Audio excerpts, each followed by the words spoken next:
Clearview News and Mafonokone was there and now tells us more. Just yesterday, we are very pleased to have received a judgment, a very symbolic judgment, in one of the cases supported by Avocats Sans Frontières France, or rather filed by Avocats Sans Frontières France, on behalf of a victim of torture in Kaduna State. And we did that at the ECOWAS court, and the judgment was delivered just yesterday. It is a very symbolic case because here we see a case of a young man who was, for no just cause, shot by the police early in the morning without any excuse or justification, and arrested, denied medical treatment. Sunday Adedeji lost his leg due to that ordeal. One of his leg had to be amputated. And now in this particular case, yesterday the ECOWAS court held that the Nigerian government had violated the African Charter on Human and People's Rights, which is signed up to protect, which prohibits torture, and awarded 60 million naira damages in support of the victim. To further safeguard human rights in Nigeria, as part of measures towards ending incessant cases of human rights violations and demanding justice for victims in line with the United Nations Convention Against Torture and Other Cruel, Inhuman, or Degrading Treatments and Punishment, the country director, Avocats Sans Frontières France in Nigeria, Angela Uzoma, and the Australian High Commissioner in Nigeria, Lynn Johnson, said the two-day capacity building is to ensure effective implementation of the Anti-Torture Act 2017 while pushing for accountability for perpetrators of torture. So at the end of the 2 days training for the National Committee Against Torture, we expect that the committee would have been better built and supported, having their capacity built by experts in this area to take on from international best practices to be able to do their work better as a committee against torture. I think that training like this that we're doing over the next couple of days will help set the frameworks to ensure that while the legislation is in place, and it's a very good piece of legislation, that the Nigerian government will have a framework to ensure that the penalties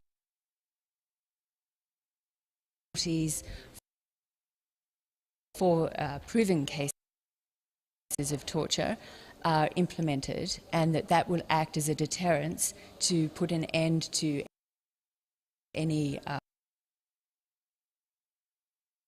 proven cases of torture.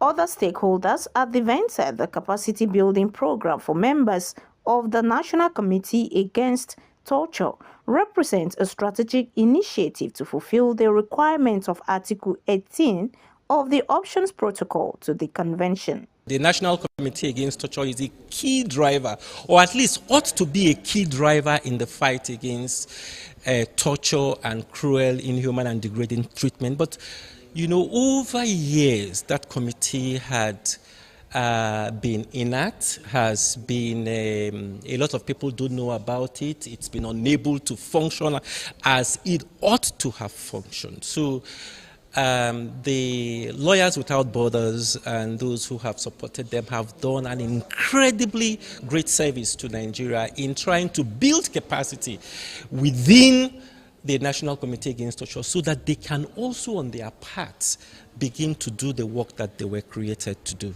I am confident that we will apply the knowledge and skills that we will acquire to work as members of NCATS by working in collaboration with relevant stakeholders, including law enforcement agencies, judiciary, civil society organizations, and so forth and so on.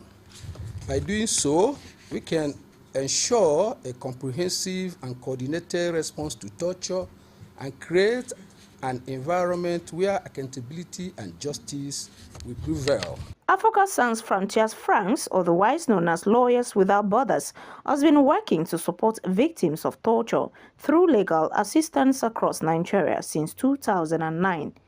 Imefonokun reporting for Clearview News. Governor Abba Yusuf of Kano State has called for more tertiary education trust fund intervention projects at the Yusuf Matama Sule University and the Kano University of Science and Technology in Wudil. The governor made the call in Abuja during a courtesy visit to the Executive Secretary of TETFUN, Sonny Echono. He stressed the need for a robust collaboration between the Kano government and the fund to ensure improved education delivery. He commended TETFUN for its various infrastructure projects in tertiary institutions across the country. The governor specifically called for TETFUN's support in the two universities in the areas of provision of more facilities, training and retraining of staff, as well as flood control in Kano University of Science and Technology, Wudil.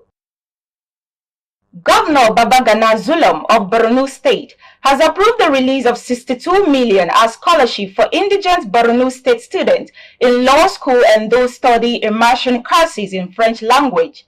The Executive Secretary of the State Scholarship Board, Malam Bala Isa, made this known Tuesday in Maiduguri.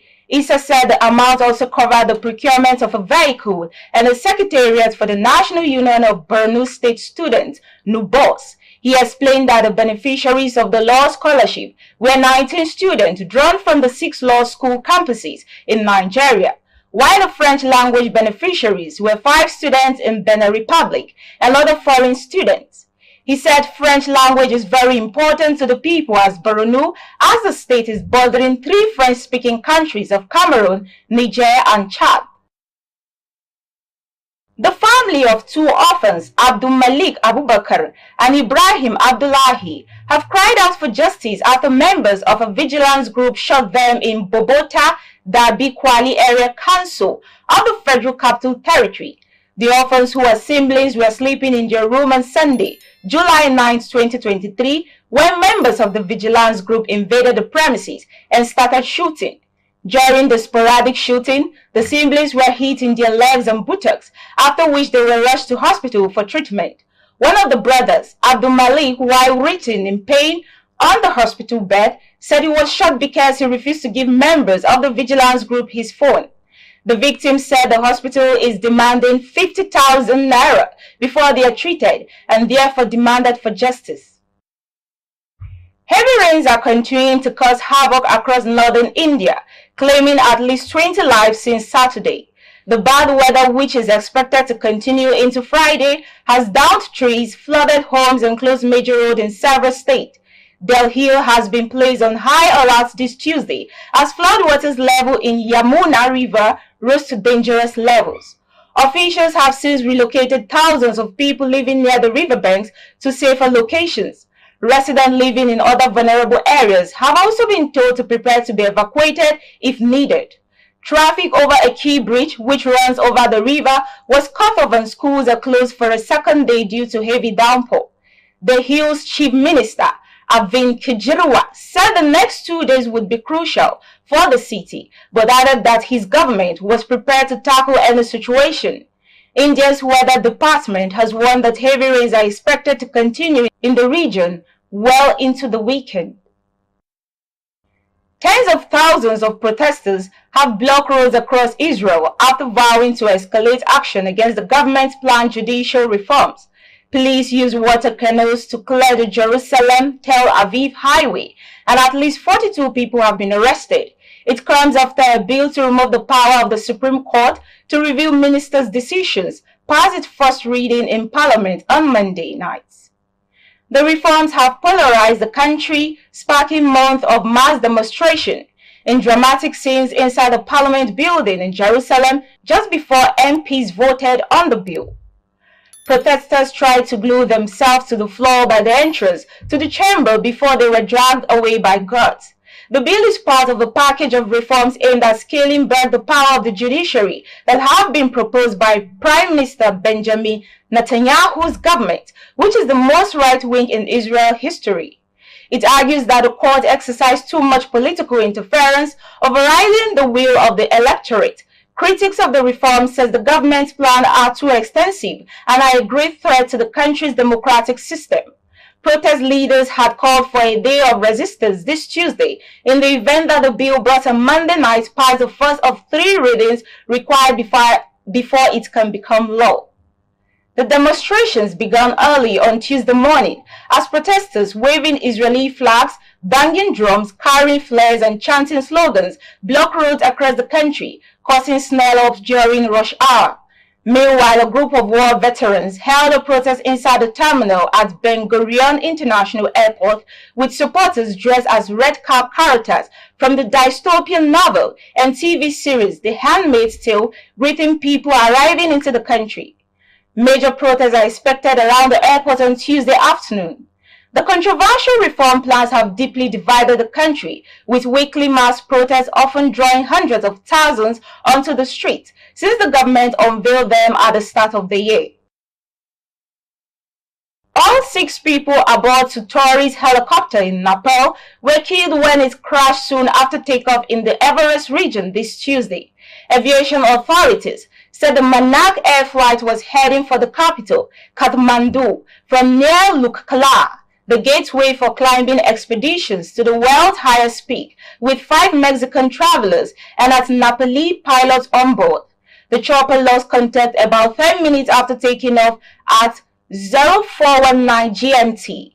2 helicopters and teams on the ground had been deployed for search and rescue. Local search and rescue officials at the crash site could not be reached for comment. Prime Minister Pushpakamal Dahal had expressed grief over the incident. Nepal has a booming private helicopter industry, flying tourists and goods to remote corners of Himalayan nation, where road access is limited or non-existent. But the country is notorious for its poor air safety, and Tuesday's incident is the latest in a string of aviation accidents in the country. 1 person was killed and 4 were injured in May when a helicopter crashed in eastern Nepal after dropping off goods for a hydroelectricity project. If you're just joining us, you are watching the news on Clearview News Desk. When we come back, we bring you stories on women and children. Stay with us. The news continues now with stories from our area of specialization, women and children. After the main transmission of our news, we rebroadcast on our YouTube page, Clearview TV. Do you operate a women or children's NGO? Are you at the helm of affairs of a government establishment or a corporate organization involved in the affairs of women and children? Then you are our partners in progress. We have a mission to better the lot of our women and children. Join us to celebrate womanhood and work assiduously to better the lot of the Nigerian child.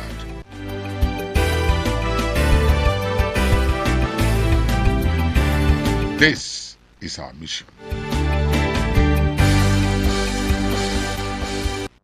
Welcome back. A group known as the Progressive Ambassadors for APC Project has called on President Bola Ahmed Tinubu to deliver on his campaign promises on greater inclusion and representation of women and youth in political appointments and offices in his cabinet. At a press conference on Monday in Abuja, the group noted that women and youth played a crucial role in his victory at the February 25th presidential polls and therefore deserve better treatment in his renewed hope agenda for Nigeria. Clearview's Gloria Atta has the details. At his inaugural speech on May 29, 2023, President Bola Ahmed Tinubu pledged to carry women and youths along in his administration, saying that they would feature prominently. Aside from his inaugural speech, the president had on a number of occasions promised greater inclusion and representation for women and youths. In his manifesto document titled Renewed Hope 2023, Action Plan for a Better Nigeria, Tinubu promised an increase of women and youth participation in the public and private sectors, particularly his cabinet and government parastatals. Following his assumption of office, there has been high anticipation and expectations across quarters on his power-sharing formula and appointments, especially his ministerial list. To this end, a group known as the Progressive Ambassadors for APC Project are calling on President Bola Ahmed Tinubu to deliver on his campaign promises for greater participation of women and youths in political appointments and offices in his cabinet. We therefore use this opportunity to remind Mr. President on the much expected ministerial appointments and other political appointments, for youth and women inclusion as stated in his manifesto, for at least 3 cabinet positions for persons under the ages of 40 and 6 more positions for members under the ages of 50, not forgetting the presidential directives in the manifesto of Mr. President, the manifesto of our party, requiring 20% of political appointments to MDAs to be reserved for qualified people under the ages of 40. The group also urged the president to give consideration to qualified APC stalwarts who played crucial roles in ensuring his victory at the February 25th presidential polls. This press conference is basically to endear the President Bola Ahmed Tinubu, to look inwards towards those that have really promised and they have really worked so hard, tirelessly, to bring him into power today. Those that have been saddled with different responsibilities and unanimously have carried them out, we ask that they are carried along in the appointments and not just relegated to the background, especially the women. The National Women Leader, Dr. Betta Edu, the Mrs. Uju Ohane, the lady, and all other women that have really contested, those that contested alongside the president. We've asked, names have been mentioned. Those are names: Nicholas, Barrister Uju, Betty, Ms. Betty, our National Woman Leader, and the financial expert, Oriako. They made contributions during the election, and we are agitating that they should be considered in the ministerial positions. So these names you are mentioning are not far-fetched. You can go up on Google and check what they've done antecedents, and you can speak for that. So please, we are employing our president. We know what he is capable of doing. You should please look into these names. Dr. Nicholas is the only and the youngest presidential aspirant in the just completed election. So these people are good at what they are doing. So we are asking that you should please, in bringing out the ministerial list, these people should be incorporated into his list. And there are MDAs, there are other departments that we still want them to function in the end. While women and youths make up the larger percentage of Nigeria's population, they have mainly remained underrepresented in the political space throughout Nigerian history.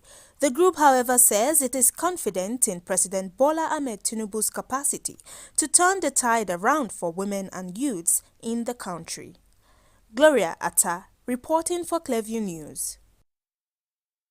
Breaking world records appears to be the latest raving among Nigerian youth after Nigerian chef Hilda Basi achieved success at a record-breaking attempt at cooking for over 100 hours.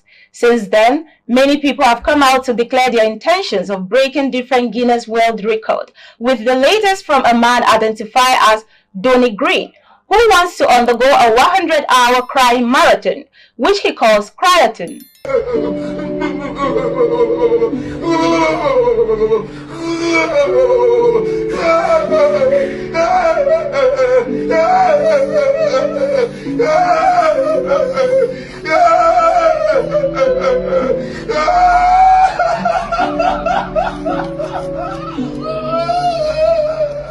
I just hope this Guinness Book of Records doesn't ban Nigeria very soon.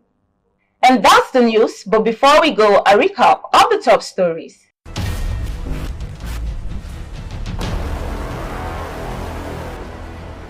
A non-governmental organization, the Avocats Sans Frontières France, otherwise known as Lawyers Without Borders, in collaboration with the Australian High Commission in Nigeria, have organized a 2-day capacity building for members of the National Committee Against Torture with the aims to creating a torture-free criminal justice system in Nigeria. Heavy rains have continued to cause havoc across northern India, claiming at least 20 lives since Saturday. The bad weather, which is expected to continue into Friday, has downed trees, flooded homes and closed major roads in several states. Delhi has been placed on high alert this Tuesday as flood water levels in the Yamuna River rose to dangerous levels. We also told you that a political pressure group have called on President Bola Tinubu to fulfill his campaign promises he made to women and youth by ensuring their full representation in his cabinet. At a press conference in Abuja, the group noted that women and youth played crucial roles in Tinubu's victory at the February 25th presidential polls and deserve better treatment in his renewed hope agenda for Nigeria.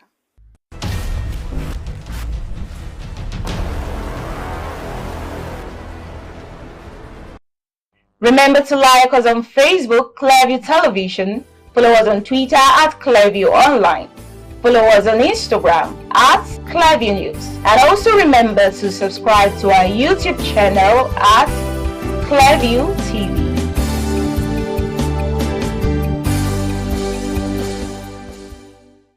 Many thanks for watching. I am Patience Obot.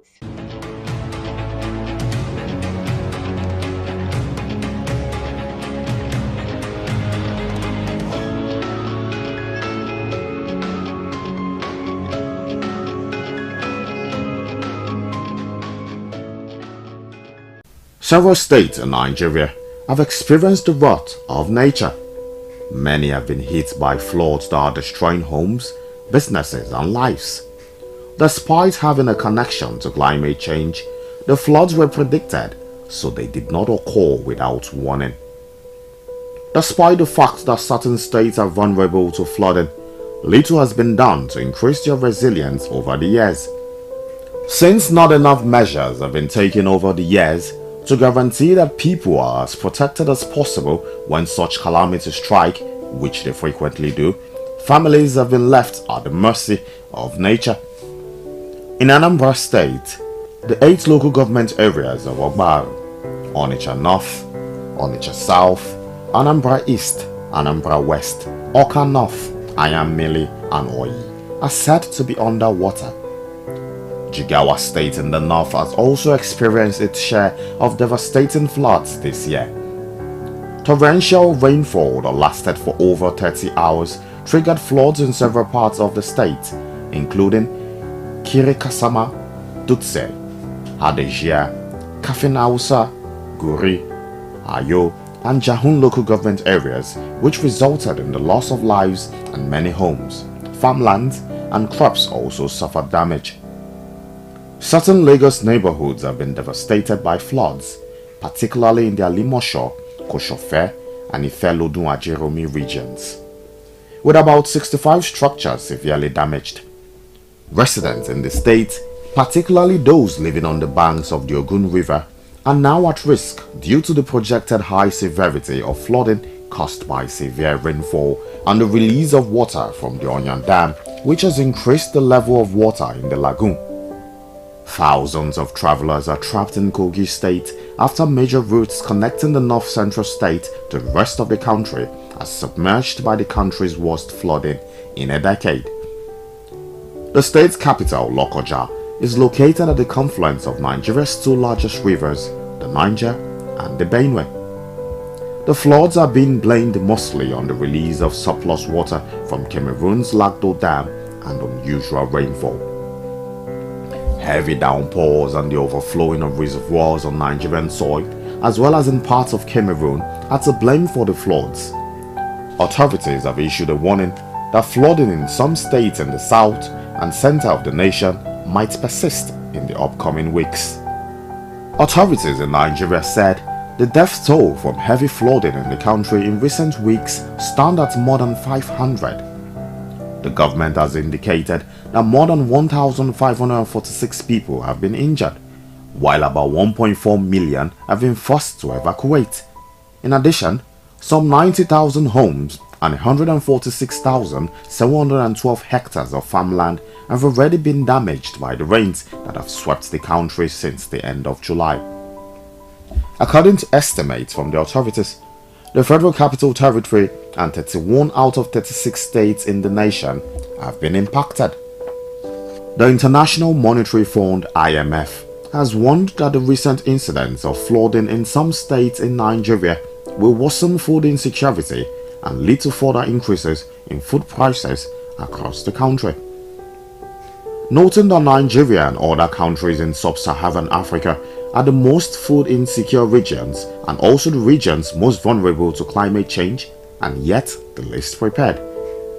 May Farid, African Department IMF, during the analytical corner on climate change and food insecurity in sub-Saharan Africa, said there is a need for governments to invest in early warning system technology and infrastructure that is climate resilient. Also speaking, John Spray of the Asia and Pacific Department of the IMF stressed the need to provide social assistance to moderate the impact of floods and food insecurity on the people. Due to the collapse of some bridges and the uncertainty of safe navigation on flooded roads, heavy-duty trucks transporting foodstuff and petroleum products have become trapped as a consequence of the floods. As a result of this development, there is currently a lack of petroleum products in northern Nigeria, and food prices have surged as a result of transportation challenges. Flooded towns face health hazards in addition to financial costs. People living in impacted areas are at risk of getting waterborne ailments such as cholera, dysentery, typhoid, malaria, and a variety of others as a result of water contamination. People who have suffered significant losses are more likely to suffer from depression, post-traumatic stress disorder (PTSD), panic attacks, high blood pressure, strokes, and heart attack. The monetary loss is enormous. Farmers who borrowed money from banking institutions or cooperative organizations for farming are suddenly discovering that their investments have been lost. The food insecurity caused by the flooding is of greater significance. Flash floods in numerous locations considered to be food baskets of the nation have worsened the situation. This implies that food prices will skyrocket while food smuggling from Nigeria's neighboring nations will increase dramatically. The government may be forced to provide import permits to people wishing to bring in food from other countries. At a news conference earlier this month, Dr. Nasser Saniguazo, Permanent Secretary, Ministry of Humanitarian Affairs, Disaster Management and Social Development, said the federal government has approved emergency management measures to help alleviate the effect of flooding across the country. It contains short-term, moderate and long-term plans for mitigating and reducing the impact of floods. The government and its agencies have to put more effort into educating the populace about the dangers of their actions. The government must take into consideration the option of relocating residents of river basin settlements to secure shelters and demolishing the shanty towns and homes constructed on floodplains. Environmental cleanliness laws should be strictly enforced, with those who dump their garbage into drainage systems being arrested and penalized. Dam construction and river dredging should be prioritized. Additionally, there is a need for behavioral change on the part of the populace and the government. The main causes of flash flood and mudslides throughout the world are ozone layer loss, global warming, and the resulting rise in water levels. By taking proper care of our surroundings, we may nevertheless lessen the impact of this unpleasant event.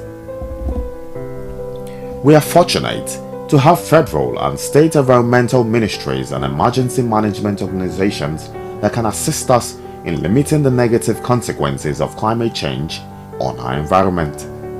Here is the breaking news of the moment. Biscon TV, the most exciting 24-hour general interest television station, parading cutting-edge programs in news, sports, politics, business, foreign news, fashion and style, entertainment and lifestyle programs. Biscon Movies and more has been moved to channel 144 on GoTV. Our programs begin daily with Biscon Breakfast Bubble (BBB), featuring newspaper review and interviews on trending issues. Biscon Roundtable is our daily discussion program on essential tips on life and living. Biscon TV broadcasts news 7 times daily from 7 a.m. to 11 p.m. Biscon TV can be watched in all parts of the country now on GoTV channel 144 and live streaming on Biscon TV on YouTube. Biscon TV live streaming on YouTube is the fastest growing, most watched 24-hour live streaming channel on YouTube. Remember, Biscon TV has been moved from channel 108 to channel 144 on Go TV.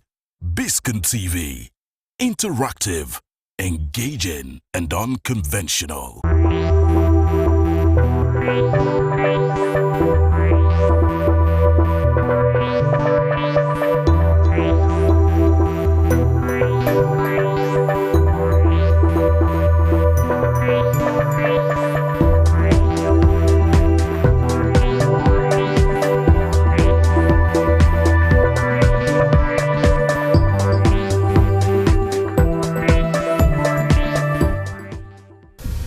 Hello and welcome to Biscon Foreign News Today.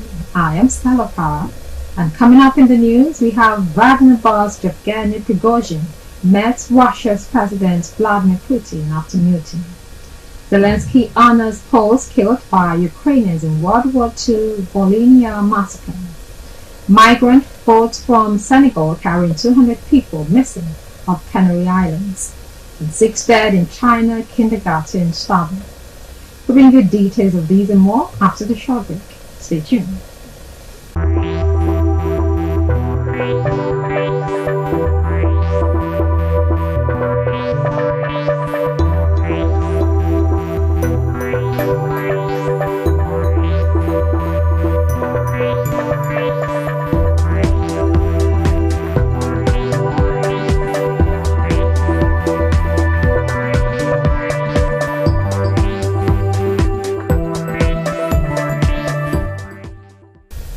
Welcome back. You're watching Biscon Television Foreign News. Now the news in full. Russian President Vladimir Putin met mercenary leader Yevgeny Prigozhin after the failed Wagner Group mutiny last month, the Kremlin says. Prigozhin, who heads the mercenary group, was among 35 Wagner commanders invited to the meeting in Moscow, Kremlin spokesman Dmitry Peskov added. Under a deal to end the mutiny, which saw Wagner troops seize a city and march from Moscow, charges against Prigozhin were dropped and he was offered a move to Belarus. There had been very public infighting between Wagner and Russia's Ministry of Defense over the conduct of the war.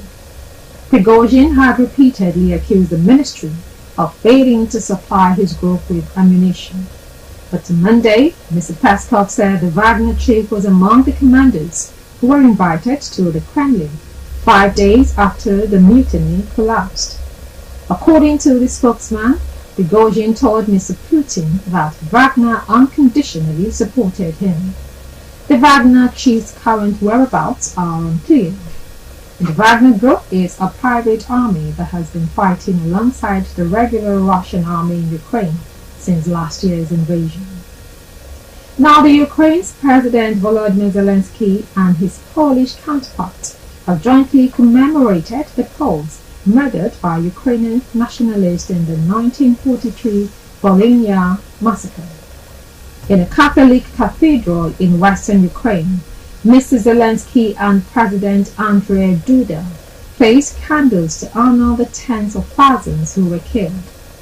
Poland is one of Ukraine's closest allies against a Russian occupation, but the Volhynia slaughter remains a dark cloud in their relations. The Ukrainian nationalists, led by Stepan Bandera, operated in German-occupied Poland during World War II and were trained by the Nazis.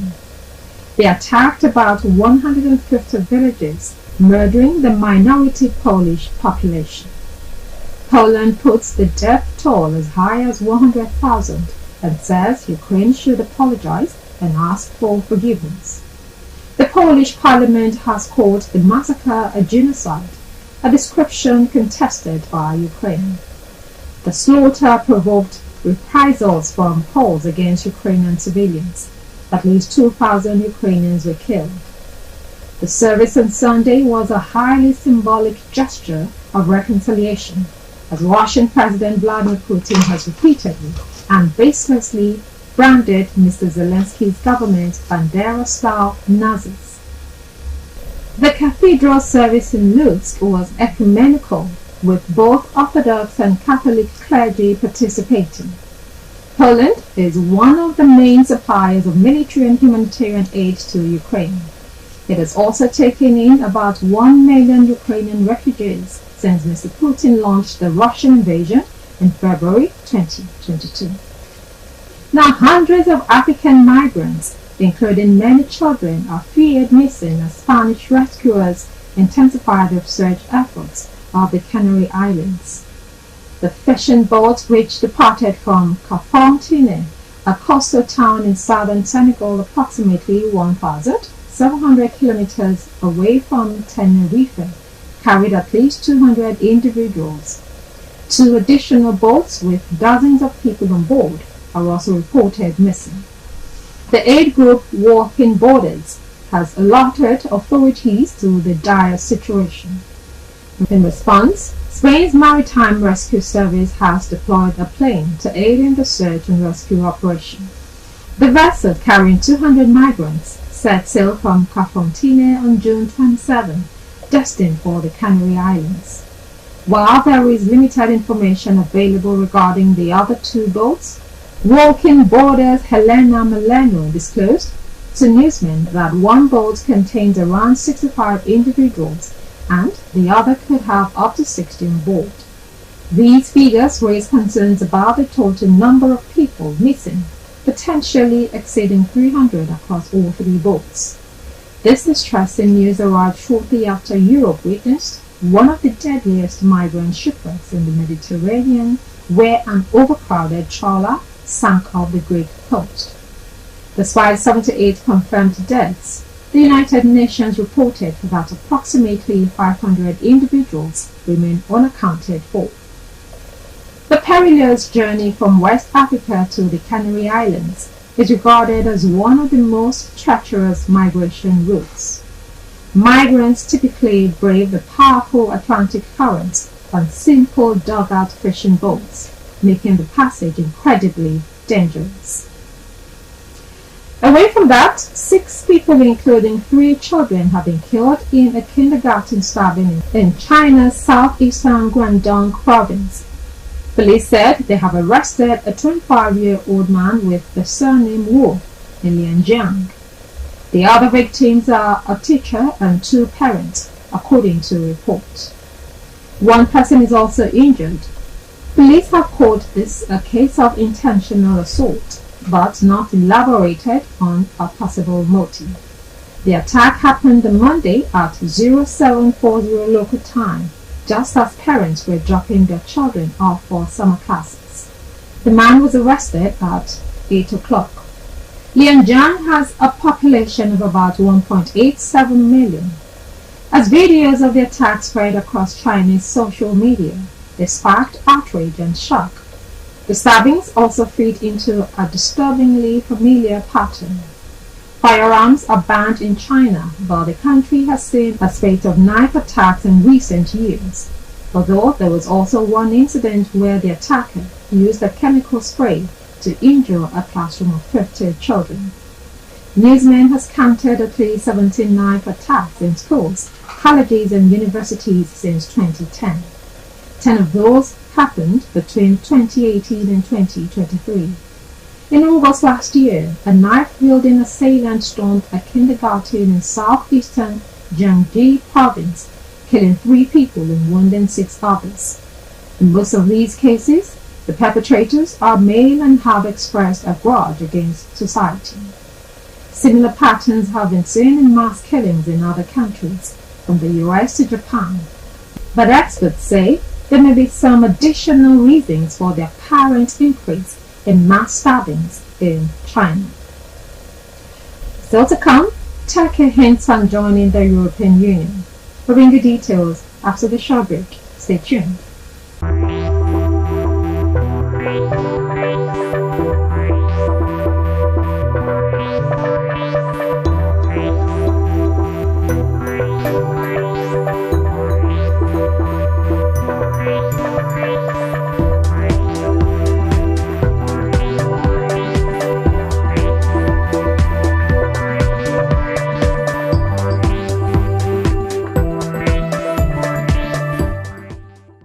Welcome back. You're watching Biscon Television for news. Now to the rest of the news.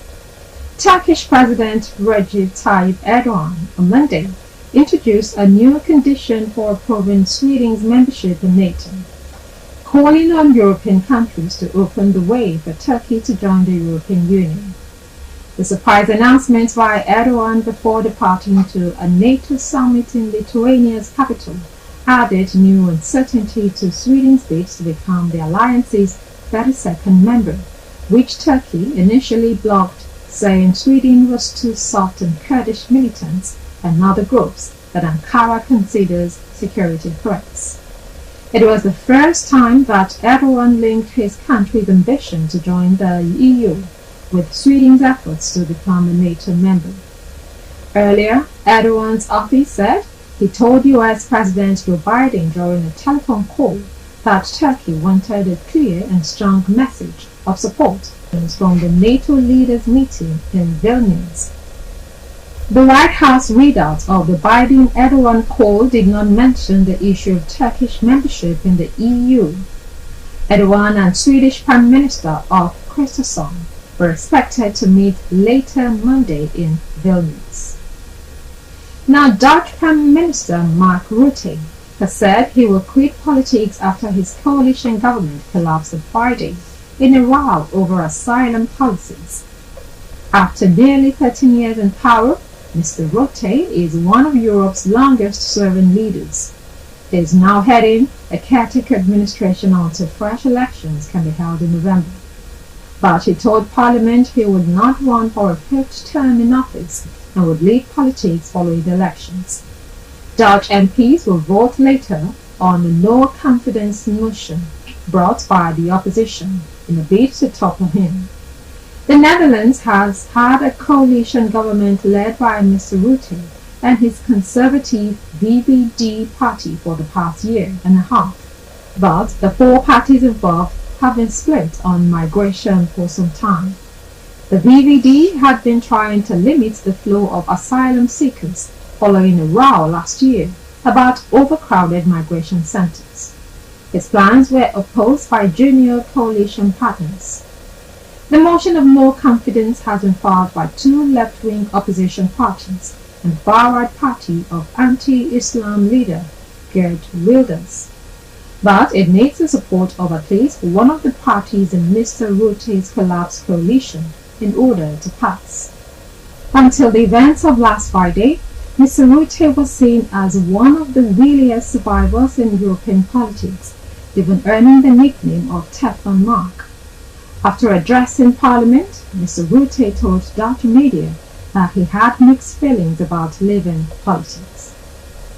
And finally, Egypt's annual inflation rate has hit a record high of 36.8% in June. The country is in the midst of an economic crisis, exacerbated by Russia's invasion of Ukraine in February 2022.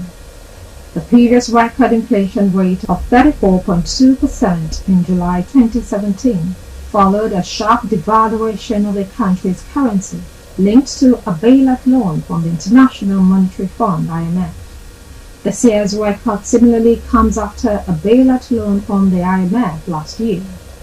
The Egyptian pound has lost half its value in a year, which has made conditions even more difficult for households as prices rise. Even before the current economic crisis, 2/3 of Egypt's 105 million inhabitants lived under or just under the poverty line, according to the World Bank. Russia's war in Ukraine heavily impacted Egypt, which is one of the world's largest grain importers.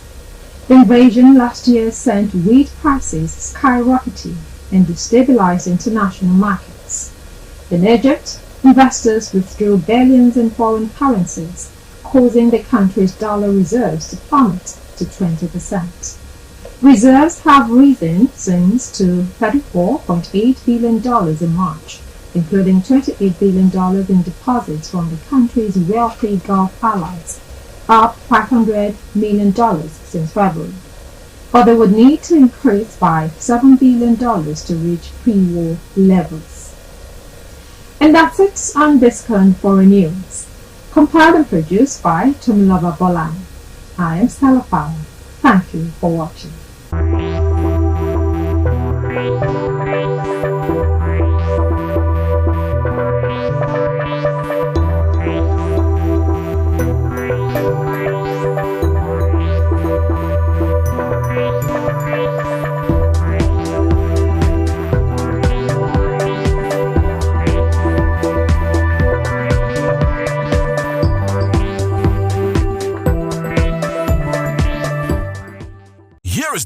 breaking news of the moment. Biscon TV, the most exciting 24-hour general interest television station, parading cutting-edge programs in news, sports, politics, business, foreign news, fashion and style, entertainment and lifestyle programs, Biscon movies and more has been moved to channel 144 on GoTV. Our programs begin daily with Biscon Breakfast Bubble (BBB), featuring newspaper review and interviews on trending issues. Biscon Roundtable is our daily discussion program on essential tips on life and living. Biscon TV broadcasts news 7 times daily from 7 a.m. to 11 p.m. Biscon TV can be watched in all parts of the country now on GoTV channel 144 and live streaming on Biscon TV on YouTube. Biscon TV live streaming on YouTube is the fastest growing, most watched 24-hour live streaming channel on YouTube. Remember, Biscon TV has been moved from channel 108 to channel 144 on GoTV.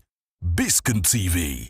Interactive, engaging, and unconventional. Human trafficking is an abhorrent crime that continues to plague our societies. This modern-day form of slavery involves the exploitation of an individual through force, coercion, or deception, which often results in the victims being subjected to various forms of labor or sexual exploitation in which others benefit financially. However, some victims often leave their destination country voluntarily. The majority are unaware that they are being recruited for a trafficking scheme. It's a global issue affecting every part of the world. No country is immune, whether as a source, transit, or destination location.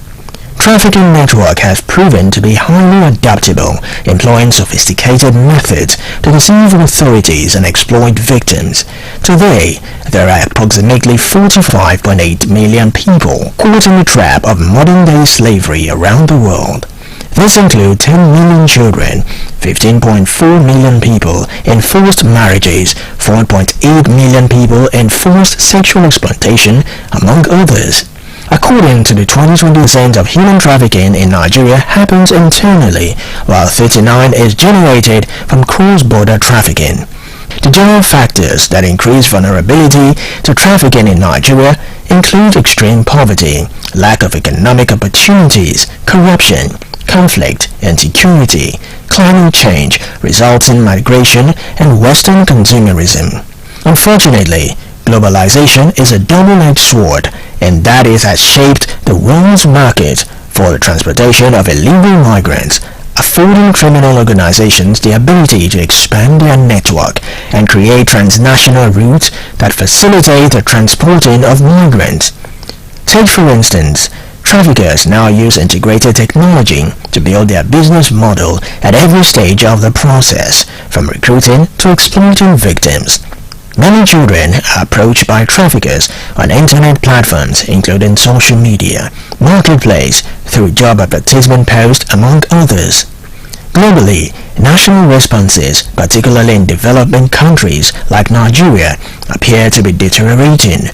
Detection rate fell by 11% in 2020 and convictions plummeted by 27%, illustrating a worldwide slowdown in the criminal justice response to trafficking. The COVID-19 pandemic also changed the characteristics of trafficking, pushing it further underground and potentially increasing the dangers to victims by making crime less likely to come to the attention of the authorities. In fact, 41% of victims who manage to escape their ordeal reach out to the authorities on their own initiative, which is another clear sign that anti-trafficking responses are falling short.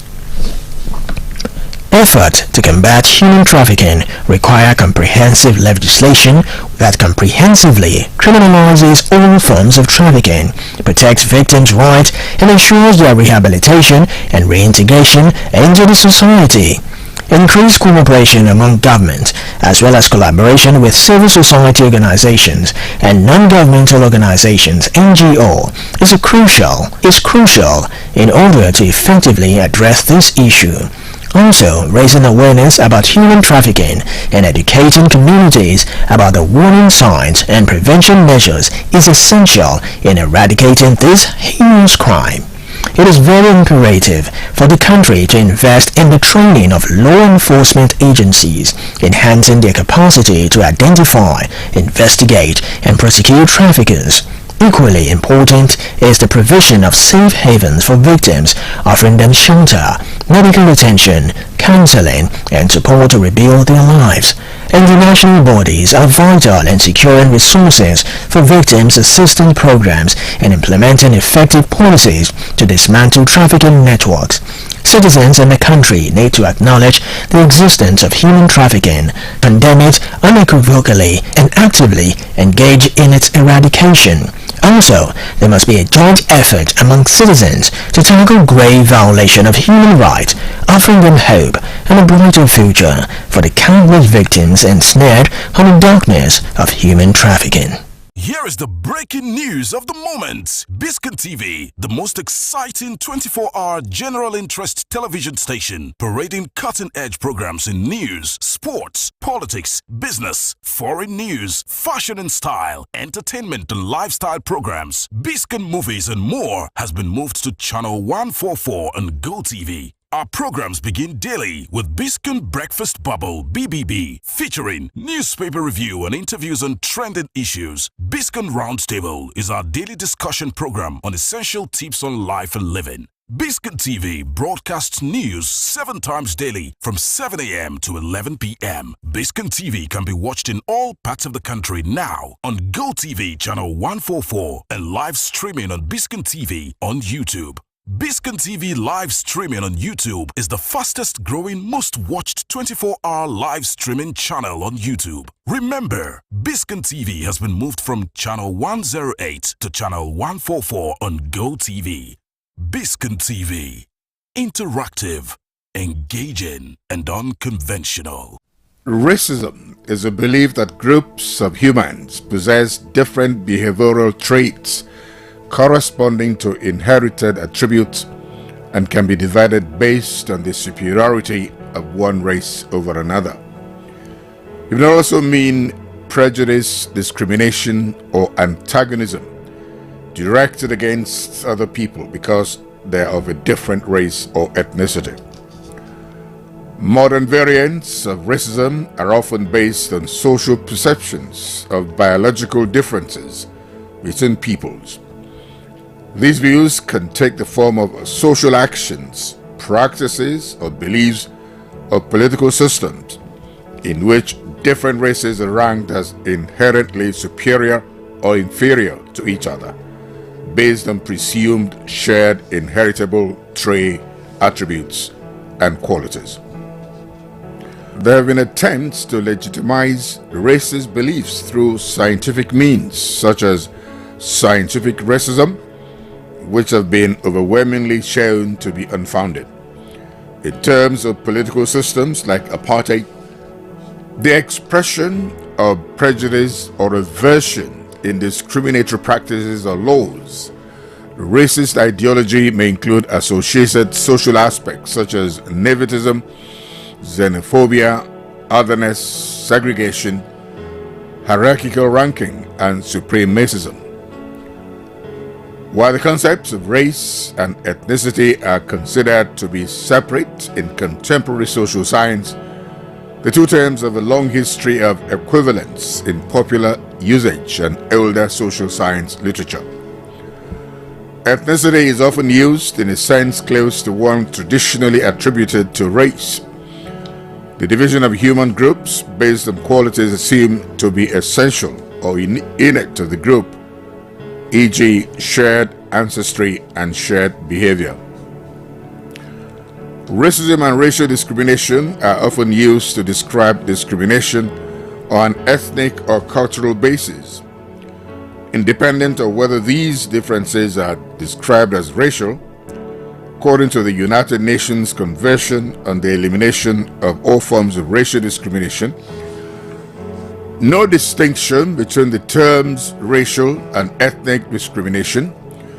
It further concludes that superiority based on racial differentiation is scientifically false, morally condemnable, socially unjust, and dangerous.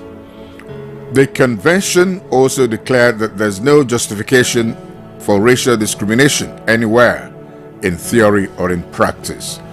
Racism is a relatively modern concept arising in the European age of imperialism, the subsequent growth of capitalism, and especially the Atlantic slave trade, of which it was a major driving force.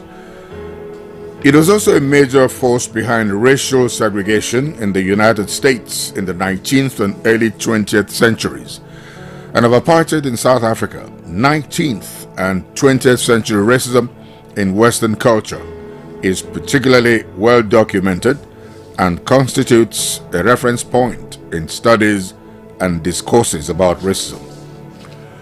Racism has played a role in genocide such as the Holocaust, the Armenian genocide, the Rwandan genocide, and the genocide of Serbs in the independent state of Croatia, as well as colonial projects including the European colonization of the Americas, Asia, and the population transfer in the Soviet Union, which include deportations of indigenous minorities. Indigenous peoples have been and are often subject to racist attitudes.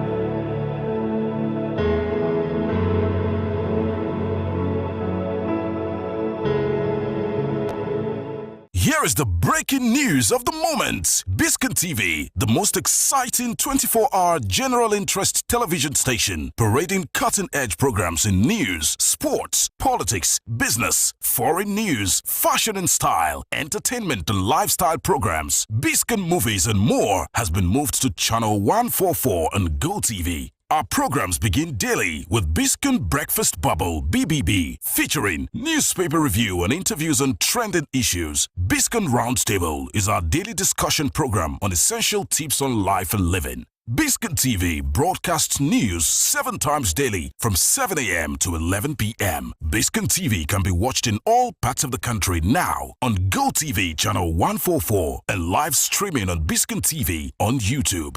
Biscon TV live streaming on YouTube is the fastest growing, most watched 24-hour live streaming channel on YouTube. Remember, Biscon TV has been moved from channel 108 to channel 144 on Go TV. Biscon TV, interactive, engaging, and unconventional.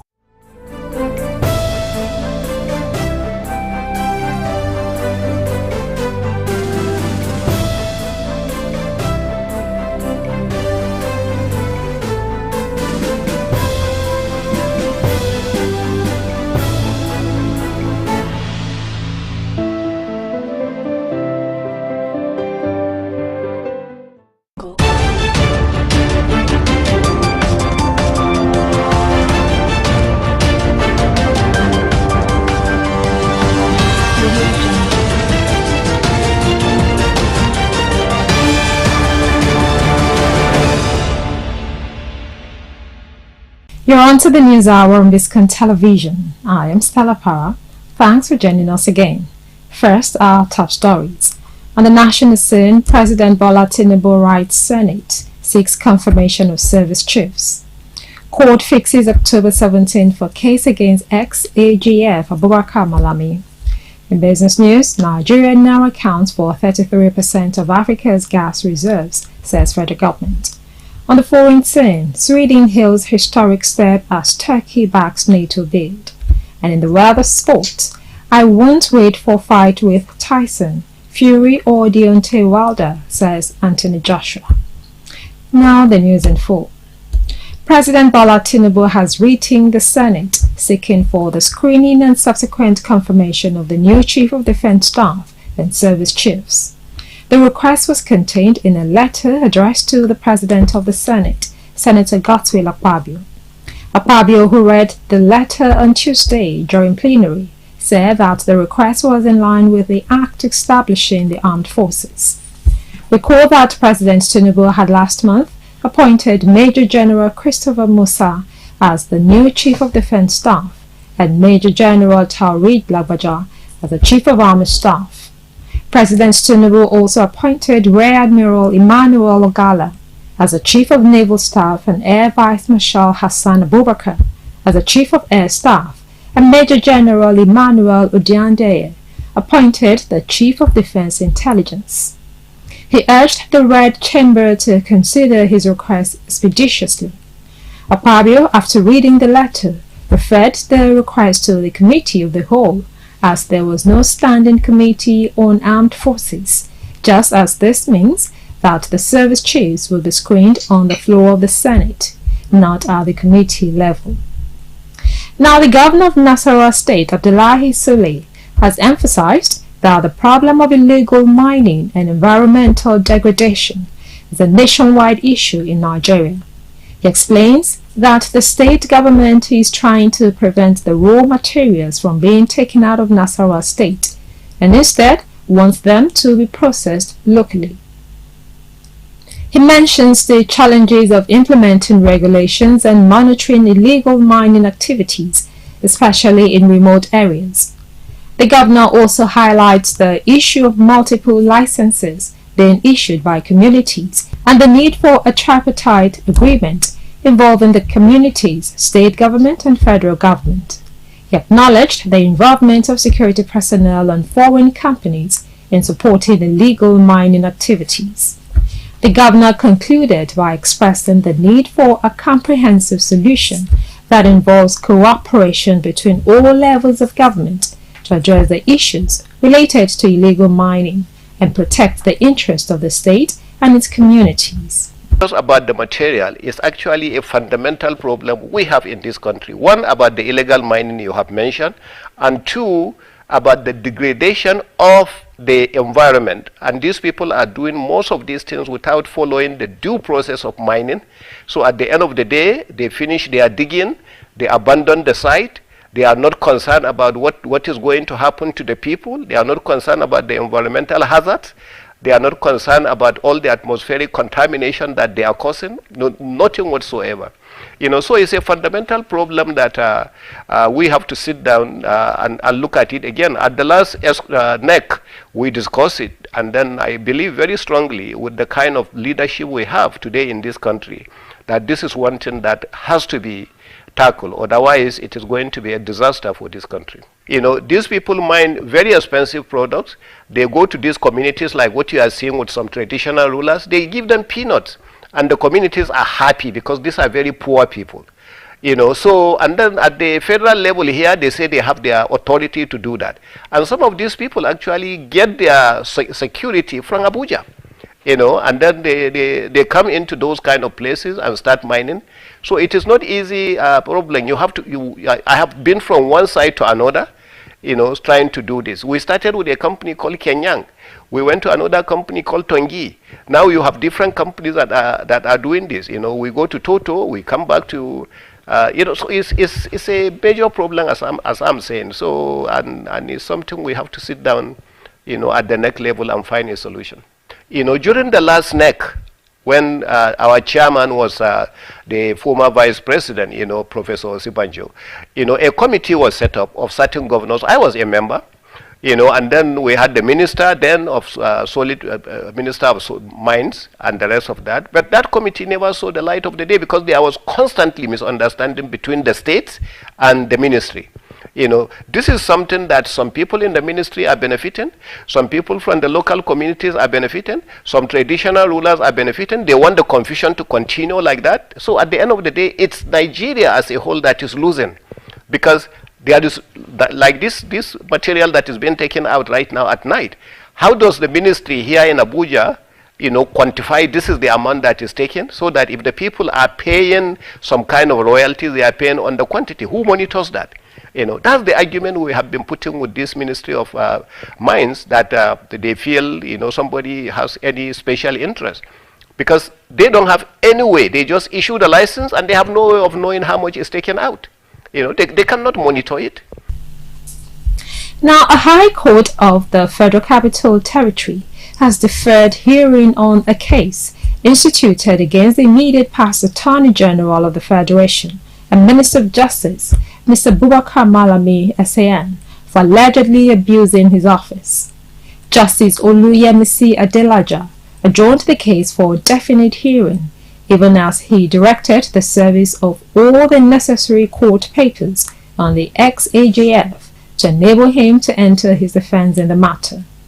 He further directed that a proof of service of the suit and hearing notice of Malami should be made available to the courts. The suit is seeking an order to compel the erstwhile AJF to pay 1 billion naira as damages to an international businessman and property developer, Mr. Cecil Osakwe. The plaintiff in the legal action he instituted through his team of lawyers, led by Mr. Victor Giwa, told the court that the former AJF, using his office, forced him to hand the property worth about 130 million naira to Mrs. Waziri against a subsisting order of a court of competent jurisdiction. Alleging that his fundamental rights were grossly violated, the plaintiff said he sued Malami both in his official and personal capacity. Consequently, aside from praying the court to declare that the AJF engaged in abuse of public office, the plaintiff urged the court to order him to pay 1 billion naira as damages. Meanwhile, at the resumed proceedings in the matter on Monday, Malami SAN was neither present in court nor represented by any lawyer. After he had listened to the two parties, Justice Adelaja said he was minded to grant the ex-AJF another opportunity to respond to the suit. The court therefore okayed another adjournment of the suit. Now, the interim administrator of the Presidential Amnesty Program, Major General Baron Njomo, met with traditional rulers of the Niger Delta and revealed plans for the youth of the region. The program is establishing a major cooperative entity to help young people access funds easily for business development and entrepreneurship. Sensitization programs were organized in Port Harcourt and Yenagoa to prepare the youth for the empowerment program. The aim is to provide ex-agitators with an alternative sustainable source of income and make them entrepreneurs. The scheme is designed to help ex-agitators start productive ventures, build capacity, and provide access to funding. The cooperative society is supported by the federal government, and it is hoped that it will rectify the past faults of the amnesty program. The loan initiative has a single-digit interest rate and has received positive feedback. Its implementation is seen as a way to maintain peace in the region and reduce criminal activities. The Presidential Amnesty Program is establishing a major cooperative entity to enable our young men and women access funds easily to develop their businesses and also to encourage entrepreneurship across the region. We'll take a short break now, and when we come back, we'll bring you business news. Join us again.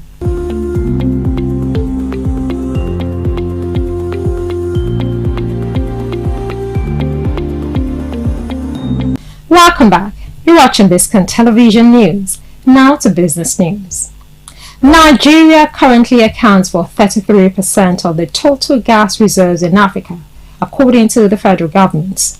While disclosing this through the Nigerian Upstream Petroleum Regulatory Commission, it added that the gas reserves in Nigeria could last for about 94 years.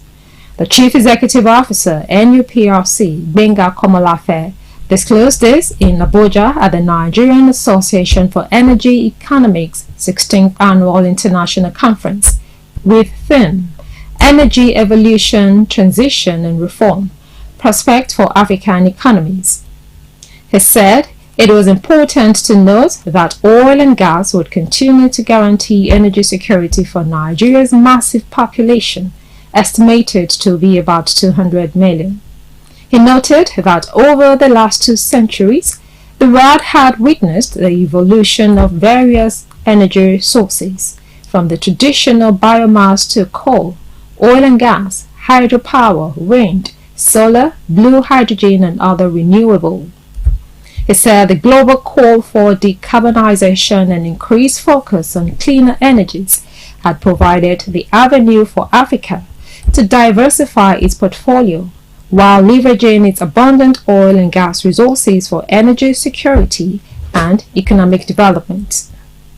The President, Nigeria Association for Energy Economics, Professor Yinka Omorogbe, said the NAEE had continued to play an active role in building professional capacity for the oil and gas and power sectors in Nigeria.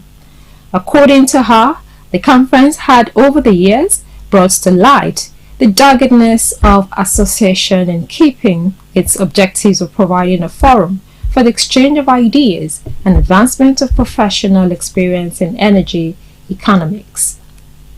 Up next is Foreign News. Stay tuned.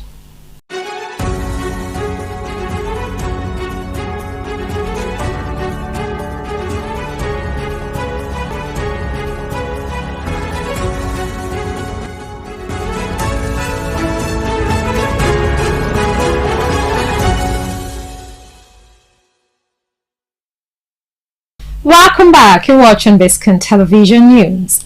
Now to Foreign News. This is a historic moment for Sweden, which has spent the past year fighting hard to get accepted into NATO. The Nordic country previously embraced wartime neutrality for more than 200 years, but applied for membership last May as part of efforts to improve security and stability in Northern Europe following Russia's invasion of Ukraine. However, until late on Monday night, Turkey had been blocking Sweden's application. Turkey argued Sweden was giving refuge to Kurdish militants and needed to do more to crack down on rebel groups like the Kurdistan Workers' Party (PKK), which it considers a terrorist organization. The EU and US have also designated the PKK as a terrorist group. Like any of NATO's 31 member countries, Turkey has the power to block new nations from joining the group. The outcome of crunch talks with President Recep Tayyip Erdogan is being seen as a major win for Sweden's right-wing Prime Minister Ulf Kristersson, while Sweden's initial application to join NATO was made by Mr. Kristersson's Social Democrat predecessor, Magdalena Andersson. He has made securing membership a key foreign policy priority since taking over as Swedish leader in October. He told Sweden's public TV network, SVT, that he and his team had worked very hard to address Turkey's concerns about terrorism, and that an agreement had been reached after being allowed to showcase their efforts. Sweden has also resumed armed exports to Turkey. This is also a major win for Turkey. Coming up next is Sports News. We'll bring you details shortly.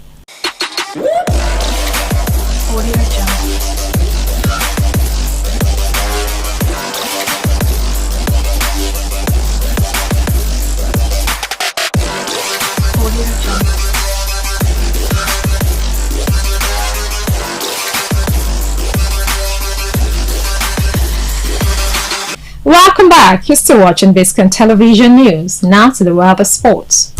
Anthony Joshua says he is not interested in being made to wait for possible fight with Tyson Fury or Deontay Wilder as he prepares to face Dillian Whyte on 12 August. The heavyweights team are in talks with American star Wilder over a contest in Saudi Arabia in December. But the 33-year-old says his focus lies elsewhere, despite the speculation. Joshua has seen talks with Wilder and reigning WBC champion Tyson Fury fail before, and two-time heavyweight champion says he only wants to focus on fighting regularly. Whyte says he will be an underdog against fellow Englishman Joshua, having lost their last encounter in 2015 via knockout. Joshua and Whyte have a long rivalry dating back to their amateur days. White defeated Joshua on point in 2009 in their first encounter in the ring. White, 35, says Joshua has a guarantee to fight Wilder even if he loses their rematch, which will take place at the O2 Arena in London. We'll take another short break, and when we come back, we'll bring you some entertainment news. Stay tuned.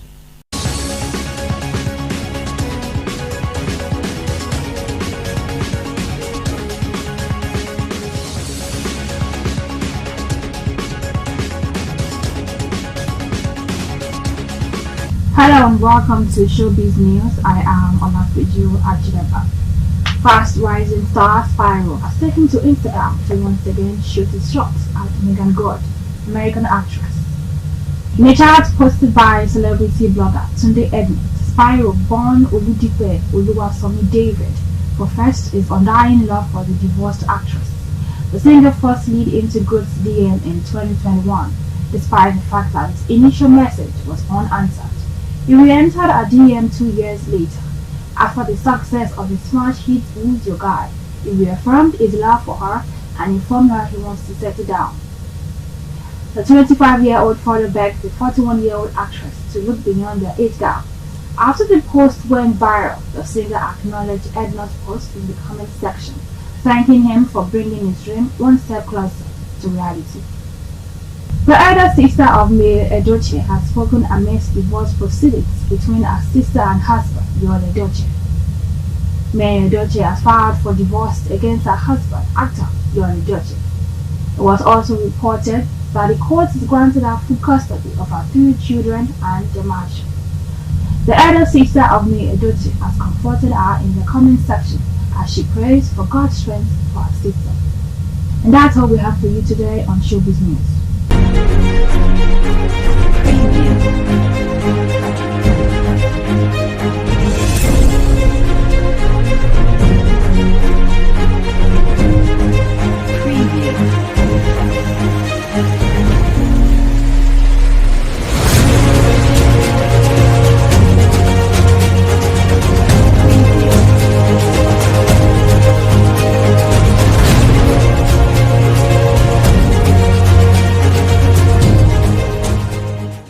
Welcome to Movie Trailer. Today, we will be looking at the movie The White Flower. 3 women silently endure abuse and assault from a lecherous boss, an abusive husband, and a creepy neighbor until one of the women speaks out.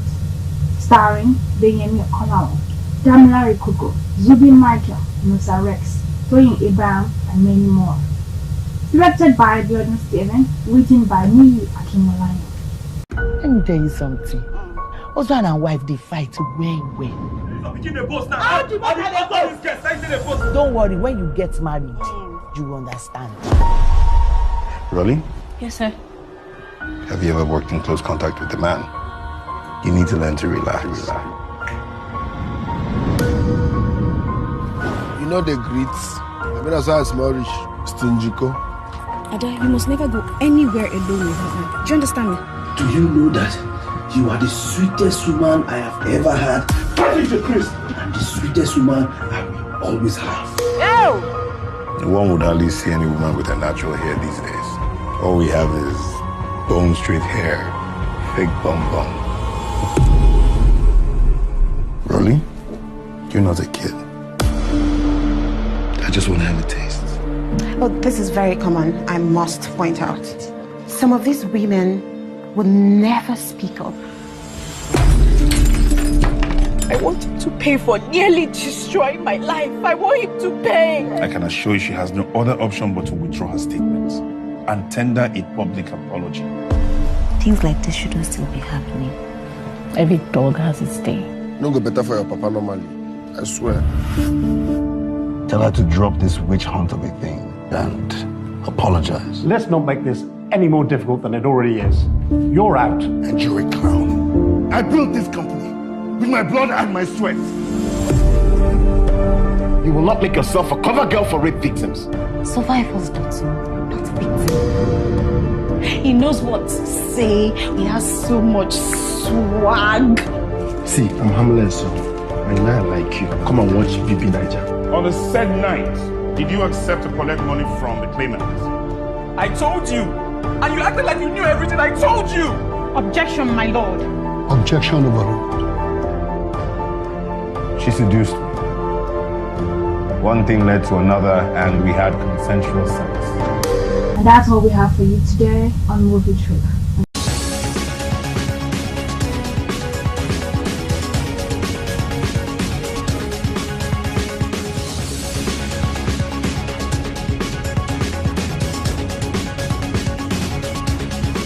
Welcome back. You're on to the news hour on Biscon Television. Before we go, here's a recap of the major points. On the national scene, President Bola Tinubu writes Senate seeks confirmation of service chiefs. Court fixes October 17 for case against ex-AJF Abubakar Malami. In business news, Nigeria now accounts for 33% of Africa's gas reserves, says federal government. On the foreign scene, Sweden hails historic step as Turkey backs NATO bid. And in the world of sport, I won't wait for fight with Tyson Fury or Deontay Wilder, says Anthony Joshua. And that's it on the news hour on Biscon Television. Compiled and produced by Stella Para and Tomiloba Bolari. I am Stella Para. Thank you for watching.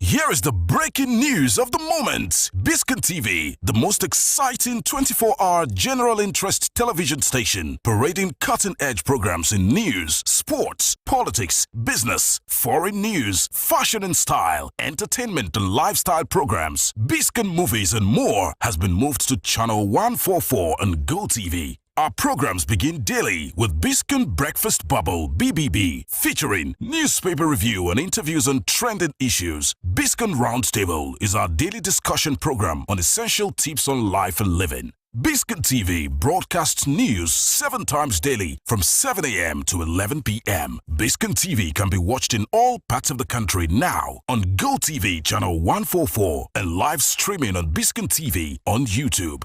Biscon TV live streaming on YouTube is the fastest growing, most watched 24-hour live streaming channel on YouTube. Remember, Biscon TV has been moved from channel 108 to channel 144 on GoTV. Biscon TV. Interactive, engaging, and unconventional.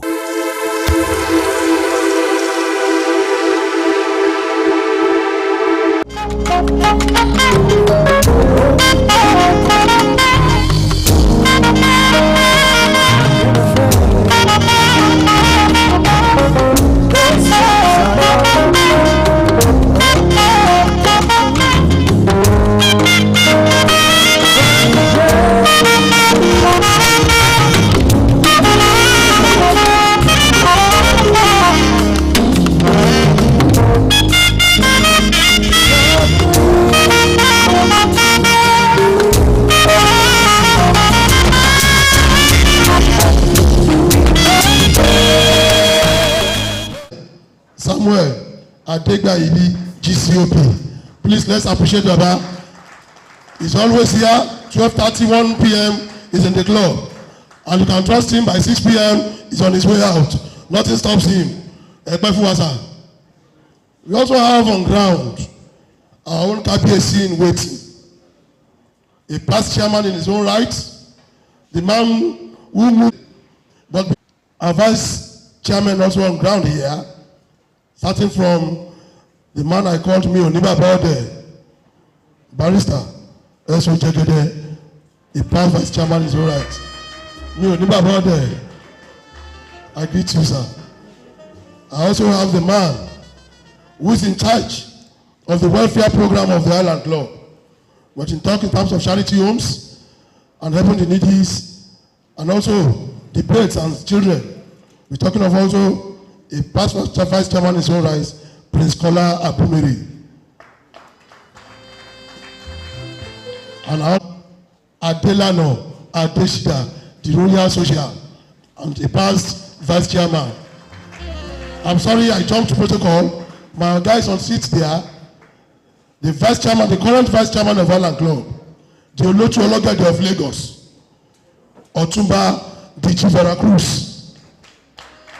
That is the vice chairman of Island Club, the current vice chairman, and also the chairman of the planning committee of the 75th anniversary celebration. Quickly, we also have on the entourage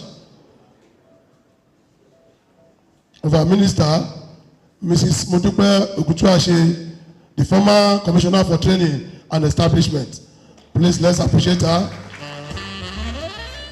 I also have my own Egbon here too, Taufik Tijani, the former commissioner for energy. You're also welcome, sir. I have Dr. Yewande Adeshino, the former commissioner for health. He's also in our midst. Madam, you are welcome. And we have Mr. Toyin Inde, the former commissioner for physical development. You are welcome, sir. I also have Mr. Cornelius Ojelabi, the former commissioner rural. You are welcome, sir. Because that is our own chairman. Ogoketo Farouk up here. Distinguished gentlemen of Island Club, you are all welcome, and I congratulate all of you, including the representative of the president, because he is a member of Island Club. All our guests, today is a special day to us. Our club is 75th today.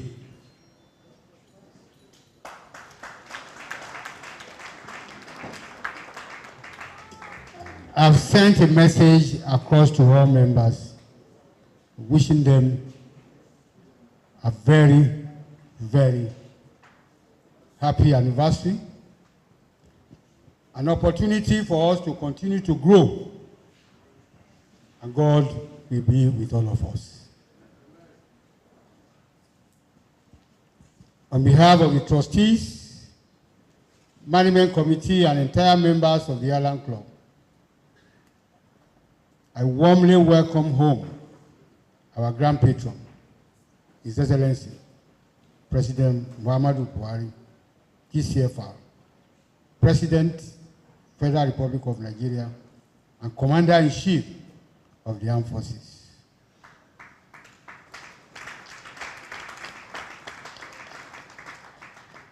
I remarkably welcome home to our brother, friend, respected patriot, and three-star minister, His Excellency, Mr. Babatunde Raji Fashola, membership number 6492, SAN. A true homeboy in whom the Island Club feels eternally blessed and proud. His Excellency,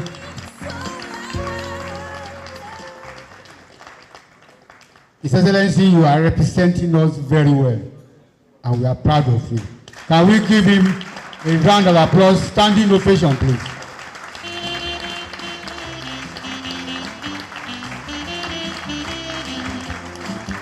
Thank you very much, distinguished guests and members.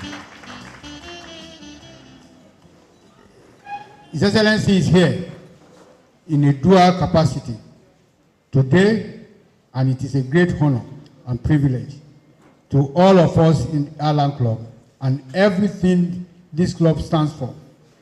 Officially, he's here as a representative of our grand patron, President Muhammadu Buhari. Also, he is proudly representing himself as a worthy member and a second-generation Island Club member.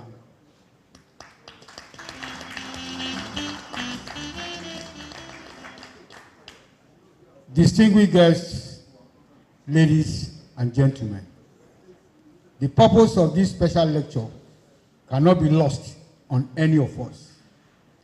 It is simply in the Island Club's tradition of being the foremost social club in Nigeria and always seizing every critical and strategic moment to interrogate and cause public examination into key elements in our nationhood. We are indeed always proud to take and play this leading role, and I'm officially reassured that even today, Mr. President, through his well-appointed emissary, shall do justice to the subject, which is nation building and institutional development, lessons for Nigeria from the Island Club at 75. And that topic is a customized topic that we will all enjoy and has direct impact on this club, on its member, and on the environment. Distinguished guests, ladies and gentlemen, welcome once again, and do have a good time and enjoy the lecture. I wish you well. Thank you very much. Please. Distinguished Grand Patron and President, Commander-in-Chief of the Armed Forces, Federal Republic of Nigeria, His Excellency Muhammadu Buhari, GCFR, ably represented by the Honorable Minister of Power Works and Housing, His Excellency, former Governor of Lagos State, my own boss, former boss now, Mr. Babatunde Raji Fashola, SAN.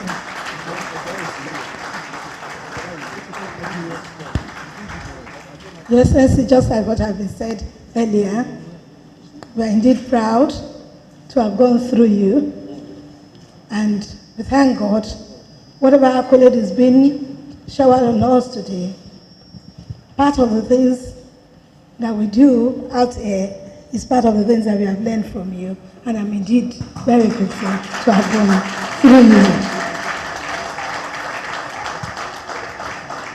Esteemed Royal Majesties, not here present, Akabiesi, His Royal Highness, Oba Adedotun Gbadebo, Kabiesi. Other vice patrons of the club, representative of the national leader, APC national leader, His Excellency Asiwaju Bola Ahmed Tinubu, ably represented by Mr. Ademola Seriki, former minister, and Mr. Ademola Seriki. It's good to also have you here. Very distinguished members, Board of Trustees of the Highland Club here present, loyal and devoted members of the prestigious Island Club, members of the press, esteemed invited guests, ladies and gentlemen. It's indeed my pleasure to be here this morning representing His Excellency, the Governor of Lagos State, Mr. Akinwumi Ambode, who could not be here because of other assignments to which he had earlier been committed to. But I've directed that I should be here to present, to felicitate with the Island Club. Distinguished ladies and gentlemen, I then go on to read the address of His Excellency the Governor to this distinguished audience. It is a pleasure for me to join you all, distinguished members of the Great Island Club, to celebrate the 75th anniversary of this great club. I felicitate with the President, Chief Olabanji Oladapo, the Grand Patron, Board of Trustees, the elders, and the entire members of the Island Club on this historic occasion. Today, we celebrate the enduring legacy and vision of the founding fathers, whose ideas for the founding of this club was anchored on the need to promote unity among people of diverse background and persuasions.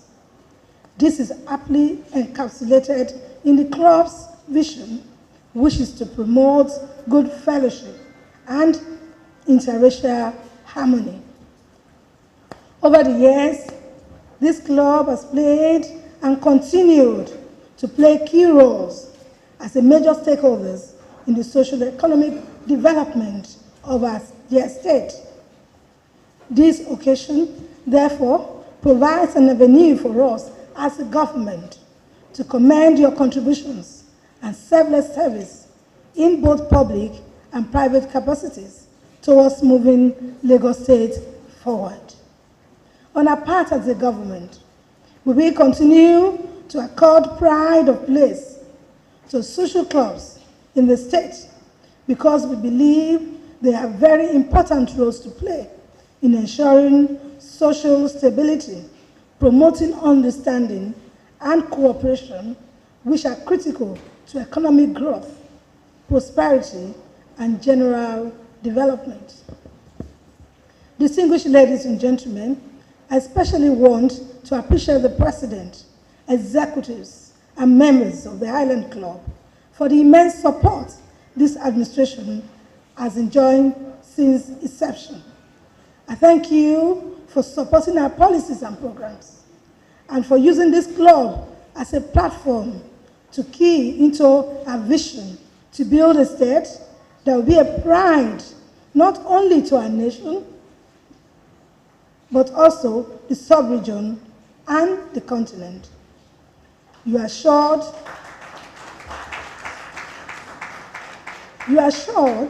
of the state government's steadfastness and commitment to make Lagos State work for all, irrespective of your tribe, religion, and social background. Once again, I congratulate you. I congratulate you all on this historic celebration. I wish you success in all your endeavors. Happy anniversary and God bless. Distinguished ladies and gentlemen, I will equally not leave this podium without acknowledging the presence of my co-compatriots, class 2011 to 2015, commissioners, special advisors, and of course board members who are seated. To all of you, I say good morning once again and wish all of you a day.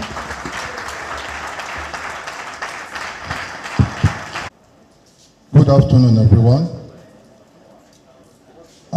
While I stand on the sitting protocol, I want to welcome everyone through the salutation of the Chairman Muhammadu Buhari, GCFR, the President, Commander-in-Chief of the Armed Forces, Federal Republic of Nigeria. Muhammadu Buhari is the President and Commander-in-Chief of the Armed Forces of Nigeria and the Grand Patron of Island Club. Muhammadu Buhari was born on December 17, 1942 in Daura, Katsina State. He has a primary school education in Daura from 1948 to 1952 before proceeding to the Katsina Middle School in 1953. He attended the Katsina Provincial Secondary School, now Government College Katsina, from 1956 to 1961. On graduation from the secondary school in 1961, Buhari went straight to Nigerian Military Training School, Kaduna, in 1961. Muhammadu Buhari joined the Nigerian Army in 1961 and underwent other officers cadet training at Mount Officers Cadet School in Oxford in England. In January 1963, Muhammadu Buhari was commissioned as the second lieutenant and appointed platoon commander of the 2nd Infantry Battalion in Abeokuta, Nigeria. From November 1963 to January 1964, Buhari attended the platoon commanded course at Nigerian Military College, Kaduna, in 1964, and also went further in the same year to attend the Mechanical Transport Officers course at Army Mechanical Transport School in Borden, United Kingdom. President Buhari served as a commander of the 2nd Infantry Battalion, I was also made the Brigade Major of the 3rd Infantry Brigade in July 1967, and later the Commandant, 31st Infantry Brigade in 1970 to 1971. Muhammad Buhari was appointed the Acting Director, Transport and Supply Nigeria Army Corps Supplies and Transport. He later became the Military Secretary, Army Headquarters, 1978 to 1979, and was a member of the Supreme Military Council from 1978 to the same 1979. Before now, Buhari was assigned to the 1st Division under the Commandant of Lieutenant Colonel Mohammed Shua during the Civil War. After the war, he was the governor of the northeastern state from 1st of August 1975 to 3rd of February 1976. He also served briefly as the governor of Borno State from February 3rd, 1976 to 15th March 1976. In March 1976, the then head of state, General Olusegun Obasanjo, appointed Buhari as the Federal Commissioner and now Minister for Petroleum and National Resources. After the military coup of December 1983, Buhari emerged as the military head of state from 1983 to 1985. During this period, he mounted up the fight against corruption, particularly through the arrest of some politicians. He was also the one that gave the enduring legacy of war against indiscipline. Why? The then General Buhari was overthrown in a coup d'etat by General Ibrahim Babangida. On his retirement from the army, he went into farming. He was later appointed the chairman of Petroleum Trust, PTF, a body created by the government of General Sani Abacha and funded from the revenue generated to increase in the price of petroleum products. To pursue development projects around the country, he was adjudged to have managed the revenue resources very well. In 2003, Buhari ran for the office of the presidential election as a candidate of the All Nigerian Party, ANPP, but he was defeated by President Olusegun Obasanjo of the People's Democratic Party. In March 2010, Buhari left the ANPP for the Congress of Progressive Change, CPC, as a foundation member. He ran for the presidential election in April 2011 along with President Goodluck Jonathan of People's Democratic Party, PDP, Malam Nuhu Ribadu of Action Congress of Nigeria, ACN, and Ibrahim Shekarau of ANPP. He again lost, but he remained an hero of his vocal opposition to corruption. You all remember that in 2014, presidential election came up again. Buhari ran as a candidate of All Progressive Congress Party, APC. His platform was built around his image as a staunch anti-corruption fighter and his incorruptible and honest reputation. In March 31st, 2015, President Buhari emerged as the President of the Federal Republic of Nigeria, and the incumbent President, Goodluck Jonathan, called Buhari to offer his concession and congratulations for his election as the president. Buhari was sworn in May 29, 2015, in a ceremony attended by at least 23 heads of state and government. His administration has vigorously fought against corruption. Excellency, in his own right, Mr. Babatunde Fashola, the Federal Minister of Power, Works and Housing. You are welcome, sir.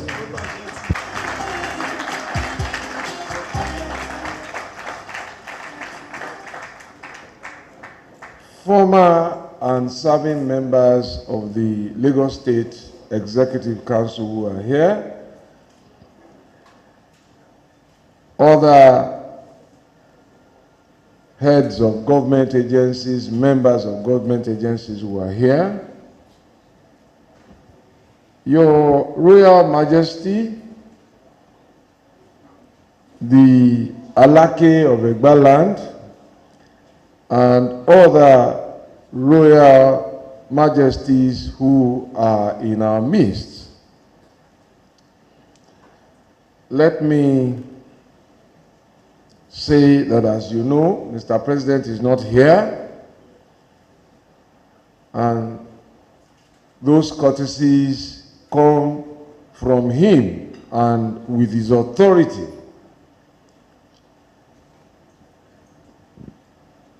Let me say that I am happy to be back home and to be back in the club.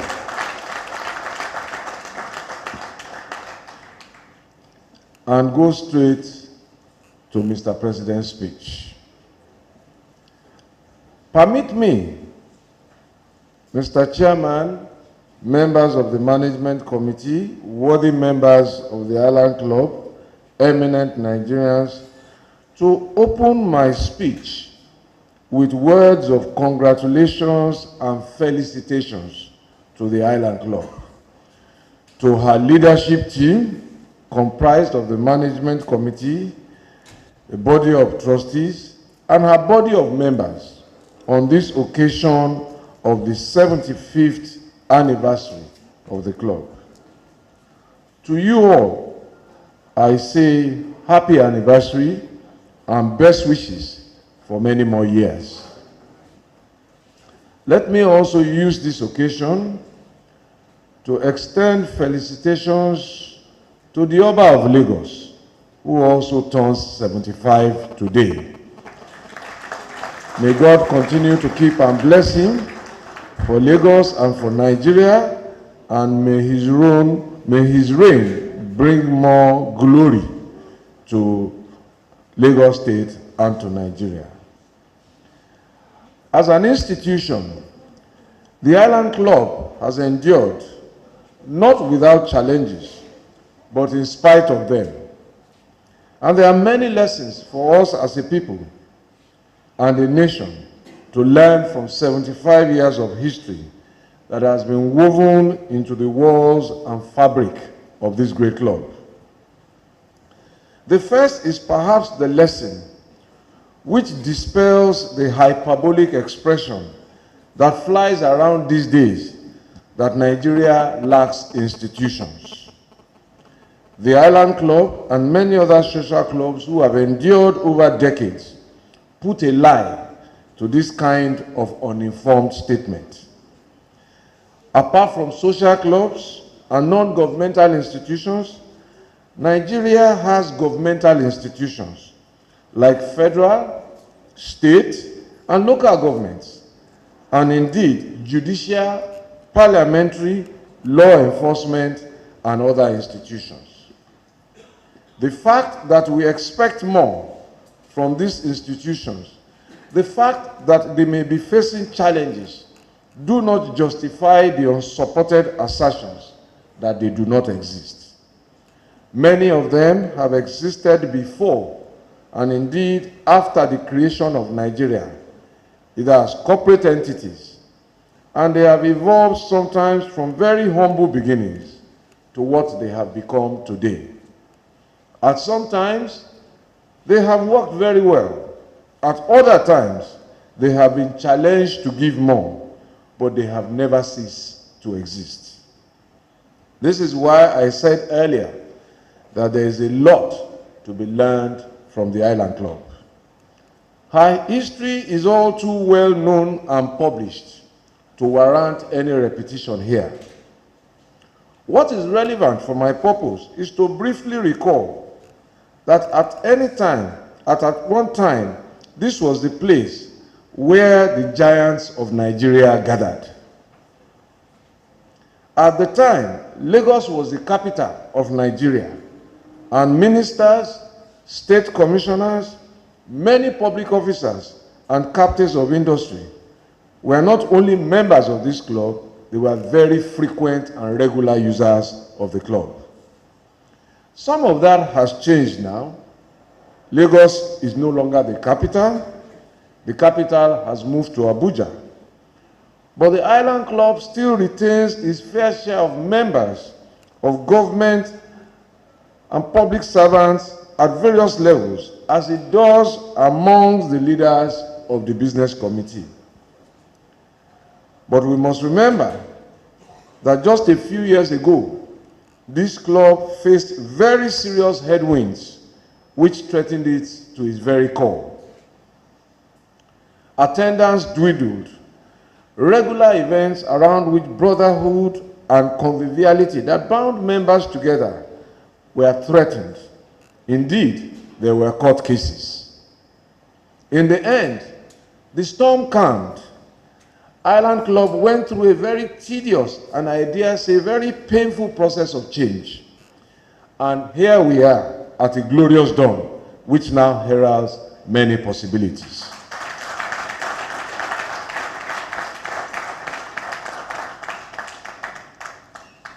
This club, of which I proudly serve as grand patron, has found its groove again. Because of this process of change, I can confidently now predict that the Island Club will be here for another 75 years and more.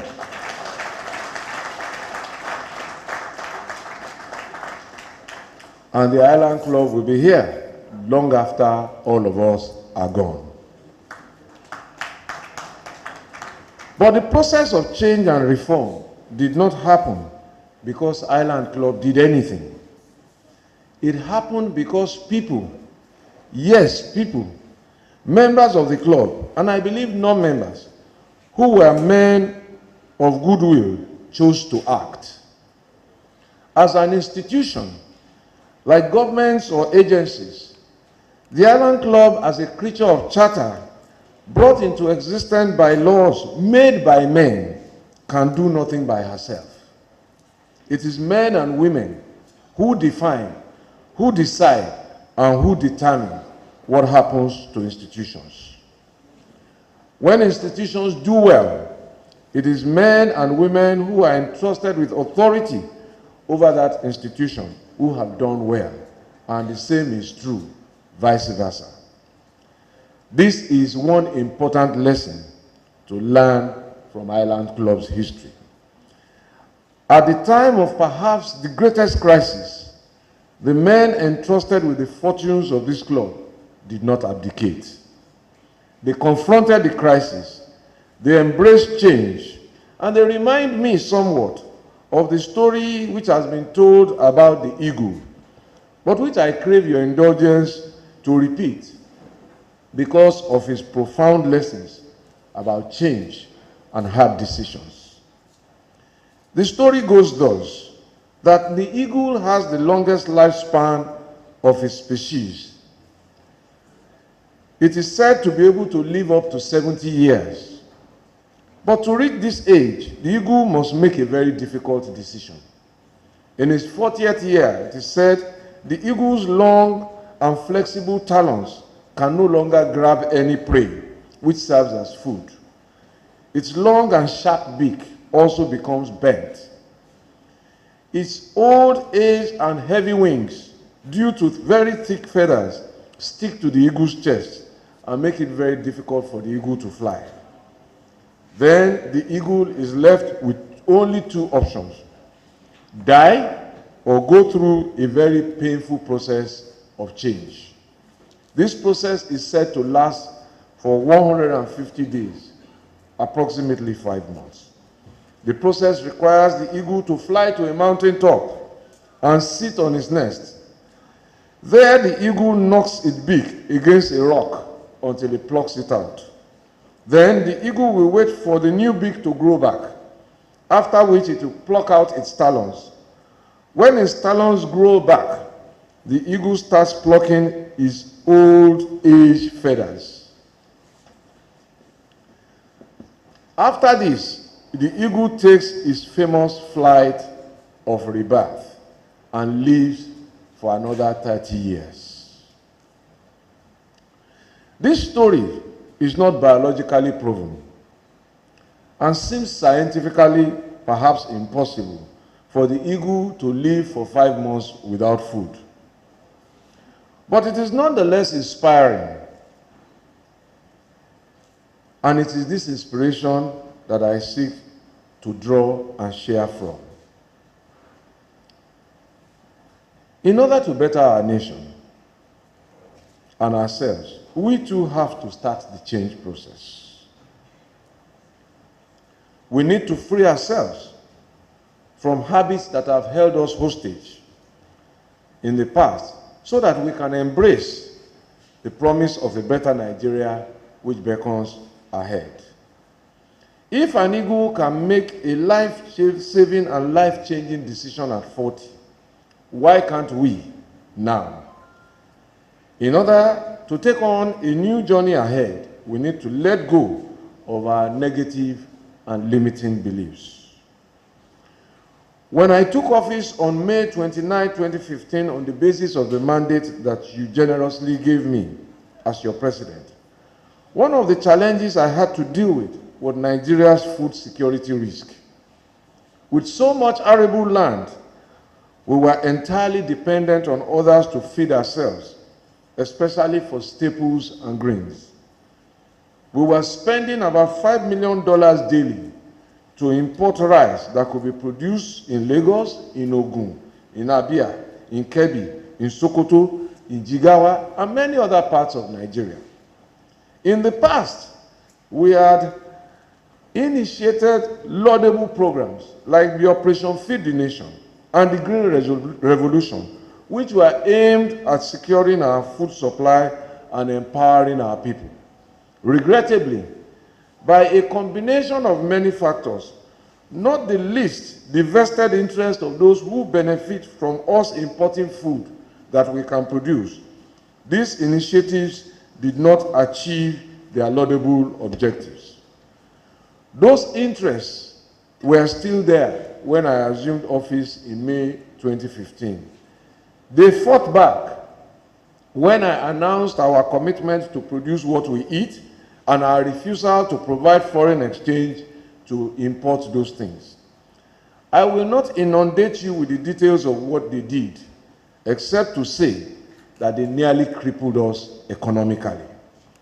But today, I stand very proud to say that we took the flight of the eagle in reaction to our food security problems. Although those vested interests are still fighting back by importing to neighboring countries and dumping them on us through smuggling, and we are responding and will do more to defeat them for the benefits of our people. But I can tell you now that we have made progress. Not only have we created millions of new rice and wheat farmers who are not only self-employed, they themselves are now employers. We intend to move this forward and retain the full benefits of what we have created, not only by expanding the number of farmers, but by developing the value-added chain of processing and ultimately building the base that leads us to full industrialization. This is one of the reasons why I am offering myself to serve you for another term. Manufacturing is a key driver of employment, and wealth creation is largely dependent on agriculture, as it is on power supply, reliable transportation infrastructure, about which I will speak shortly. But before I leave the subject of manufacturing, let me say that our modest efforts are beginning to yield results, as shown by recent reports of the National Bureau of Statistics, which shows increased growth in the manufacturing sector.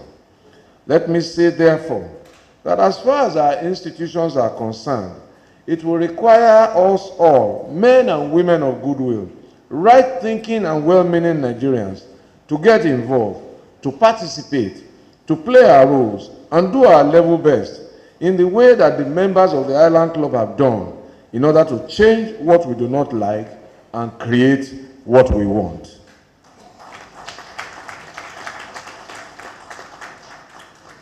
On a related note, let me quickly allude to the state of our national infrastructure.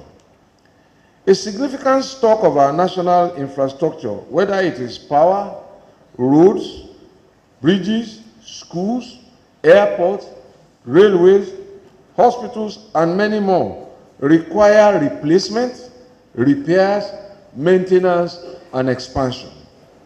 The challenges we face with infrastructure are not too dissimilar to what the Island Club faced in the past, and which they have now acted to remedy.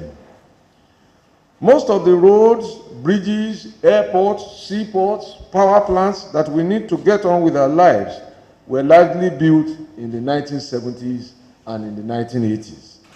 They were the best when we built them, but our population has grown faster than the rate of the growth of our infrastructure. I also recall that at one time, the Island Club had no hall of this size that we now converge in. The annual Christmas and Ileya dances used to hold in the open and were totally dependent on the benevolence of nature, whether it will rain or not, until one chairman and management team decided to fly like the eagle.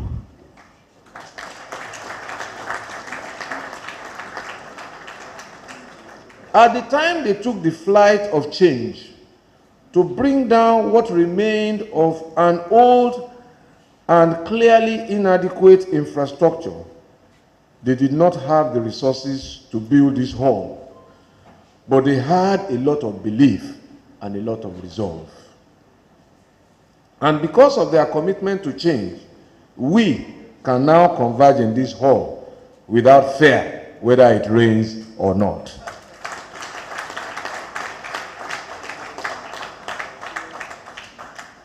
But let me remind all of us that it took more than one term and one election cycle of the chairman of the Island Club to build this hall, just as it will require more than one election cycle to build a nation and to deliver change.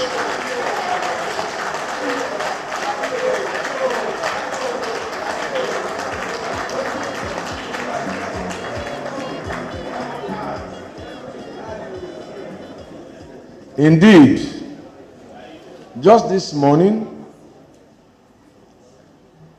the chairman of the Island Club flagged off the model of the new car park at the back. But if my recollections serve me well, the foundations for that car park were laid long before his tenure.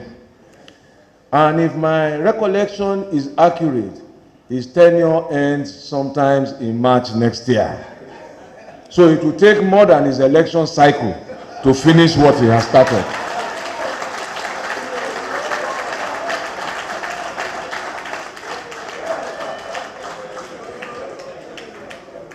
But I can report, like the Island Club, that the process of change for our national infrastructure has commenced and is underway.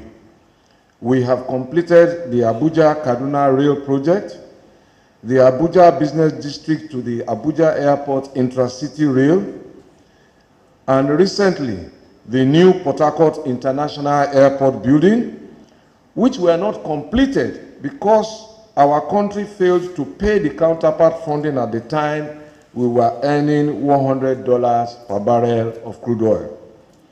This administration has paid these monies, even though the price of oil dropped to about $50 per barrel at some time.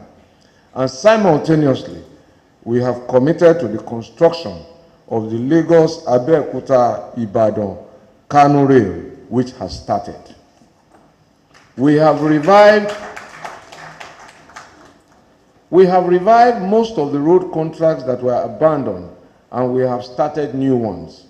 And I can say to you confidently that there is no state in Nigeria where our government is not constructing at least one road today.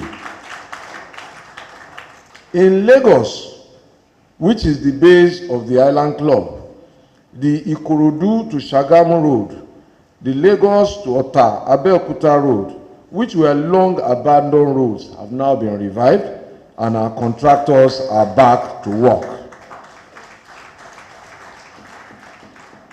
I have also inaugurated an infrastructure development fund to ensure that the Lagos-Ibadan Road, the second Niger Bridge, the Abuja to Kano roads are no longer affected or delayed by funding problems. We have also now awarded the Tinkan Island to Mile 2 Oshodi Uworonshoki Expressway, which is contributing to the gridlock you are now experiencing, and work should start on this road in November this year. With significantly less resources, we are getting a lot more done. As far as power supply is concerned, we all know that it had been largely privatized before the advent of my administration, with only the transmission part left for the government to manage. But even our harshest critics will admit that we have moved things forward from where we met them. A significant number of Nigerians admit that the hours they run their generators, the amount they spend on diesel and petrol to power their generators is reducing. That is progress, and we are not finished. We know there is a lot of work to do, but we are inspired by progress in the generation from 4,000 megawatt to 7,000 megawatt. In transmission, from 5,000 megawatt to 7,000 megawatt, and in distribution, from 2,690 to 5,222. Compared to the 4,000 megawatt generation that we inherited after 16 years, which did not start incidentally from zero in 1999, it means that we are averaging 1,000 megawatt per annum over the last 3 years from 2015 to 2018. This is change.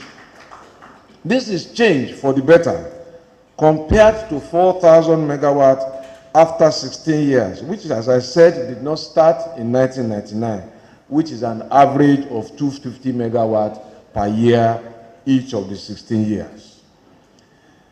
Our policy of eligible customers to provide power to industrial customers, working with the Manufacturers Association, is bearing encouraging results, with 5 industries already now connected to reliable power, and 14 more are being processed for eligibility, while new applications are coming in. The policy of meter asset providers to facilitate increased supply of meters excited 103 applications, out of which 80 no objections have been issued to those businesses. And with this, we expect to see ultimately a decentralization of the supply and installation of meters. As you all know, the only thing that stands between policy, impact, and results is time. We can only now wait to see how the solutions we have designed trickle down and bear fruit.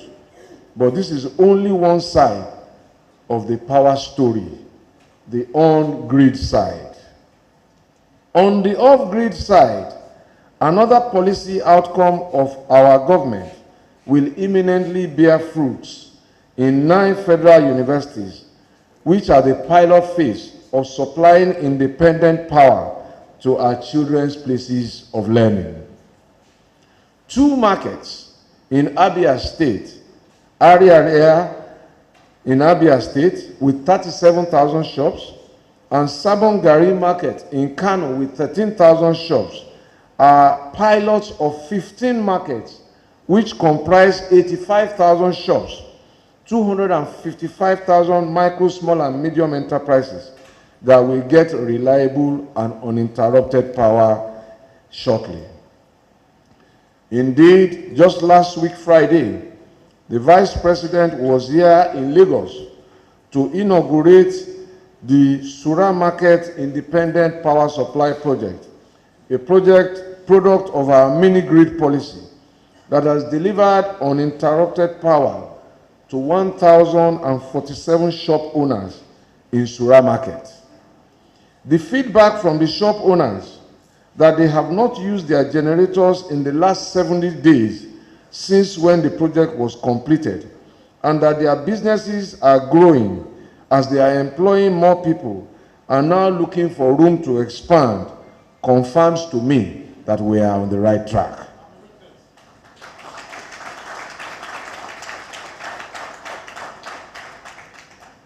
It is because of these small business owners, hard-working Nigerians, that I am offering myself to serve you for one more time.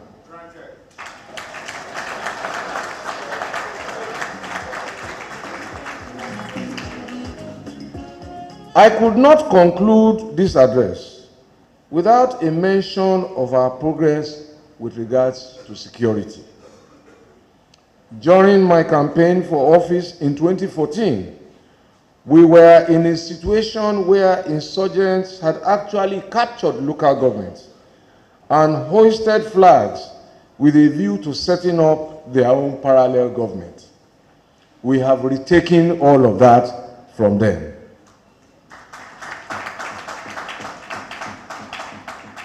But because crime is rewarding to its perpetrators, they do not give up easily. They now attack soft targets, and we will not stop our pursuit of them until they give up their nefarious acts and are brought to justice. As we deal with new challenges and the dynamic nature of crime, and indeed life as a whole, I understand that it is sometimes easy to forget what we have overcome and what we have achieved when new challenges confront us. We overcame a situation where government activity, like National Day parades and celebrations, could not hold in the open. They were held inside the villa in Abuja. That has changed since my assumption of office.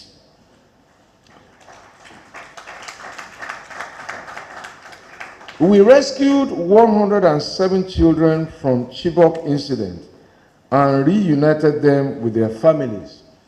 Although 112 of those children still remain to be rescued, are very painful reminders to me that our work is not done. We also had a setback with the adoption of our children in Dapchi, but our response was quicker than Chibok, as we recovered all the children, except unfortunately Leah Sharibu, the young girl for whom I will not rest until we bring her home to the care and the love of our anxious and traumatized parents. I wish that there is a crime-free world, but sadly, that world exists only in the ideal. And it is my responsibility in this part of the world to lead the search for that ideal world.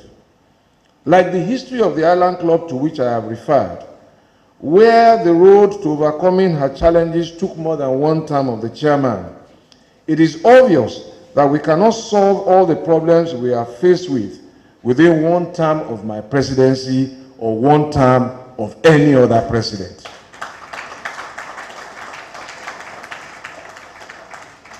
Change is not an event. It is a process, and it requires time. This is another reason why I am offering to serve you again. I believe that these problems can be solved, and our choices are moving us in the right direction, which is forward. Mr. Chairman, members of the Management Committee, eminent body of members, invited guests, ladies and gentlemen, like the Island Club, I believe Nigeria must move forward. We must consolidate on progress and seek to achieve more. We cannot afford to go back. This is what I offer and promise. that we work together to build the Nigeria we desire. And I invite all of you to join me, because it is possible, as we consign our difficulties to history and embrace a future of prosperity. Let us consolidate and move forward together, because going back cannot be a choice. Thank you, and God bless the Island Club. Long live the Island Club, and long live the Federal Republic of Nigeria. I crave your indulgence in my capacity as a member and an immediate past correctly. About 25 years ago, it was your profound privilege to serve during the 50th anniversary celebrations of this club, if I recall, or if it was Prince Demola Dada. But nevertheless, sir, it is your profound privilege today to chair the 75th anniversary of this club. And this is a time for celebrations. But I know that some of our members have also violated the rules of the club, and they are under some form of sanction or the other. In the spirit of these celebrations, may I ask Mr. Chairman that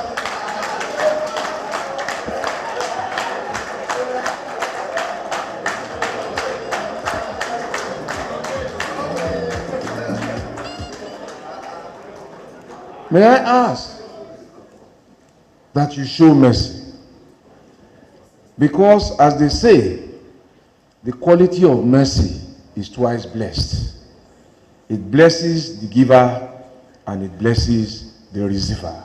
Thank you, sir.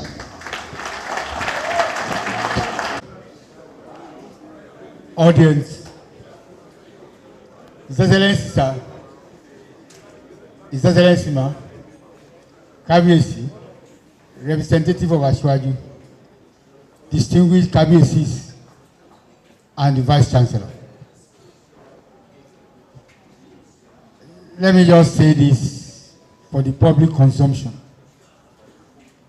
I've listened attentively to the speech of the President, meticulously delivered by the Minister of Works, Power and Housing. The last statement is well noted.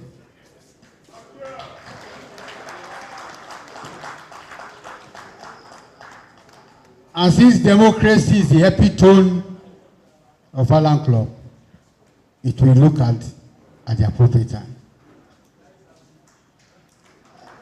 I don't have the authority to issue a unilateral statement, but it will be considered.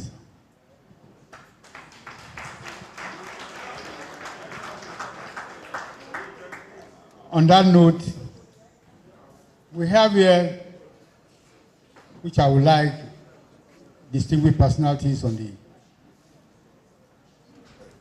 rostrum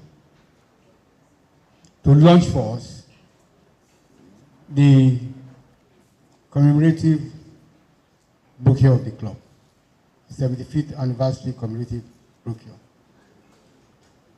May I invite the President, represented by Mr. Raji Fashola, SAN, to take a look at it. I want to take it one by one. I don't want the Ijebu in me will come to play today. Mr. President, sir, whatever you want to do, just open it for us, and you can give us a figure at the back, it is your wish, you can give us any figure to commemorate the brochure. It's now launched. On behalf of the President and Commander-in-Chief, President Muhammadu Buhari, I launch this 75th anniversary commemorative brochure for a sum which I will advise you after speaking with the President. Thank you, Honorable Minister. It's well said, it's well taken. It's well taken, sir. And knowing you,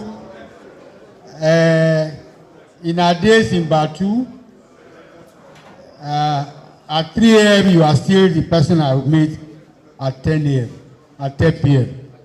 So if the way you behave at 10 p.m., you don't lose it at 10 a.m. So I know your words, and I know you will not go that way.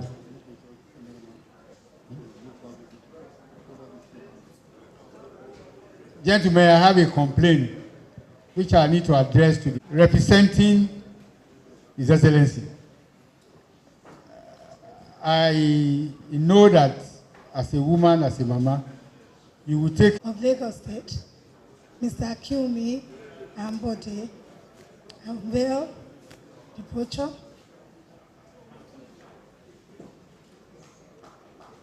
and also present the commemorative brochure to all of us seated. But I also take a cue from what has been said by the representative of the President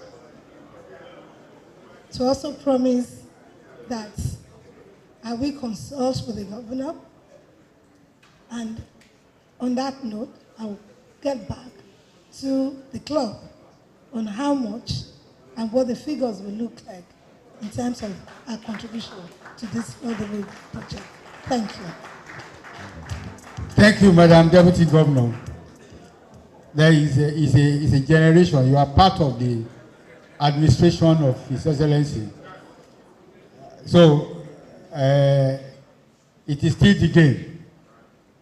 But I thank you very much for your support, and I'm sure when you are sending us the check, we will be happy to receive it. Kabiyesi, do we take it to you? But if the Social Secretary will give you the mic to talk from the throne.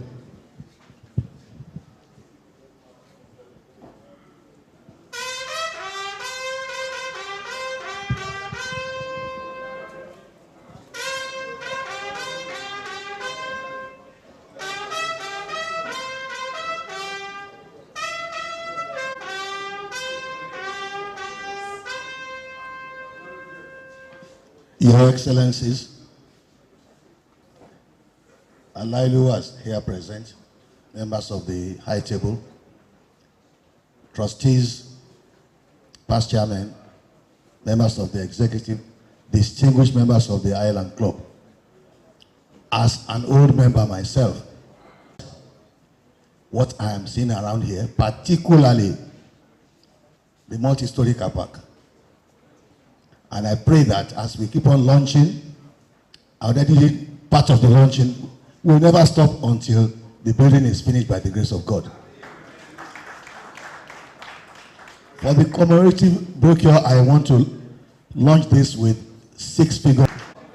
I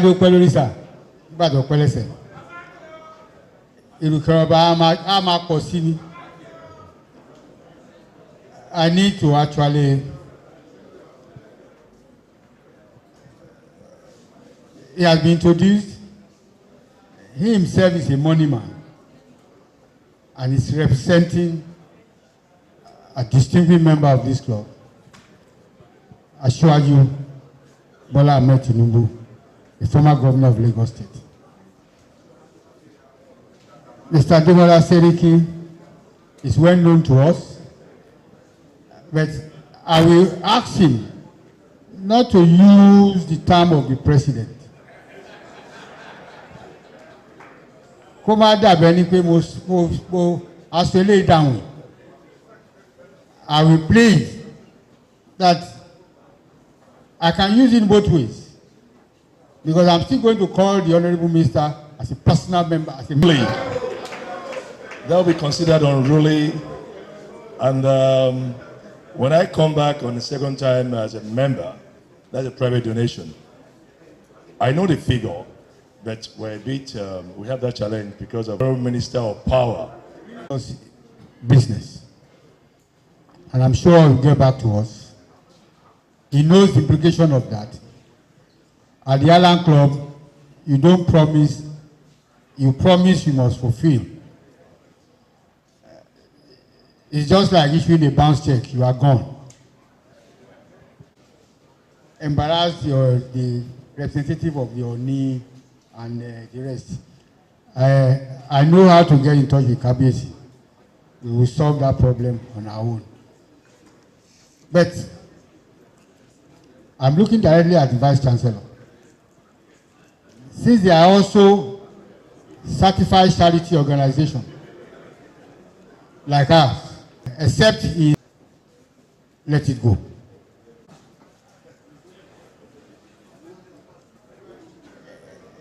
I think it's 6475 or something.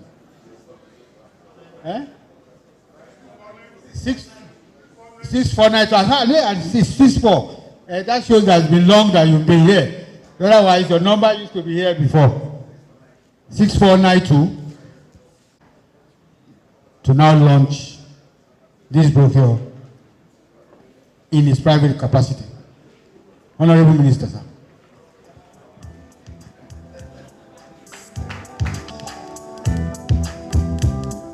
Mr. Chairman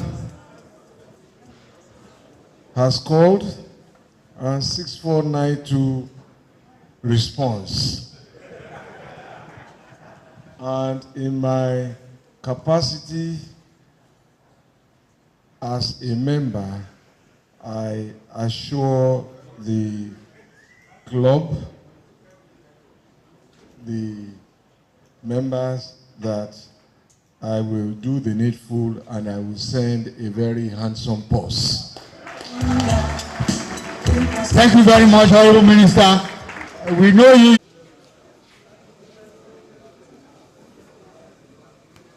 To the Island Club at 75, and to 75 and many more years, we cut this cake in felicitation and celebration.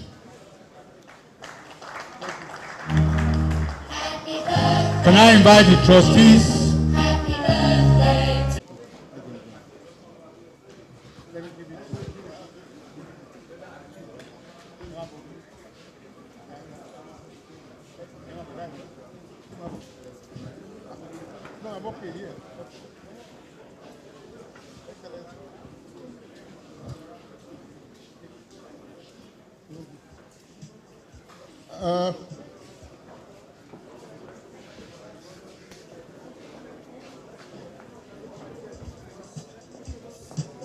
On behalf of the Board of Trustees, the past chairman, and the entire membership of this club, we very happily cut this anniversary cake and wish Island Club many, many happy returns of this day.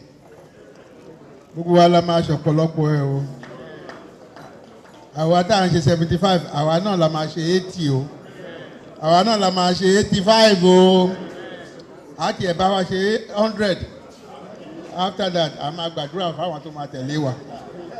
God bless us all. Thank you very much.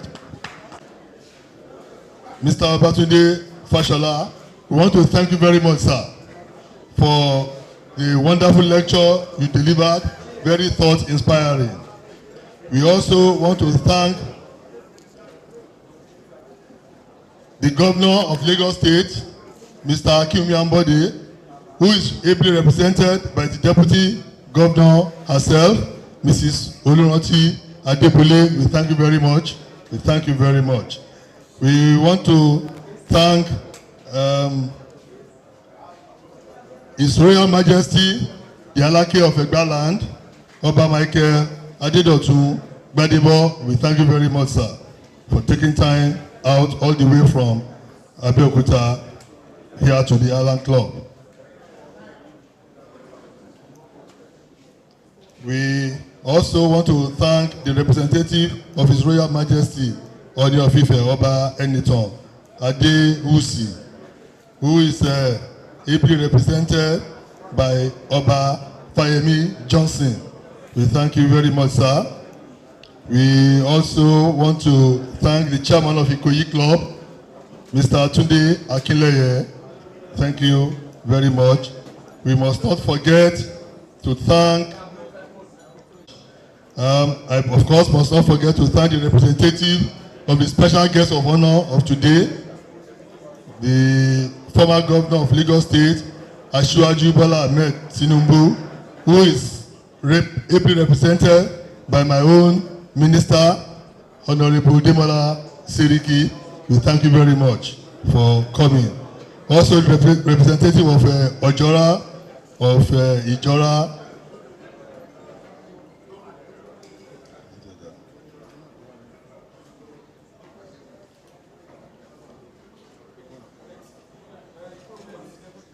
High Chief Hakim Ojora, who represents the Ojora of Oba Fatai Arubire. We thank you very, very much.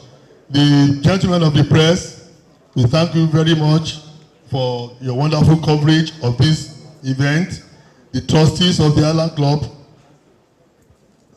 Chief Olu Falomo, we thank you. The past chairman of the Island Club, Prince Ademola Lada, we thank you very much. Basharu J.K. Randu, we thank you very much. Another trustee of the Island Club, Engineer Adegbaibi, we thank you. Chief Augustine Ayo, an elder of the club, we thank you very much.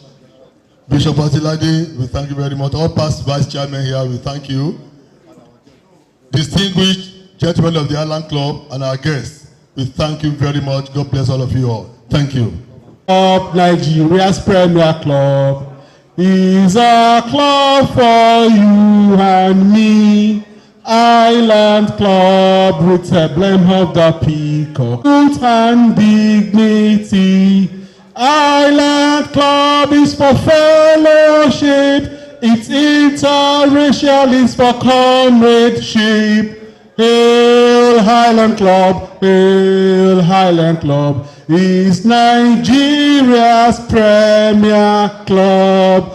3 empty chairs to Island Club, to Lagos State, and to the Federal Republic of Nigeria. Hip hip hip! Hip hip hip! Hip hip hip! Thank you for coming.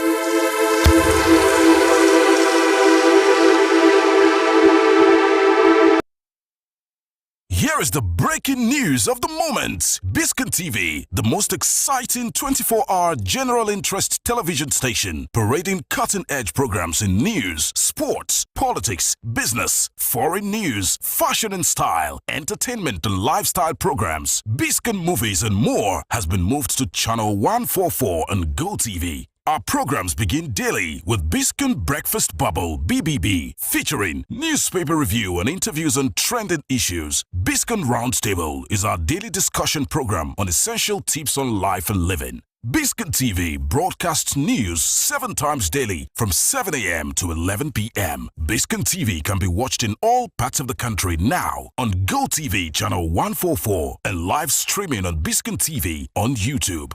Biscon TV live streaming on YouTube is the fastest growing, most watched 24-hour live streaming channel on YouTube. Remember, Biscon TV has been moved from channel 108 to channel 144 on GoTV. Biscon TV. Interactive, engaging, and unconventional.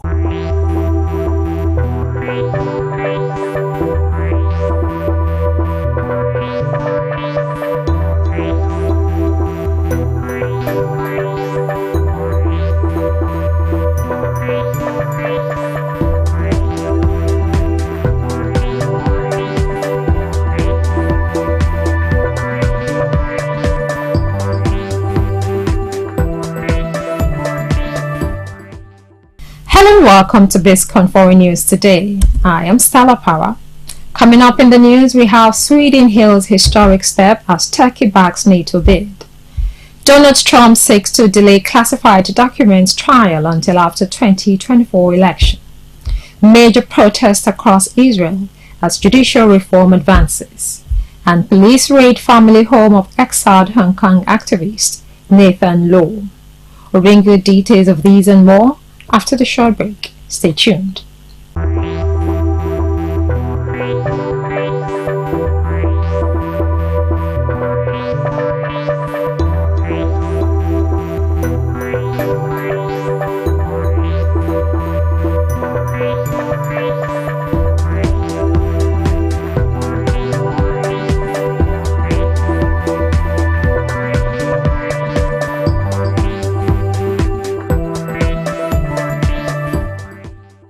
Welcome back. You're watching Biscon Television Foreign News. Now the news in full. This is a historic moment for Sweden, which has spent the past year fighting hard to get accepted into NATO. The Nordic country previously embraced wartime neutrality for more than 200 years, but applied for membership last May as part of efforts to improve security and stability in Northern Europe following Russia's invasion of Ukraine. However, until late on Monday night, Turkey had been blocking Sweden's application.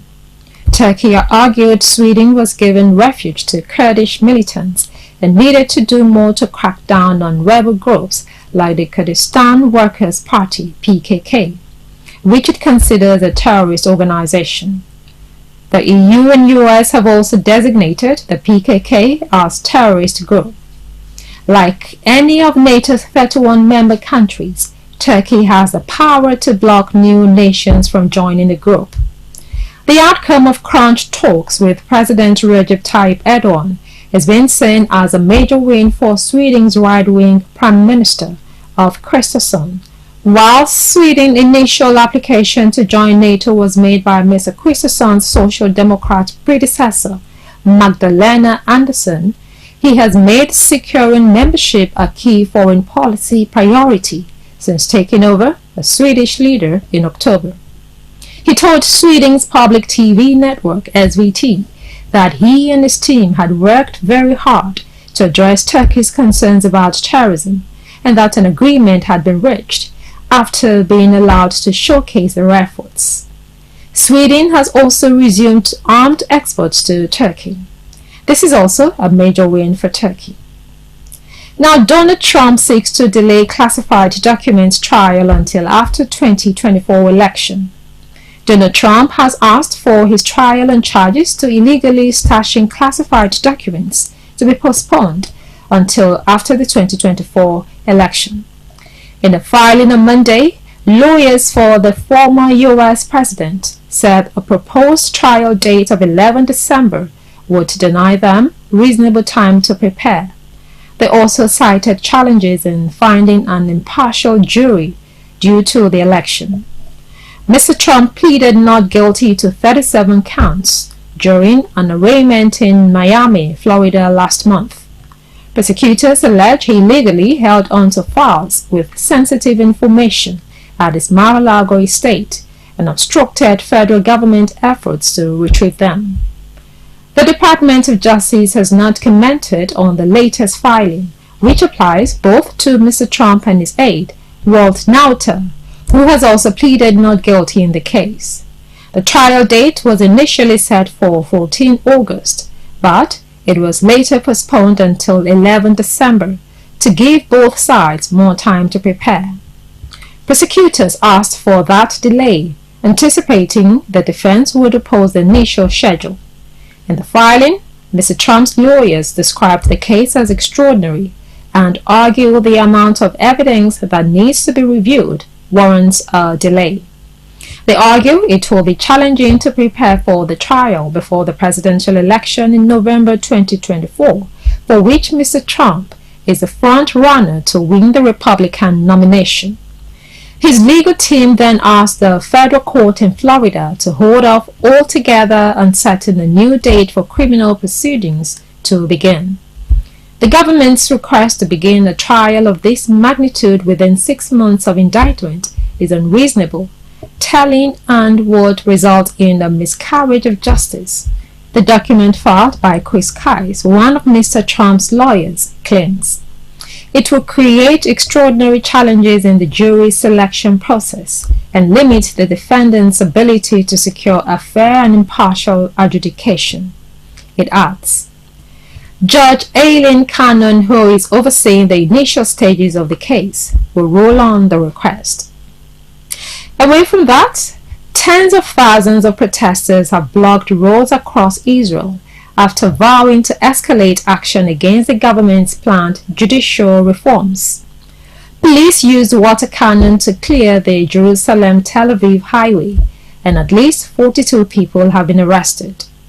It comes after a bill to remove the power of the Supreme Court to review ministers' decisions passed its first reading in Parliament on Monday night. The reforms have polarized the country, sparking months of mass demonstrations. In dramatic scenes inside the Parliament building in Jerusalem just before MPs voted on the bill, protesters tried to glue themselves to the floor by the entrance to the chamber before they were dragged away by guards.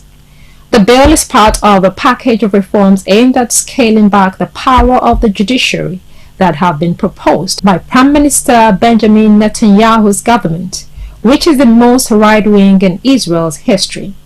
It argues that the courts exercise too much political interference, overriding the will of the electorate. Protest leaders had called for a day of resistance on Tuesday in the event that the bill brought on Monday night passed the first of 3 readings required before it can become law. The demonstrations began early on Tuesday morning as protesters waving Israeli flags, banging drums, carrying flares and chanting slogans blocked roads across the country, causing snarl-ups during rush hour. Meanwhile, a group of war veterans held the protest inside a terminal at Ben Gurion International Airport. Major protests are expected later on around the airport, as well as outside the president's residence in Jerusalem, the Israeli Defense Ministry in Tel Aviv, and the U.S. Embassy's branch office. In another story, Hong Kong police have raided the family home of Nathan Law, a leading pro-democracy activist in exile in the UK. Local media reported that Mr. Law's parents and one of his brothers were also taken away for questioning. The raid comes a week after authorities issued a $127,800 bounty for his arrest, as well as for that of 7 other activists. Mr. Law, who fled to the UK in 2020 where he was granted political asylum, is yet to comment on the developments. The raid happened on Tuesday morning. It is unclear what else the authorities seized. Hong Kong authorities on 3rd July issued arrest warrants and rewards for information leading to the capture of Mr. Law and 7 other Hong Kong political activists living in exile. The 8 activists targeted are accused of colluding with foreign forces, a crime that can carry a sentence of life in prison. The offense comes under Hong Kong's draconian security law, which was imposed 3 years ago, after widespread pro-democracy protests took place in the former British territory in 2019. Hong Kong's chief executive John Lee told a media briefing on Tuesday that investigations against activists would intensify as Hong Kong authorities seek to pursue them for life. Last week, Mr. Lee urged the activists to give themselves up, adding that otherwise they will spend their days in fear. The countries in which the activists live, which is the UK, the US, and Australia, do not have extradition treaties with China and have condemned the order from Hong Kong authorities. However, at least 5 people with connections to the activists have been arrested in Hong Kong since the announcement. The police said they do not rule out the possibility that more arrests will be made. He is one of the most prominent figures in Hong Kong's pro-democracy movement and was one of the unofficial leaders of the 2019 demonstrations. We'll take a break at this juncture, and when we come back, we'll bring you more reports. Stay tuned.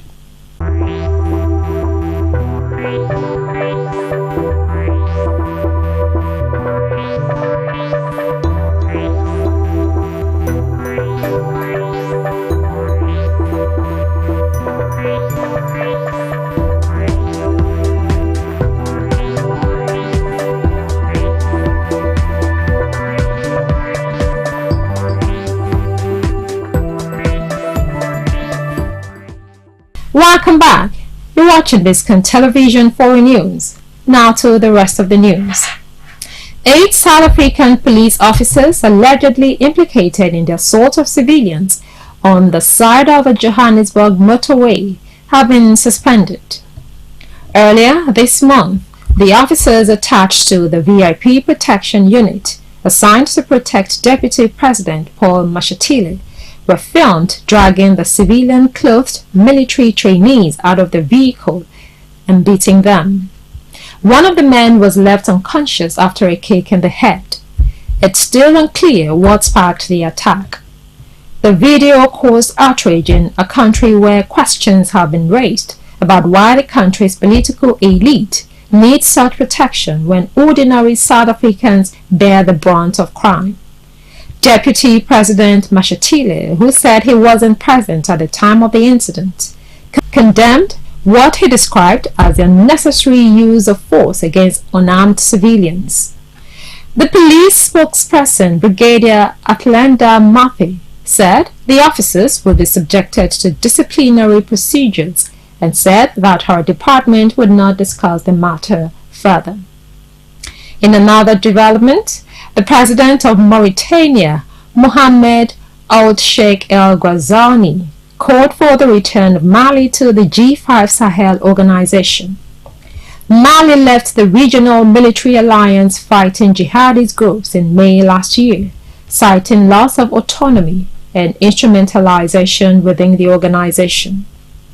The appeal took place in the Mauritanian capital, Nouakchott, at the opening of the 4th session of the General Assembly of the Sahel Alliance, a platform of 27 bilateral partners and donors set up to mobilize international aid for the development of the region. The junta that has ruled Mali since 2020 has broken with France and its allies, turning to Russia for help. Mauritania, a vast, mostly desert country with a population of 4.5 million, has not seen any attacks since 2011. And finally, 3 people were killed and 3 others are missing in flooding in southwest Japan caused by the region's heaviest rain ever. Rivers overflowed and hillsides collapsed as record amounts of rain were dumped on parts of Kyushu Island. The National Weather Agency logged 402.5 millimeters falling in Kurume on Monday, the highest ever recorded in the city. Roads and power lines were cut and thousands were ordered to evacuate as further downpours were expected. Satoshi Sugimoto of the Japanese Meteorological Agency said he believed the downpours were the heaviest ever experienced in the region.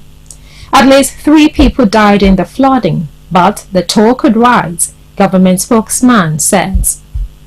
3 people were missing in some of the remotest areas of the island. The government spokesperson expressed his sympathy towards those who were affected by the disaster. The downpours prompted evacuation notices for hundreds of thousands of people, and remote communities remain effectively cut off by flooding and other damage, he said.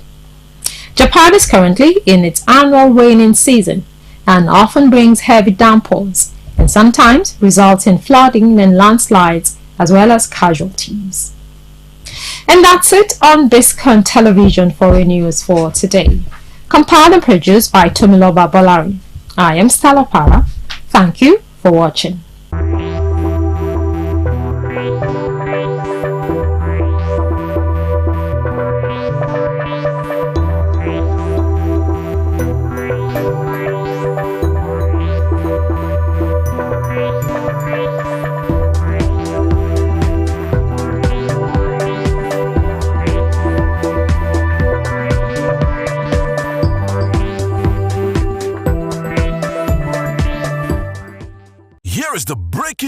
news of the moment. Biscon TV, the most exciting 24-hour general interest television station, parading cutting-edge programs in news, sports, politics, business, foreign news, fashion and style, entertainment and lifestyle programs, Biscon movies and more has been moved to channel 144 on GoTV. Our programs begin daily with Biscon Breakfast Bubble (BBB), featuring newspaper review and interviews on trending issues. Biscon Roundtable is our daily discussion program on essential tips on life and living. Biscon TV broadcasts news 7 times daily from 7 a.m. to 11 p.m. Biscon TV can be watched in all parts of the country now on GoTV channel 144 and live streaming on Biscon TV on YouTube. Biscon TV live streaming on YouTube is the fastest growing, most watched 24-hour live streaming channel on YouTube. Remember, Biscon TV has been moved from channel 108 to channel 144 on GoTV.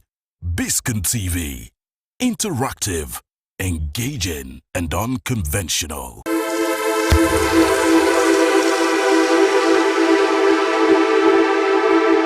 On Friday, the 10th of May 2019, history was made at the Adeola Odutola Hall, Ijebu, when the Department of Political Science, Olabisi Onabanjo University, and the Board of Trustees of the Oba Dr. Sikiru Kayode Adetona Professorial Chair in Governance held the 3rd edition of the Oba Sikiru Adetona Lecture Series to commemorate his 85th birthday anniversary. His Royal Majesty, Oba Dr. Sikiru Kayode Adetona, is unarguably the longest reigning Awujale in recorded history and currently the longest reigning first-class monarch in Nigeria. His Royal Majesty, Oba Dr. Sikiru Kayode Adetona, has been a major actor in the socio-cultural and developmental history of Nigeria since the country's independence in 1960.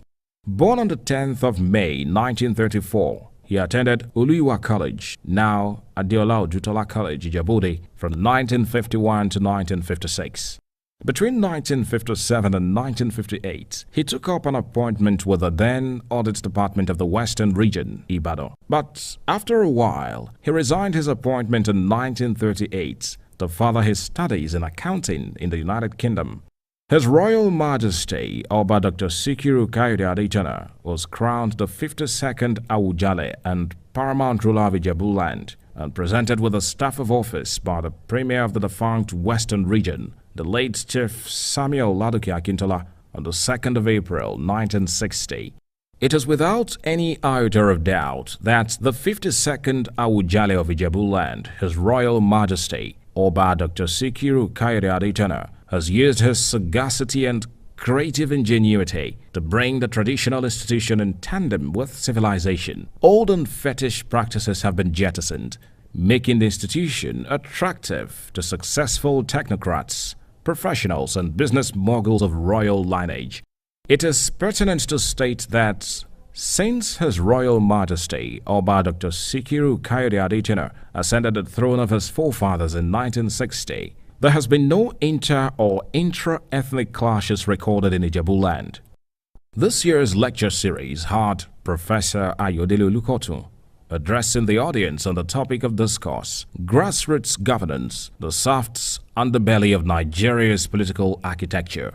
There was a panel of discussants made up of the presidential candidate of the Young Progressive Party, YPP, during the 2019 general election, Professor Kingsley Moghalu, and the only female presidential candidate in the 2015 election, Professor Remi Shonaya. The Oba Sikiru Adetona Professorial Chair on Good Governance was instituted by the Awujale of Ijebu land, His Royal Majesty, Oba Dr. Sikiru Kayode Adetona, at the Department of Political Science, Olabisi Onabanjo University, Ijebu, to promote the expansion of the frontiers of knowledge and generation of ideas for Nigeria's development. In attendance were Deputy Governor of Ogun State, Chief Mrs. Yetunde Ononuga, who represented the Governor, Senator Bukola Amosun. Former Governors of Ogun State, Chief Olusegun Oshoba and Otumba Gbenga Daniel. Secretary to the Ogun State Government, Barrister Taiwo Adeoluwa. Chief Judge of Ogun State, Justice Mosumola Digbeolu. Ogun State Governor-elect, Prince Adedakpo Abiodun. Chairman of the Board of the Nigerian Communications Commission, NCC, Senator Olabi Udurojaye. Presidential candidate of the Young Progressive Party, YPP, in the 2019 general election, Professor Kingsley Moghalu, presidential candidate of Kowa Party in the 2015 election, Professor Remi Shonaya, Vice-Chancellor Olabisi Onabanjo University, Agoiwoyi, Professor Ganiu Olatunji Olatunde, former Vice-Chancellor Olabisi Onabanjo University, Agoiwoyi, Professor Saburi Adejimi Adesanya and wife, co-founder of Eco Hospitals, Olorogun Dr. Sonny Kuko. Leading the rich array of royal fathers present was the Alafin of Oyo, His Imperial Majesty Oba Lamidi Olaiwola Adeyemi, the Bomawe of Agoiwoyi, Oba Abdulrazak Adenuba. The white-capped chiefs of Lagos represented the Oba of Lagos, His Royal Majesty Oba Rilwan Aremu Akiolu. The event commenced with the recitation of the national, states and the Awujales anthem, after which Mr. Olatunji Anyolaja, SAN, delivered the welcome remarks. In his remarks, Mr. Olatunji Anyolaja, SAN, expressed delight and welcomed everyone to yet another auspicious celebration of the 85th birthday anniversary of His Royal Majesty Oba Dr. Sikiru Kayode Adetona, which has been commemorated with an annual lecture. He cited the great contributions of the celebrant, His Royal Majesty Oba Dr. Sikiru Kayode Adetona, over the years, after which he prayed for more fruitful years. I am happy to welcome you all to this August occasion in May. It is a big congratulations to both our donor and to Professor Ayo Olukodun, the occupier of the chair. I'm sure Professor Olukodun is happy to share this joy of this day with the donor. While debating in my mind how to welcome you on this auspicious occasion of the 85th birthday of our donor, Alailua Oba Dr. S.K. Adetona, the Awujale and paramount ruler of Ijebuland, has put a candle on the light of development on the table in Ijebuland. The Board of Trustees has almost completed the building complex of the residence of the professorial chair on the campus of Olabisi Onabanjo University, Agoiwoyi. And the occupier will move into residence in the next 3 months. Next were the remarks of the Vice-Chancellor of the Olabisi Onabanjo University, Agoiwoyi, Professor Ganiu Olatunji Olatunde, and the Deputy Governor of Ogun State, Chief Mrs. Yetunde Onuga, who represented the Governor, Senator Bikola Amosun. It is important at this point to draw the attention of this distinguished audience to KBSC's determination to see through to the emergence of a sustainable chair through the construction of a befitting complex at the main campus of our university. KBSC visited our campus in December 2017 to commence the drawing of the sun for the building of offices and residences for the professorial chair, a visit which had been followed up by concrete activities leading to the construction of befitting imposing building complex that will house the professorial chair, guest chalets, and service apartments. It is my belief that the professorial chair building will further strengthen the professorial chair as well as nudge it in the direction of being an appropriate governance center characterized by a beehive of intellectual activities. In her remarks, Chief Mrs. Yetunde Onuga apologized on behalf of the Governor, who was unavoidably absent due to urgent state matters. She later proceeded to deliver the goodwill message of the Governor. For all of us gathered here today, there is no better way to celebrate our royal father on his attainment of a ripe age of 85 than being part of his legacy.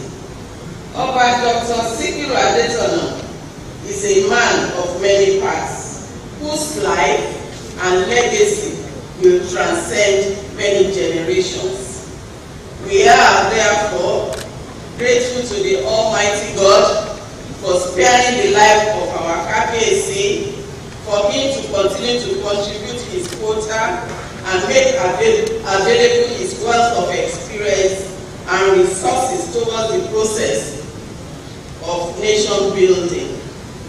KPAC, long may you reign in good health, to continue to contribute to the socio-economic and political development of not only Ogun State, but also to the entire country, Nigeria. I salute the sagacity of our KPAC, His Royal Majesty, Oba Dr. Sikiru Kayode Adetono CFR, for providing this platform for the distillation of ideas towards the process of nation building. I congratulate our Baba on his attainment of 85 years in the land of his fathers. Still in the spirit of celebrating His Royal Majesty, Oba Dr. Sikiru Kayode Adetono, Mr. Folu Aderibigbe also delivered the goodwill message of the chairman, Globacom, Dr. Mike Adenuga Jr. Swiftly afterwards, Professor Ayodele Olukotun delivered the lecture. Professor Ayodele Olukotun said the lecture is geared towards an exploration of grassroots governance as it relates to community empowerment and participation in development. He added that, at present, local governments are captured in a spoils-sharing distributive federal arrangement, a structure that discourages development. He said the failures of local governments manifest in their inability to deliver basic public service and their disconnect from the communities which they are a part of. He emphasized that our local government structure is almost non-productive, having little or no impact on the people. Before many local governments were created, he argued, we had natural communities which had ethnic linguistic affinities and which had high levels of social cooperation. But then they came, meshed these together here, delete this from that, and then you had this plastic and artificial creations in which it became easy for people to emerge who are not necessarily well regarded by their communities, but they have been quote-unquote elected as local government chairmen and officials. Not just that, I'm saying that we need to rejig the DNA of our institutions at the grassroots, combine formal and informal structures in a formula in which there will be dynamic activities at the grassroots. Professor Ayodele Olukotun said issues needed to be addressed in the present local government structure include the ambiguity that surrounds their constitutional status, the almost suffocating effect of state government on the local government, resource constraints within a narrowing treadmill, and the failure to develop a governance model that could revitalize them in a measure that brings together the state and non-state actors in a consensual and developmental model. We must build government around the people. Do we even ask what the people want? Development is from top to bottom. It's never bottom up. So, to get effective grassroots government, we must ask what the people want, not assume that we know what they want all the time. And finally, as I've said, to get community-based organizations at the grassroots to partner solidly with revitalized local government organizations so that there can be a new rhythm, a new DNA between the formal and the informal structure. I thank you for listening. After the lecture, the panel of discussants, made up of Professor Kingsley Moghalu and Professor Remi Shunaya, were called up for their different perspectives, as moderated by Mr. Yomi Badejo Kusoya. They applauded the lecturer, Professor Ayodele Lukoto, for doing justice to the topic, after which they shared their different perspectives on the subject matter.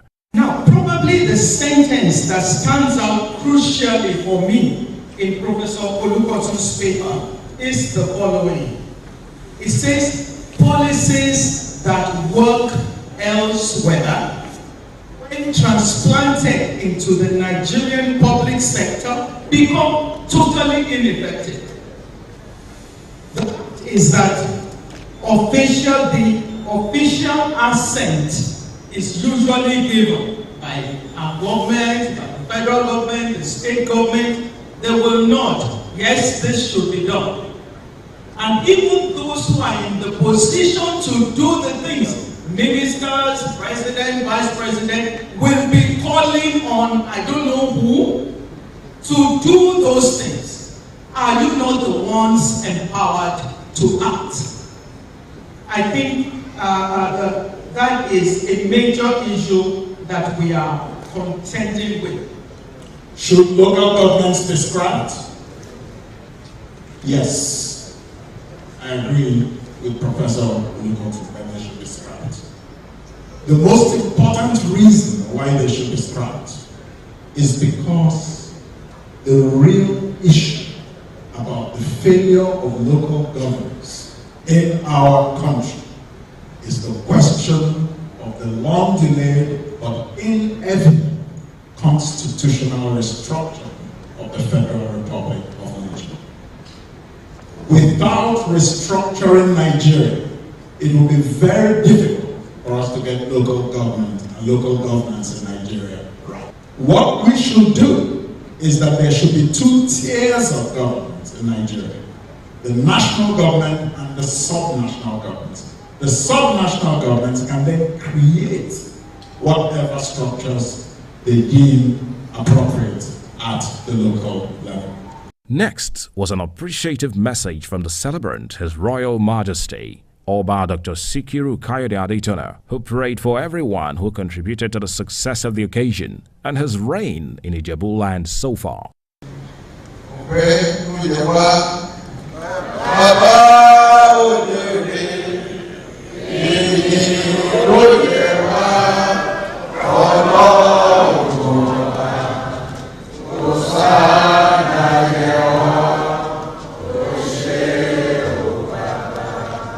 The cake cutting exercise followed immediately as His Royal Majesty, Oba Dr. Sikiru Kayode Adetona, was joined by his amiable wife, Olori Kemi Adetona, as well as other distinguished guests to cut the cake.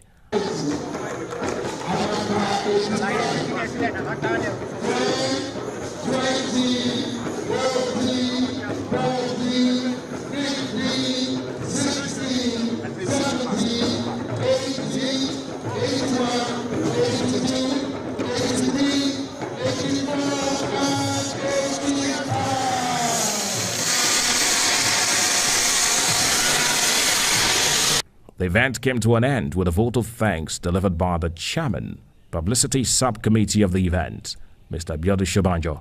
From the chairman and CEO Biscon Communications, Prince Bisi Olatilo, and the entire management, we congratulate His Royal Majesty, Oba Dr. Sikiru Kayode Adetona, the paramount ruler of Ijebu land, on his 85th birthday anniversary, and also on the successful hosting of the 3rd annual Oba Dr. Sikiru Kayode Adetona Professorial Chair Lecture, as we look forward to the 60th anniversary of his coronation as the Awujale next year.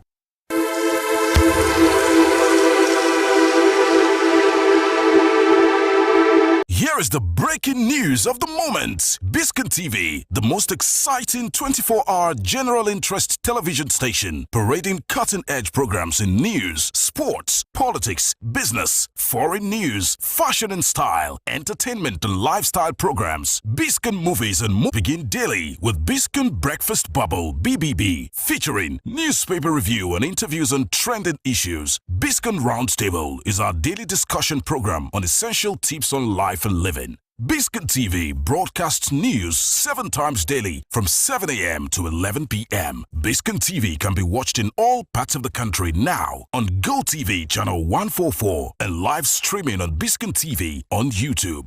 Biscon TV live streaming on YouTube is the fastest growing, most watched 24-hour live streaming channel on YouTube. Remember, Biscon TV has been moved from channel 108 to channel 144.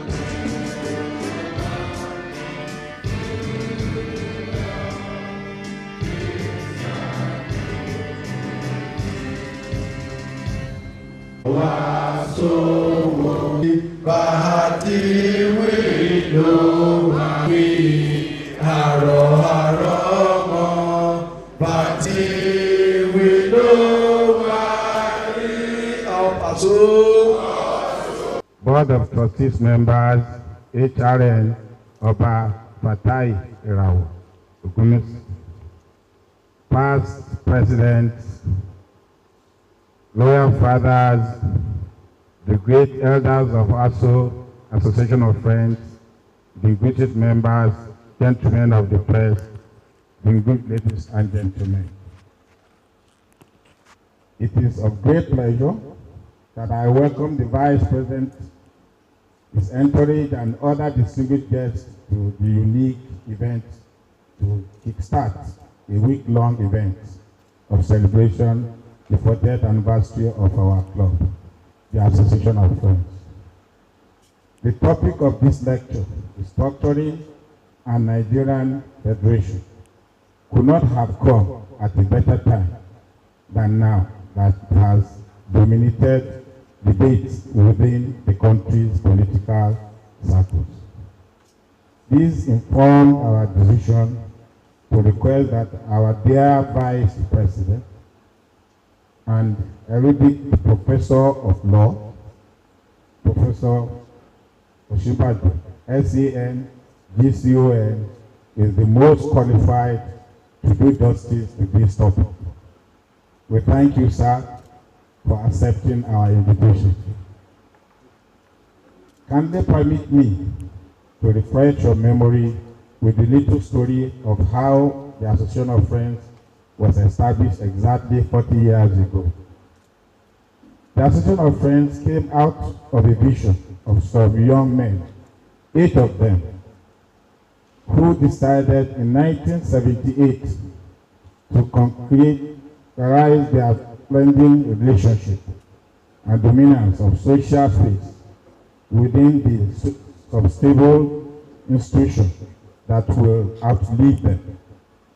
The young men who are now in their late 70s and early 80s were determined to actualize this vision, and at their second meeting named the Club Association of Friends.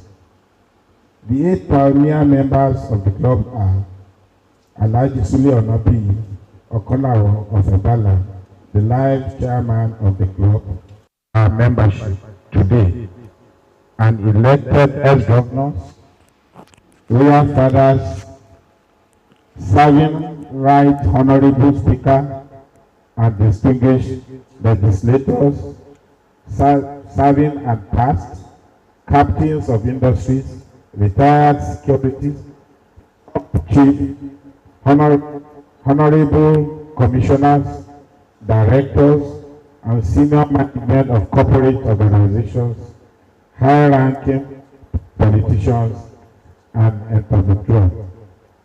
In line with our objective to take our dear club to a greater height, we have carried out an infrastructural facelift of the clubhouse and enhanced safety and comfort for our dear members. We have also working in actualization of our flagship projects, a sports center named after one of our pioneer board trustee member, the late Prince Gabi Yaradua. Gabi Yaradua Sports Center, now under construction, will have a different section for indoor games like chess, table tennis, dynamics, darts, snooker, drafts, sauna, and massage to enhance the good health and wellness and relaxation of our members. We have also supported the megacity night economic vision of the Lagos State government through the provision of well-designed programs of activities in the club, while ensuring social responsibilities in our neighborhood through various social interventions.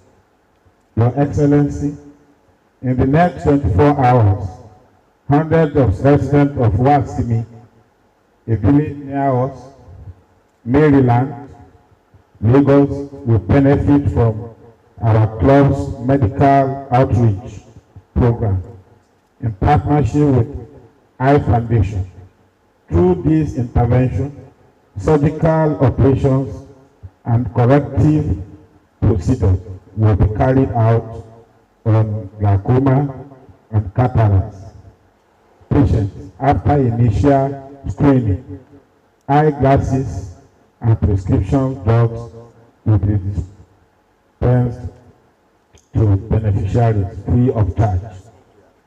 We shall also embark on a free sugar and diabetics medical screening in partnership with the Lions Club, as the good health of our members and neighborhood residents is a priority to our management in the club.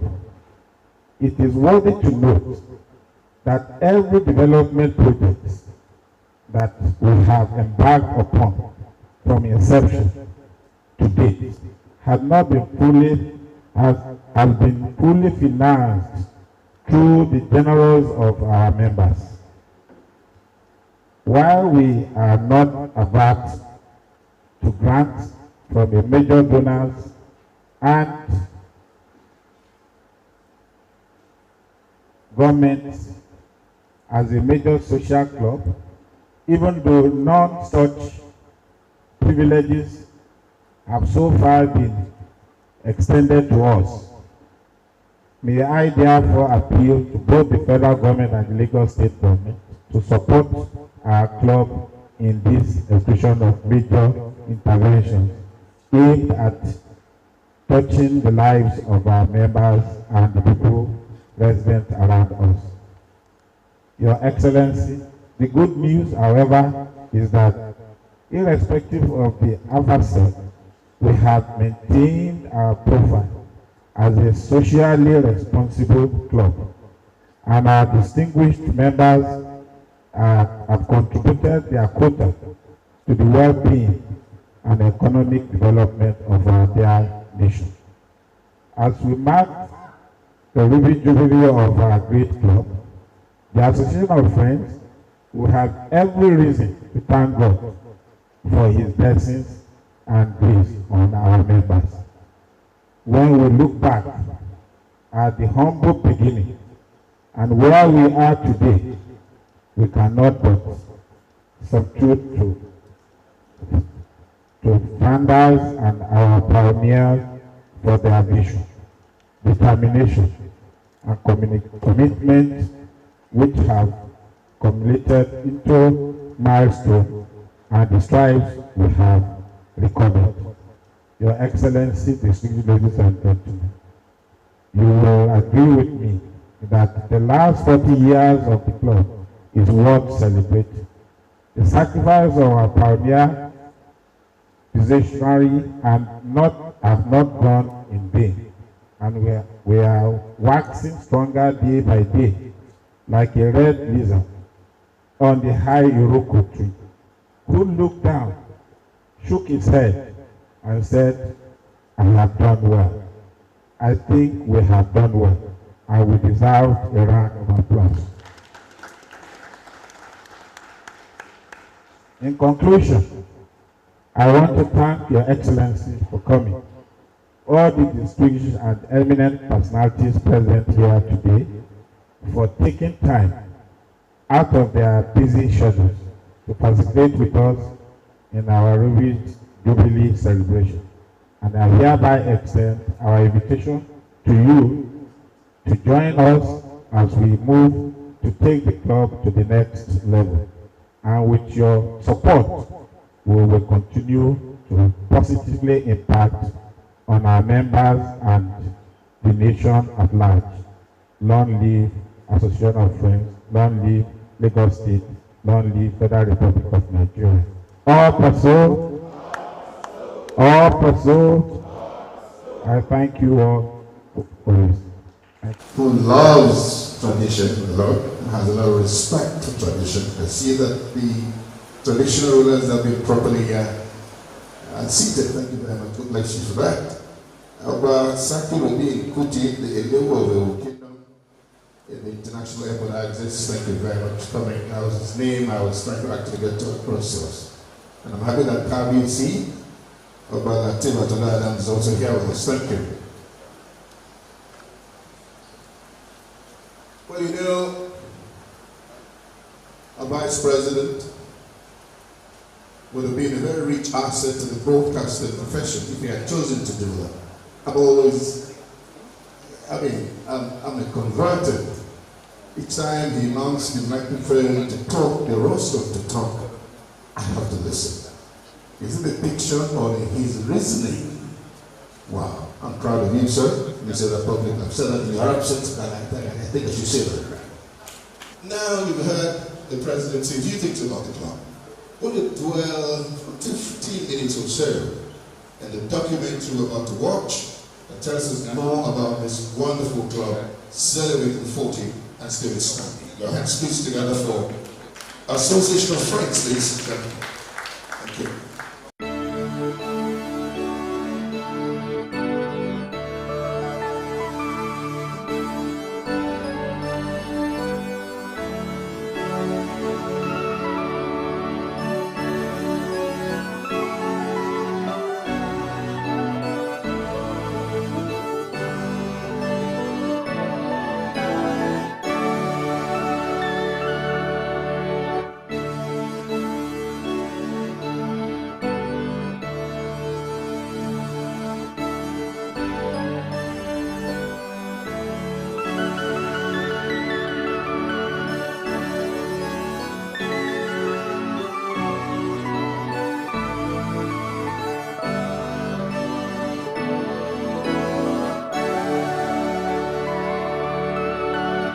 Someone once said, "Show me your friends, and I will tell you the kind of person you are." Another thinker said, "A friend in need is a friend indeed." These two expressions have deep meanings, and just like life itself, or like a coin, these meanings are twofold. However, it is their positive sides that reflect on a top-ranking and unique social club in Nigeria, Association of Friends, or ASO for short. Founded in 1978, and just as the name implies, ASO was formed based purely on friendship. How? When this club was formed, it was now called Association of Friends. We were talking of 40 years ago. I think I can go more than that, because those of us who were foundation members started from our school days, and from there on, we were meeting regularly around Yaba, where the Ambassador Hotel was then. with Bill Friday on the bank stand and all this. So every Sunday, we'll go to the tea time, they call it those days. And it got to a time that by early 60s, most of us traveled abroad, especially in UK, London, we were there. And when we were there, we continued our association, meeting every weekend, rotating between us. When we started coming back in the 70s, by the time we all came back, or most of us came back, it was getting to mid-70s and so on. And we started thinking, how can we regroup ourselves? On a fateful day around November 1978, one of us was trying to get married, and we were all invited to Ikorodu. From that Ikorodu sojourn, we came back from Ikorodu, and we went to our life chairman's house around the Keja. It was there we started our meeting. And we thought, what are we going to call this association? We all agreed that we will choose the name Association of Friends. We were very few, maybe about 6 or 7 of us then. And that was how it started. Later, we went to Fataira's house, this our Oba, his house. We turned it to a club house. 20 years after 8 young folks you can describe as prodigies began interacting and enjoying each other's respect, they conceived a higher and more enduring idea of transforming their significant relationship and dominance of the social space into a living organism, a valid institution that will grow, endure, and outlive them. The 8 notable friends are Alhaji Sulaiman Onobi, Otumba Festus Adeleke Adeshina, Engineer Akinlawon Abiola, Otumba Kunle Adesoya, aka Pioneer Liberty, Alhaji now Kabiesi Fatai Irawo Ogunsi, Prince Ainde Adesina, now late Apostle Sunday Adigun, and Evangelist Kola Soyaolu. By virtue of determination and sacrifice, these like minds got together again at the official introduction party of the wife of Mr. now Otumba Kunle Adesoya, where Mr. now Evangelist Kola Soyaolu again brought up the idea of forming a club they could call their own. Soyaolu was the gentleman who did the legwork, reaching out to other friends, and was instrumental to the launch of the vision. I gathered all my friends to be my guest. From this, that is how we started. The idea was overwhelmingly accepted by all present. Subsequently, the first official meeting of these lively and energetic friends took place at the Ezekiel residence of Alhaji Sulaiman Onobi, now the Okonlomo of Egbaland. Initially, meetings were held on a rotational basis at members' houses. The house then was being used by Gaylord Nigeria Limited, of which Alhaji now Oba Fatai Irawo was the director and Otumba Adeleke Adeshina was chairman. Love and greater understanding of what ASO was all about. That made me to go the full length on every aspect of life, on what I did. It was at this first meeting that the club was christened Association of Friends, and where, without any rancor or acrimony, the following pro tem executive committee, now management committee, was constituted as follows. Alhaji Sulaiman Onobi, Chairman, Otumba Festus Adeleke Adeshina, President, Engineer Akinlawon Abiola, Vice President, Otumba Kunle Adesoya, aka Pioneer Liberty, General Secretary. Others were Alhaji, now Oba Fatai Irao Ogunsi, Treasurer, Prince Ayinde Adesina, now late, Social Secretary, and both Apostle Sunday Adigun and Evangelist Kola Soyaolu as members. Not long after, some of their close friends and associates were invited to join the club. These were Prince Gabriel Akomo Yadua, now late, Alhaji Razak Adebiyi, now late, Dr. Folusho Badejo, late, Mr. Raji Fuja Salisu, late, Mr. Fatai Kukoyi, late, Barrister Doja Adewopo, late, Mr. JB Aremu Amushon, late, Mr. Shola Adeyemi, Otumba Yomi Nubi, and Otumba Johnson Fashawe. Not long after, Otumba Yomi Nubi moved the motion to source for land suitable as a permanent location for the club. The motion was gladly endorsed by members, hence the occupation of its present site. I called members then that, look, why not go now to the new land purchase and take physical possession of the property? So some agreed, some were enjoying, some said no. I said, look, let's move. Then we went to we came on to the land, called in a carpenter and made a small board we can use as a built with corrugated iron sheets. We moved in there. In view of its outstanding commitment and hard work, the pro-temship of the Pioneer Exco was unanimously converted to substantive appointments by members at the club's first annual general meeting AGM in 1979. By then, Alhaji Sule Onobi had become the club's chief electoral officer as well as its life chairman.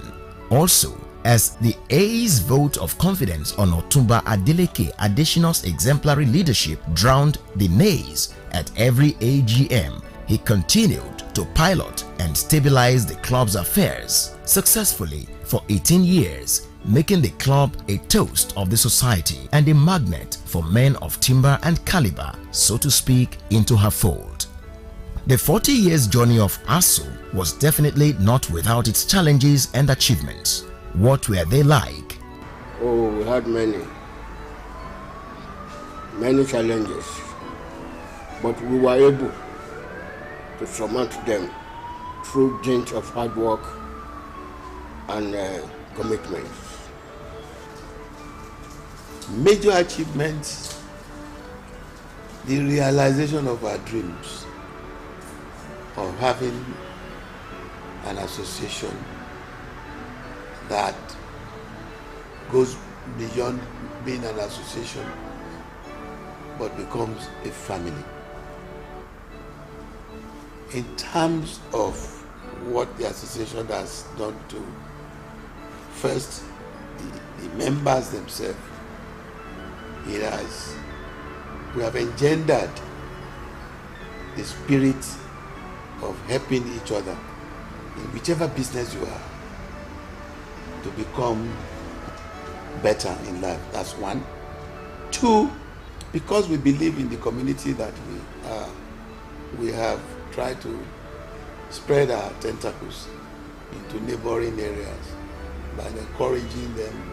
We have had a number of philanthropic things, like giving free screening, medical screening to people, and everybody knows that ASU is reaching out to people around the community. What kind of caliber of people make up the club?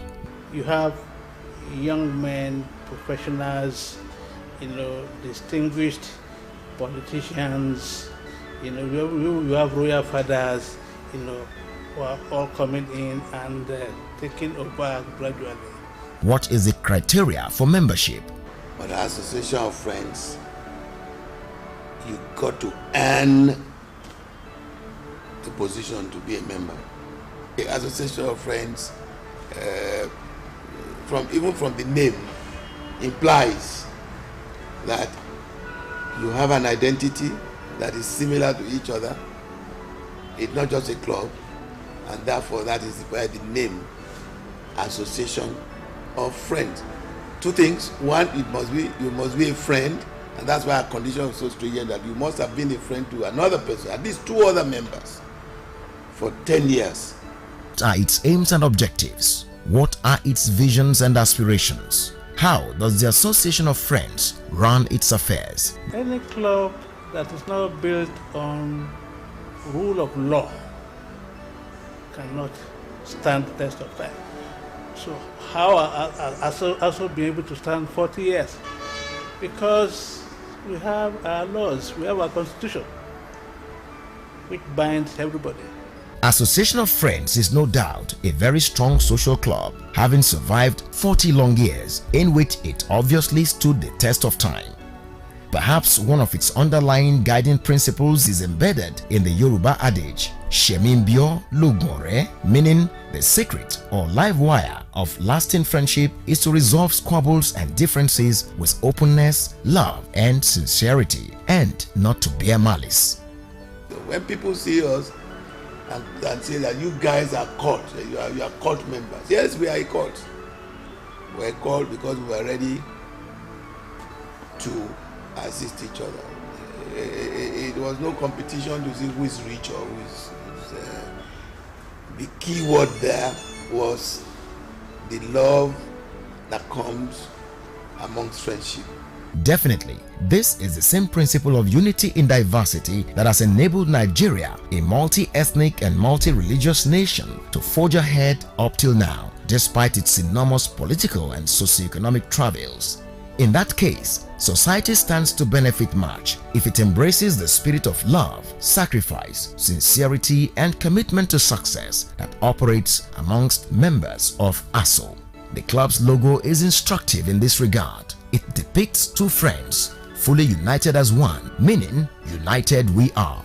Based on this unity, ASO has grown from a mustard seed sown 40 years ago to a mighty, well-branched out tree and become a haven for men of integrity who are individual phenomenon in their own chosen careers and whose contributions to nation building cannot be ignored. The club's successive leadership has also, so far, demonstrated uncommon high sense of responsibility and humility, carrying along members without partiality or discrimination. From Otumba Adeleke Adeshina, the first president who captained ASO's ship from December 1979 to January 1996 through His Royal Majesty Oba Fatai Irawo Ogunsi, who took over from 1996 to 1998, to Engineer Akinlawon Abiola, January 1998 to January 2000, it was simply superb. No less sterling was the reign of Prince Gabriel Yadua, now late, from January 2000 to January 2002, Otumba Ademola Adeshina, now late, January 2000 to June 2004, Otumba Akin Oshiyemi, June 2004 to January 2007, His Royal Majesty Oba Abimbola Akinyemi, January 2007 to January 2009, and Otumba Captain Tunde Amusa from January 2009 to January 2011. Others were Otumba Idowu Adenuga, January 2011 to 2015, Alhaji Prince Isiaka Adedeji, January 2015 to January 2017, and Alhaji Dr. Oluropo Owolabi from January 2017 till date.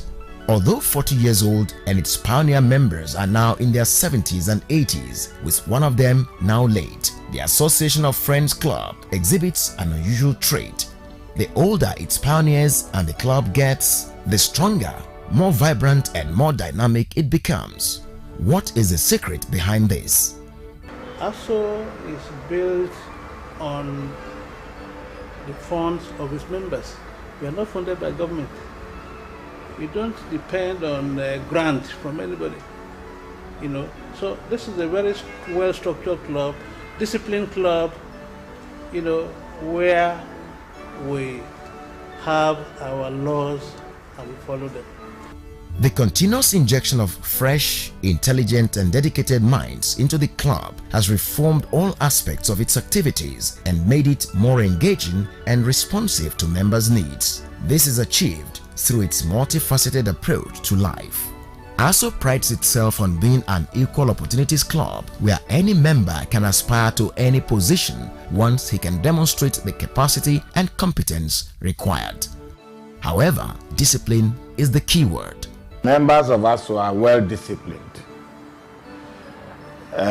What the founding fathers are laid down from day one are still being used till today.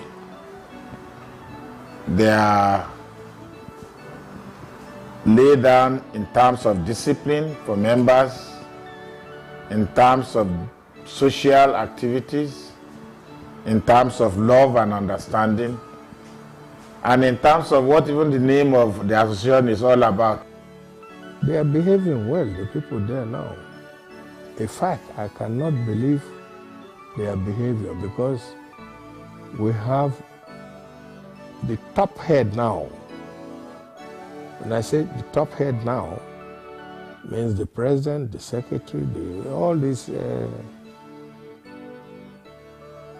people there now, they are very, very responsible. The club's maxim, ASO never lies, is a driving principle that has helped place a tag of integrity, honesty, quality, and transparency on its members, making them the envy of their peers. ASO seems to be proving that truly, as the Holy Book says, truth exalts a nation. By virtue of the spirit of unity, the central guiding force behind ASO, the club has been able to execute many meaningful projects which have positively impacted society. Interestingly, all its projects have been financed through its members' efforts and sacrifices without any government assistance. Best thing that has ever happened in that club is the Suya night, because we try to encourage people to host us every week. When things were good, the country, everything is going well. Even sometimes we get volunteers doing it, as well as when they're celebrating their birthday. We encourage people to invite their friends to join us so that we can raise some funds. Because we don't normally do launching of whatever, but we invite our friends where we serve suya, drinks, and so on at our own expense. But then, we are mostly lucky that our friends, when they come, they donate generously, for the night. The Association of Friends Club Anthem, composed by Oba Ola Femi Ogunleye, is a great inspiration. I think it was in Jemi's house where the idea of Anatu Anthem came about.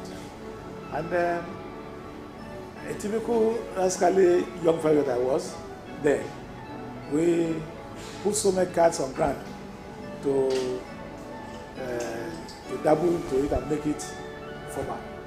The intuition just came, and I remember the choir song in those days in church, and I came out to say, "Aso sanwa sowo, aso sanwa somo, aso sanwa salafia." I wrote it down 3 times, 4 times, singing it to myself to hear how it was. Then when I got the cue and I said, this is good, let me pass on. Surprisingly, when I passed on, they clapped. And that's how it came.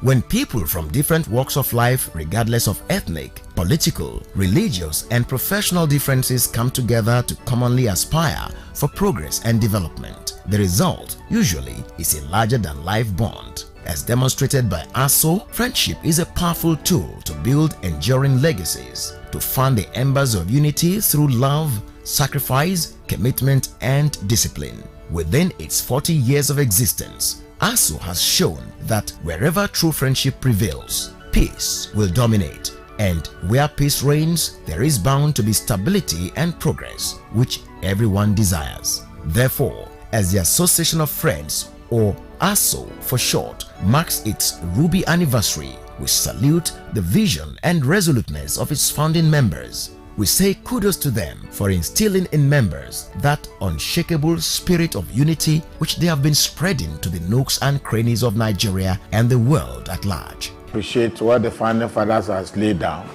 It's a privilege to be their president. Not only that, it is my aim and belief that the future of ASO is bright in so many ways. ASO is a family. We are all together, thick and thin. We are brothers here. Whatever happens to A happens to B. That is the laid down founding fathers of ASO, and that is what we are having today.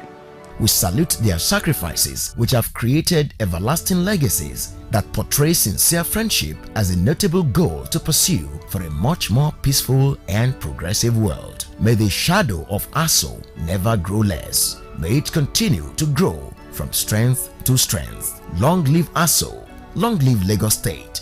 Long live the Federal Republic of Nigeria.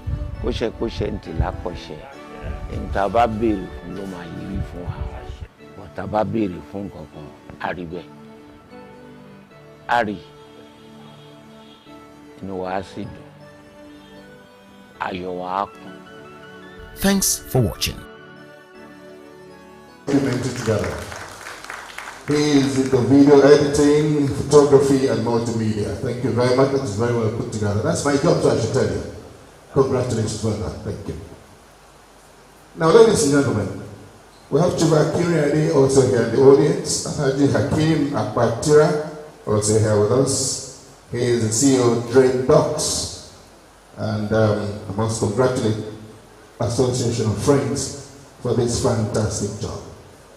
Well, today, what we're doing is a multiple event in one fluent swoop, so to speak. We're going to be having the launching of the book titled The Paragons of Virtue, the story of Association of Friends by Alajola Shitobiobaku. And of course, the major one that has brought the #2 citizen of Nigeria to the audience today is the lecture on restructuring and the Nigerian Federation. Now, each time our Vice President takes the podium, he praises the entertainment sector to high heavens. And in fact, that's my own constituency. That's why you've been hearing me say all the things I've been saying. I've been watching it. I don't know if Daddy Shoki came in here to support our Vice President. I like him to rise. One of those guys that started from nowhere, but he has beaten the world with his reggae music. Our Vice President praises you guys. Each time he has a microphone to talk, may God bless you, sir. And our Vice President said to us, he is a pastor unknown to governance. I'd like you to put your hands together on the phone together. Just so to know when to ask him to come to the microphone. But I think I have the state to say just 2 things about him. Well, this is a man who picked the world right from the beginning. I mean, the awards just came tumbling over one another, right from his school days.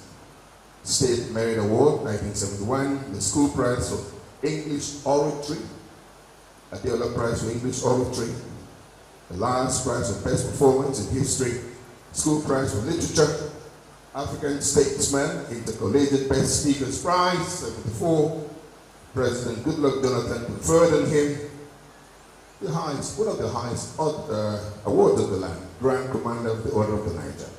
I'd like you to please put your hands together for him just before he comes up. Now, maybe you don't know this, but let me bring your mind towards this. He hasn't asked me to say this, but I've researched this. By the way, the Vice President is the author of the APC Manifesto, the Roadmap to a New Nigeria, which makes provision for school meals, a cash transfer of over 20 to over 25 million poorest of the poor.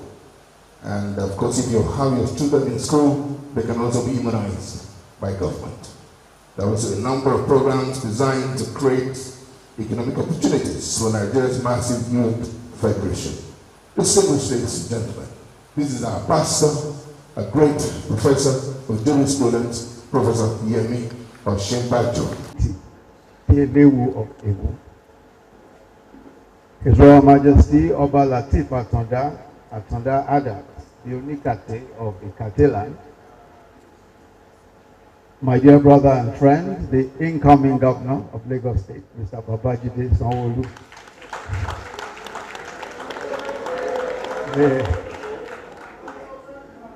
Sanwo-Eko. He has come with the money, so don't. The great association of friends, all of the members of the association of friends, of ASO, distinguished guests, ladies and gentlemen. Let me say how very deeply honored I am to have been invited to speak at this start-up of the 40th anniversary of this very great club, the Association of Friends. I have a lot of egbons here who are members of this club. But in particular, I'm here at the express command of my uncle, Otumba Festus Adeleke Adesina, who, as you know, is the pioneer president of the club. He had told me about this event a while back, and I knew that I had absolutely no choice but to make it here.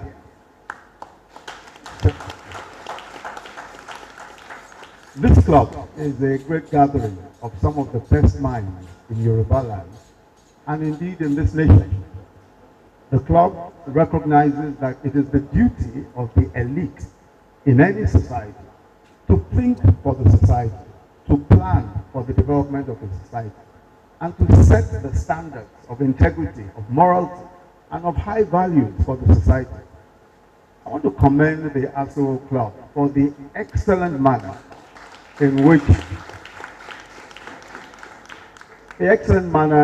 you have discharged your responsibilities, not just to the Yoruba, but for the entire nation. I want to say specifically that every elite club, such as yours, has an important duty. That duty does not end at any point in time. As a matter of fact, that duty is handed from one generation to the other. And listening to the documentary and watching the documentary, it's very obvious that the ASO Club has a plan to hand over the illustrious legacies, the illustrious values of this club to the forthcoming and to the coming generations. I commend you again for thinking through these issues and for ensuring that these issues, the issues that concern our society, remain at the front burner of your thinking. Let me say, distinguished ladies and gentlemen, that the next 2 decades will be crucial and decisive for our country.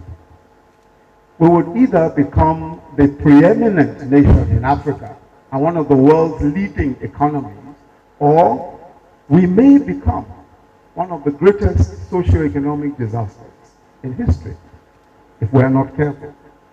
Why?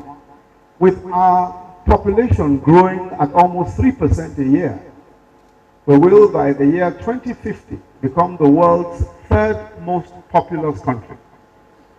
Almost 70% of that number, almost 70% of our number will be young people under the age of 25. The implications of that for education, for healthcare, and especially for jobs, all of us can just imagine. Secondly, with climate change leading to desertification at a frightening rate, fertile land is shrinking and the struggle for pasture and water is getting more desperate and more deadly every day. Today we talk about farmer-herdsmen clashes, especially in the north central region. This is essentially a struggle for pasture and water, and it's getting increasingly desperate every day because of the desertification. Lake Chad, which used to be over 35,000 square meters in the 1960s, is now 1,350 square meters. It has shrunk. and it is shrinking more every day, from 35,000 square meters to 1,350. The Lake Chad used to be a place where so many communities got their resources. They were able to feed their cattle, feed their animals. They were able to use the water for irrigation, and they fished in the water as well. Today, all of those communities around the Lake Chad are desperately in search of resources. And this is continuing with climate change.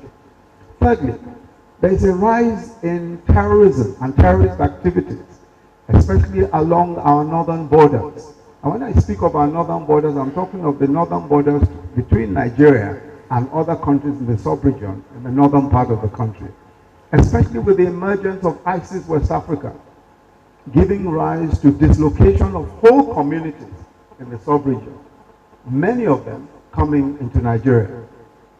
So we have a rise in terrorism. And the reason why there's a rise in terrorism is also because of terrorist activities taking place in the Africa region. Of course, there's a rise in terrorism across the world. But our peculiar problem is the ISIS West Africa, which is the infiltration of many of the terrorists who came out of ISIS, but they are now functioning out of West Africa. But even worse is the fact that Libya, after the collapse of Gaddafi and the Gaddafi government, released and still continue to release large amounts of sophisticated weaponry, which arms terrorism across Africa. The fourth is the problem of mass poverty. The problem of mass poverty. And let me give you some of the figures for our own country.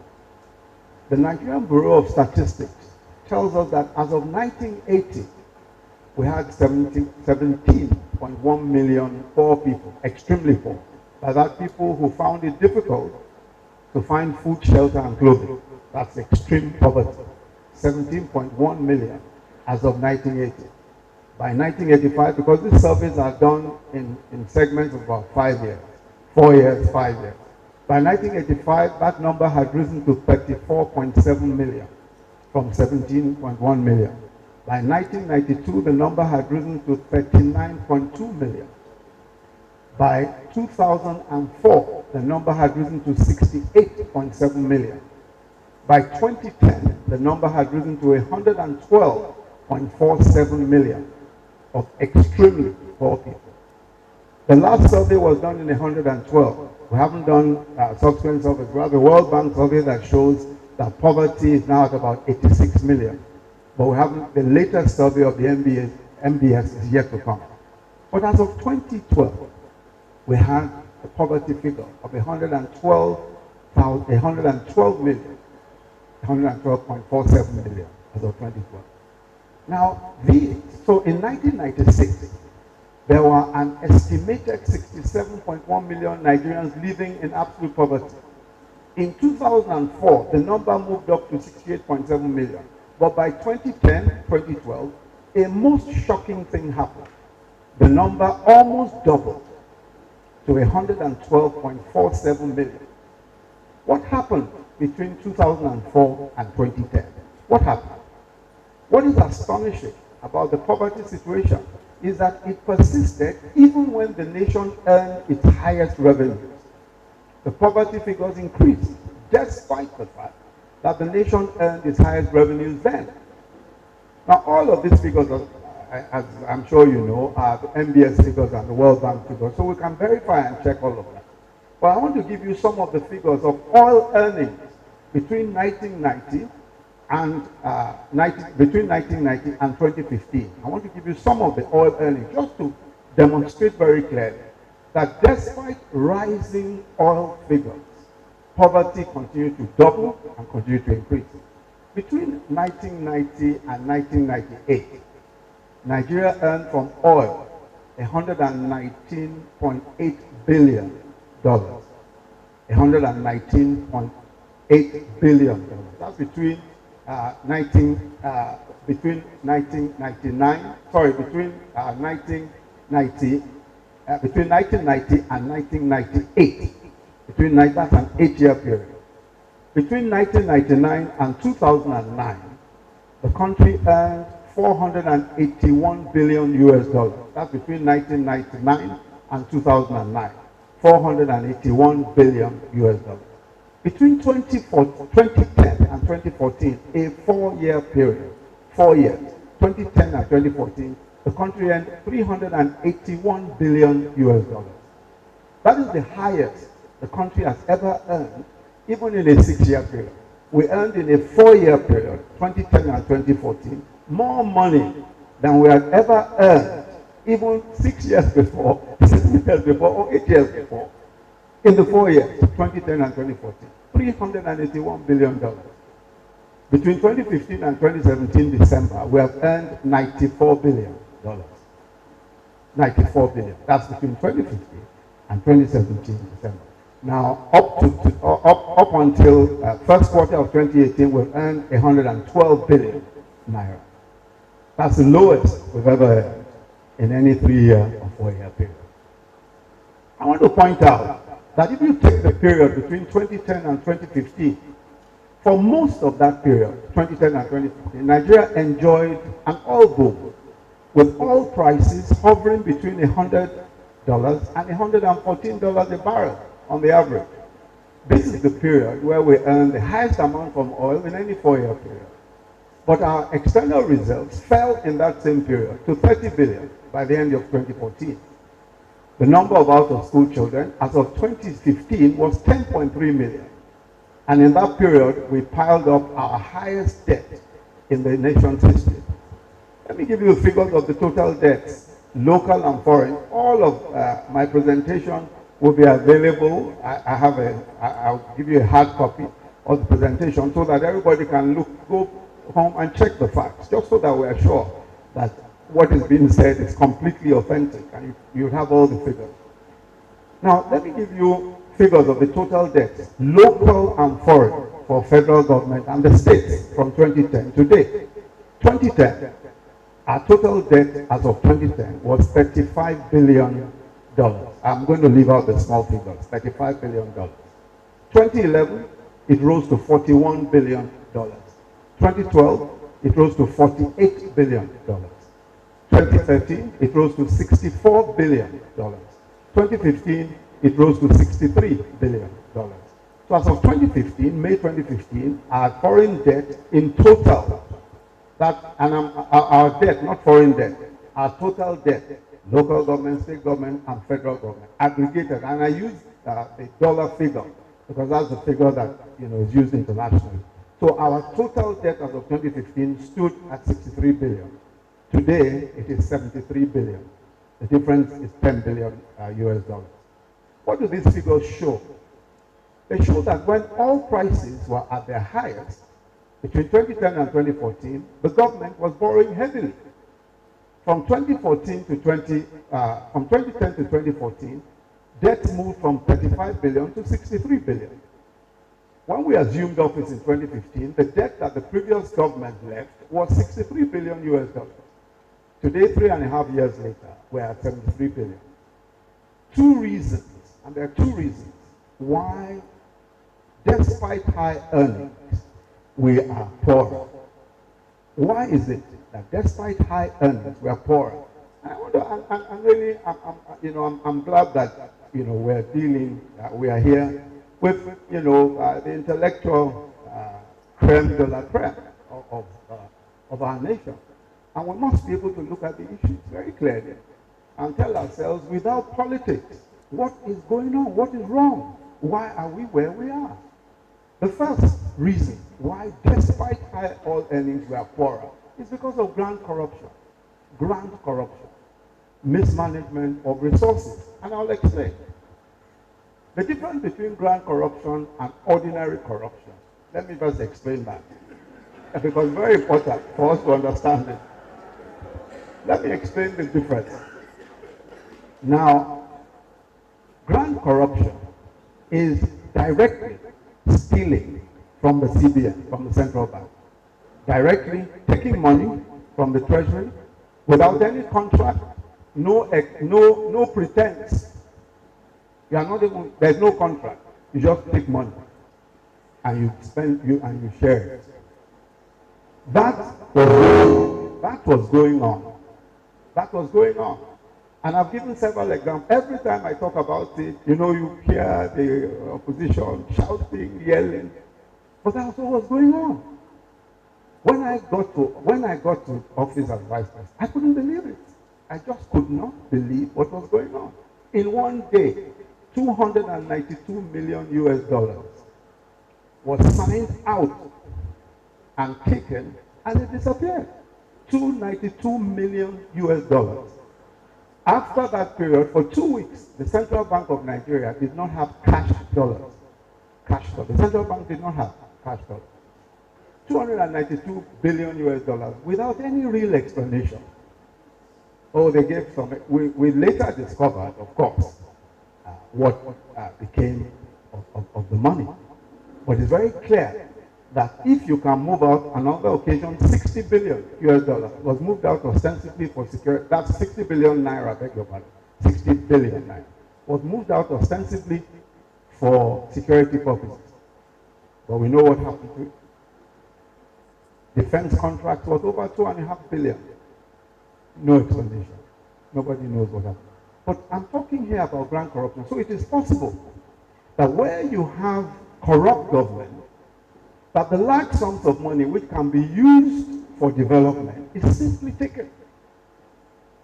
That is a totally different type of corruption from corruption that's related to contracts, which is what I call and I just use the word ordinary, not because it is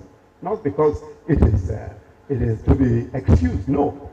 It is because it's different from where you can just take money directly. If you are the president of Nigeria, you can literally say, go and bring money. And that's what happened. Look at the sum of 60 billion naira. When somebody can take 60 billion naira or 292 billion, that's almost 70 billion naira. $292 million. Today, our trader money scheme, where we are giving the petty traders a loan of 10,000. When they pay back, we give them 15. When they pay back, we give them 20. It's costing us 20 billion. But somebody withdrew $292 million, almost 70 billion. If you had 70 billion, you will solve the problems of 7 million of those petty traders. That's the kind of thing we're talking about. Those are the kind of contrasts that we're trying to draw.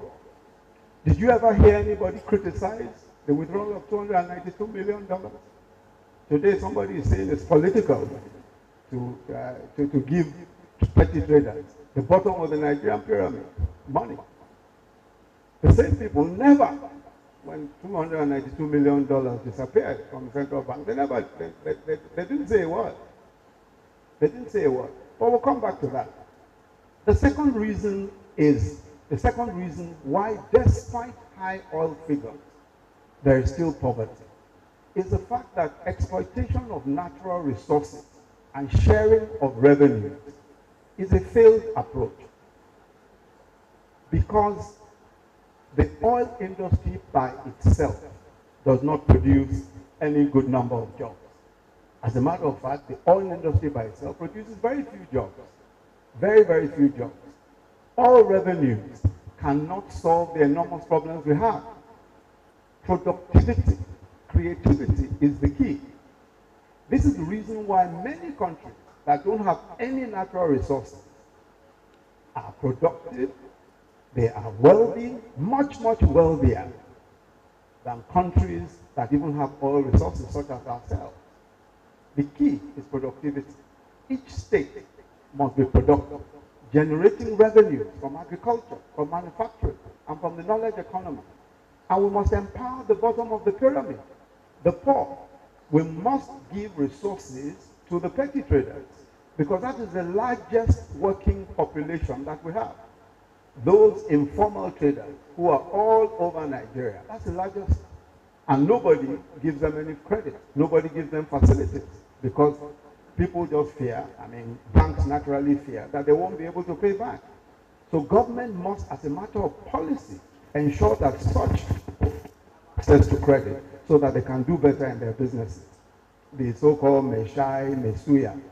But how do we achieve this? How do we achieve a situation where we are more productive, whether we have all resources or not, we're able to make the kind of money that benefits our people, from which we can tax, from which we can develop roads and infrastructure, and from which we can assure a future for our population? It is, as we've said, by restructuring. And that really, brings me to the center of the subject. It is by restructuring. But what type of restructuring? I've argued elsewhere that the commonly held notion of restructuring, meaning geographical restructuring, will not achieve much. By that I mean that this should go back to the old regions or create more states. That will not solve our problem. Some people have said that we should go back to the old regions, Western region, Eastern region, Northern region. Some people have made that suggestion, but it won't help us. Let us say today we are to go back to the old Western region. First of all, most of the states will not even agree to go back to any old arrangement. Fancy trying to get Ekiti State and Ondo State to merge again, or your state and Osun State to merge. You will never get any kind of joy. Nobody is going to agree to that. But that's only part of the problem. Assuming you were even able to get everybody to work together and you form the region will have its own government. So you probably have a governor general or something. Then you have a legislature, adding more to the burden of governance. Our problem is not in having more functionaries, one extra governor, another house of assembly, another judiciary. That's not the problem.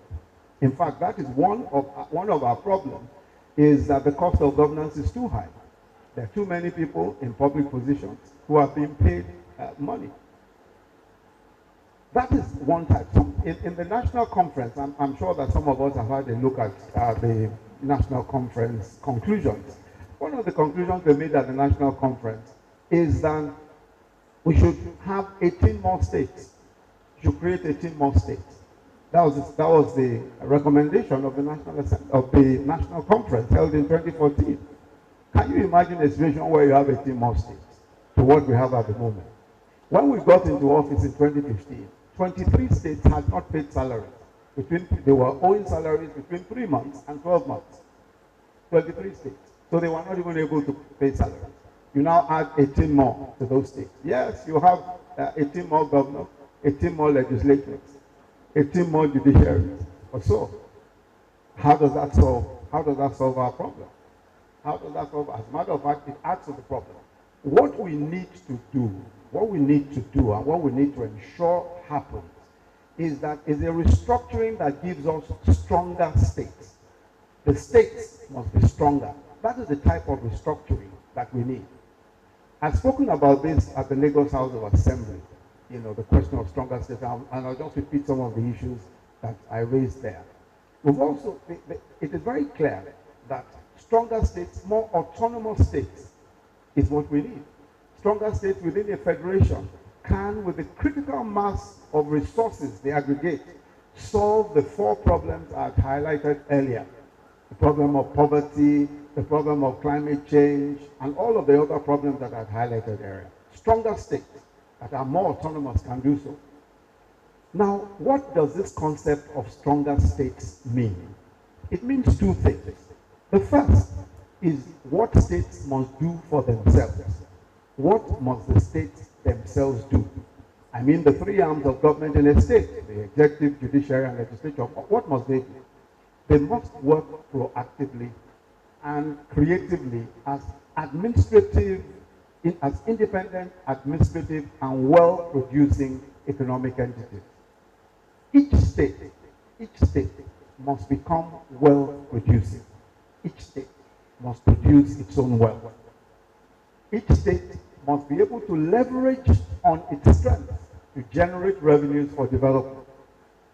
The second is the devolution of more power to the states, enabling the states to control more of their resources and make more of their own administrative decisions, such as the creation of local governments, the state and community police, including state prisons, creation of special courts and tribunals of equivalent jurisdiction to the high courts.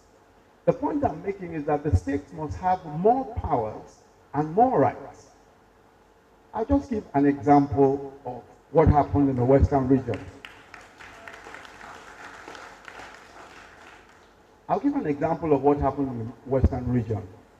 The phenomenal achievements of the Western regional government of Chief Obafemi Awolowo in 6 years illustrates how the convergence of the two imperatives that I've mentioned earlier, the two imperatives being what the states can do for themselves and greater power to the state. Those are the two imperatives. What these two imperatives can do to transform the socio-economic destiny of millions. Chief Obafemi Awolowo was premier of the Western region of Nigeria from 1954 to 1960. Now, the Western region is what today constitutes Oyo, Ogun, Ondo, Ekiti, Osun, parts of Kwara, Kogi, Edo, and Delta, and Lagos as far as Jibo, Agege, etc. Now, that 6-year period of the Awolowo government is often cited as one of the most progressive of any government in the developing world.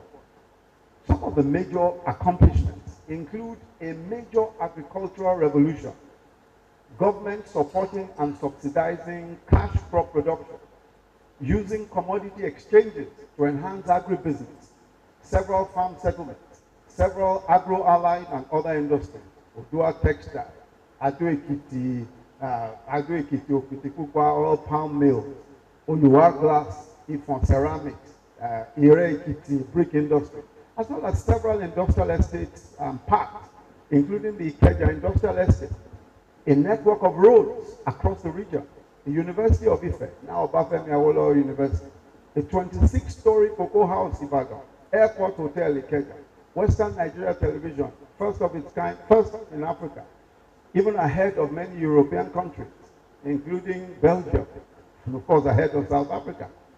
But by far the most significant achievement of the Awolowo government was free universal primary education. In 1952, when the scheme was proposed, 381,000 children were enrolled in school. By 1955, when the scheme took off, 811,432 children were enrolled in school, and the numbers continue to grow.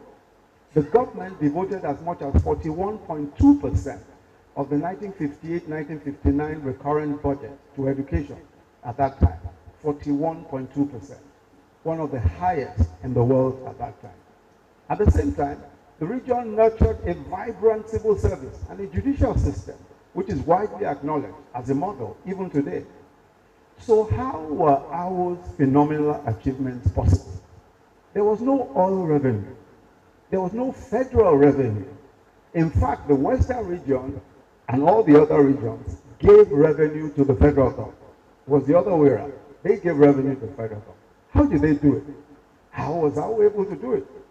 Mostly taxes, taxing individuals, and revenues from agriculture. Mostly from agriculture and some mining. Mostly taxes. Free education, which was audaciously launched by the Awolowo government, was directly on the back of income taxes. A capitation or poll tax was imposed by the Western Region government, mainly to fund free education, despite much opposition and protests. For those who follow political history, Awolowo lost elections in the West, on the federal elections, that is, in the West, on account of his insistence on free education. That kind of political courage is always difficult to find these days, but that is the cost of leadership. If you look at what was achieved at that time, and this is the point that we're making, that the states, as they are presently constituted today, the same land mass, now with better educated people, with more infrastructure, with more people working, we do not generate enough taxes to even pay for education, to even pay salaries. The same land area. The same land area can produce more agriculturally now because we have more equipment, we have more everything. So when we talk about restructuring, we must ask ourselves the question, what type of restructuring?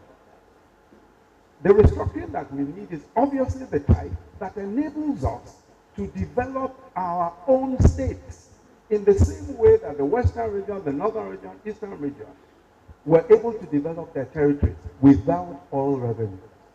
Without oil revenue. Today, everybody depends on oil.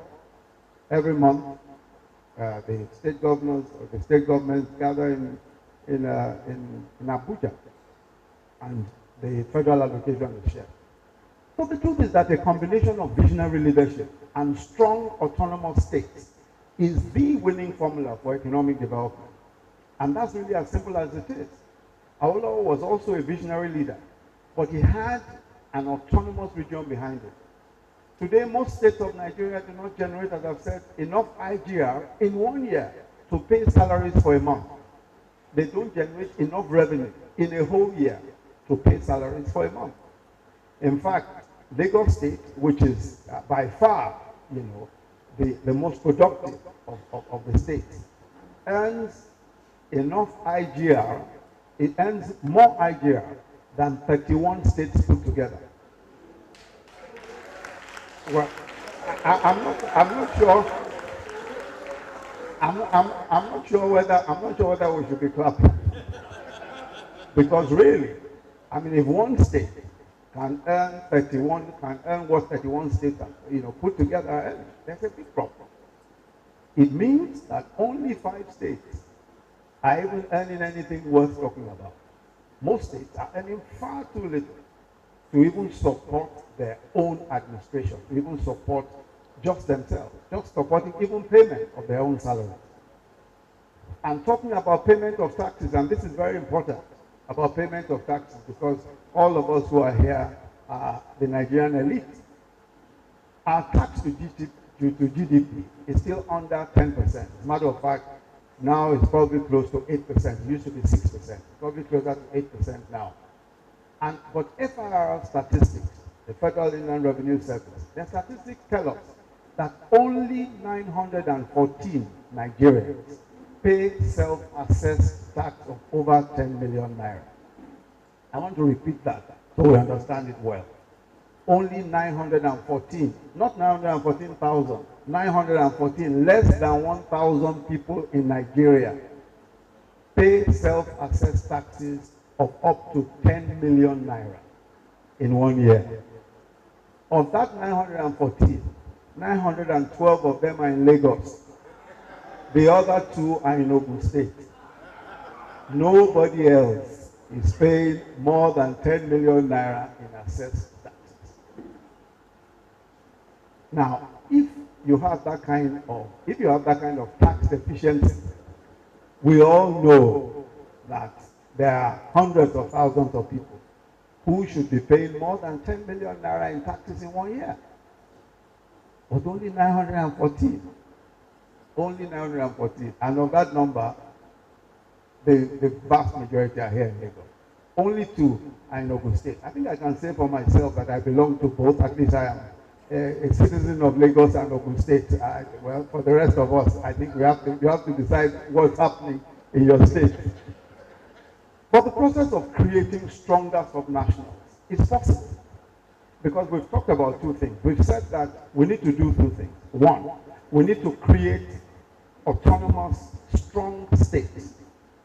We need to do that. That's one of the critical things that we need to do. But also, we have said that we must devolve power. We must devolve power to those states as part of building strong states. But we must also ensure that even at the state level, the states themselves are productive. The states must be productive. The states must, in the same way that the Western region and all the other regions, work hard, collected taxes, ensure that taxes were collected. In our case, if we collect more taxes, of course, if we allow people to keep their taxes, especially income taxes, it will make life better. But we need to ensure that taxes are collected.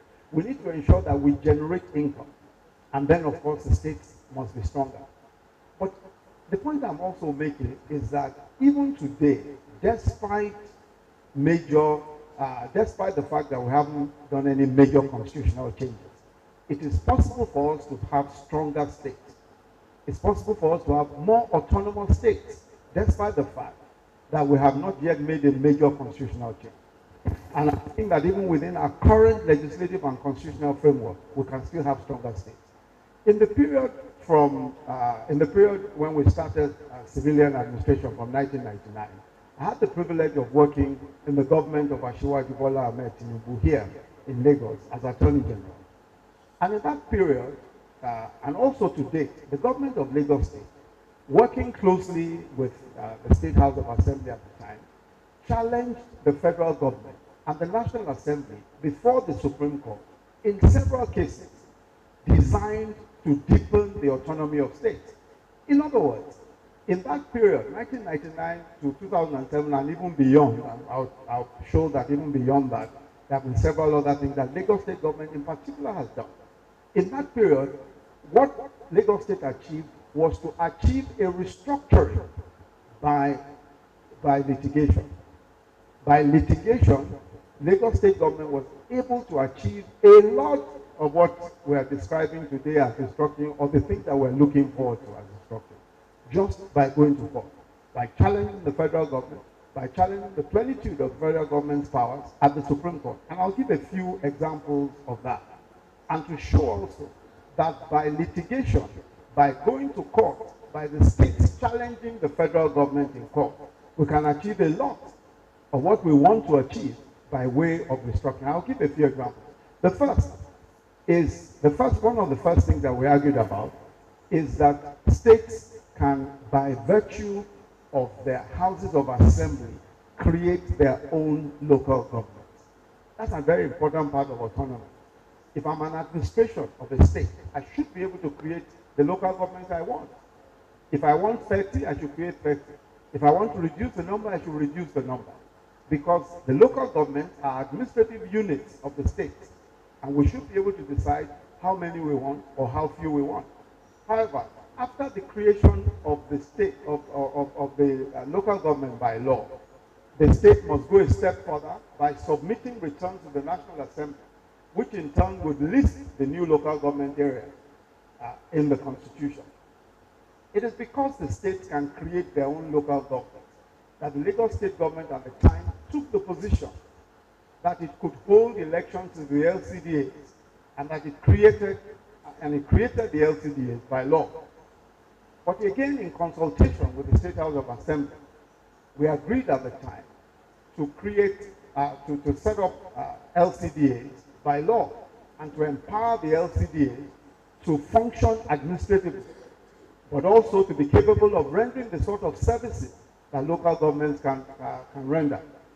The important point to be made is that after the Supreme Court had said that state governments can create local governments, we have not backtracked on that.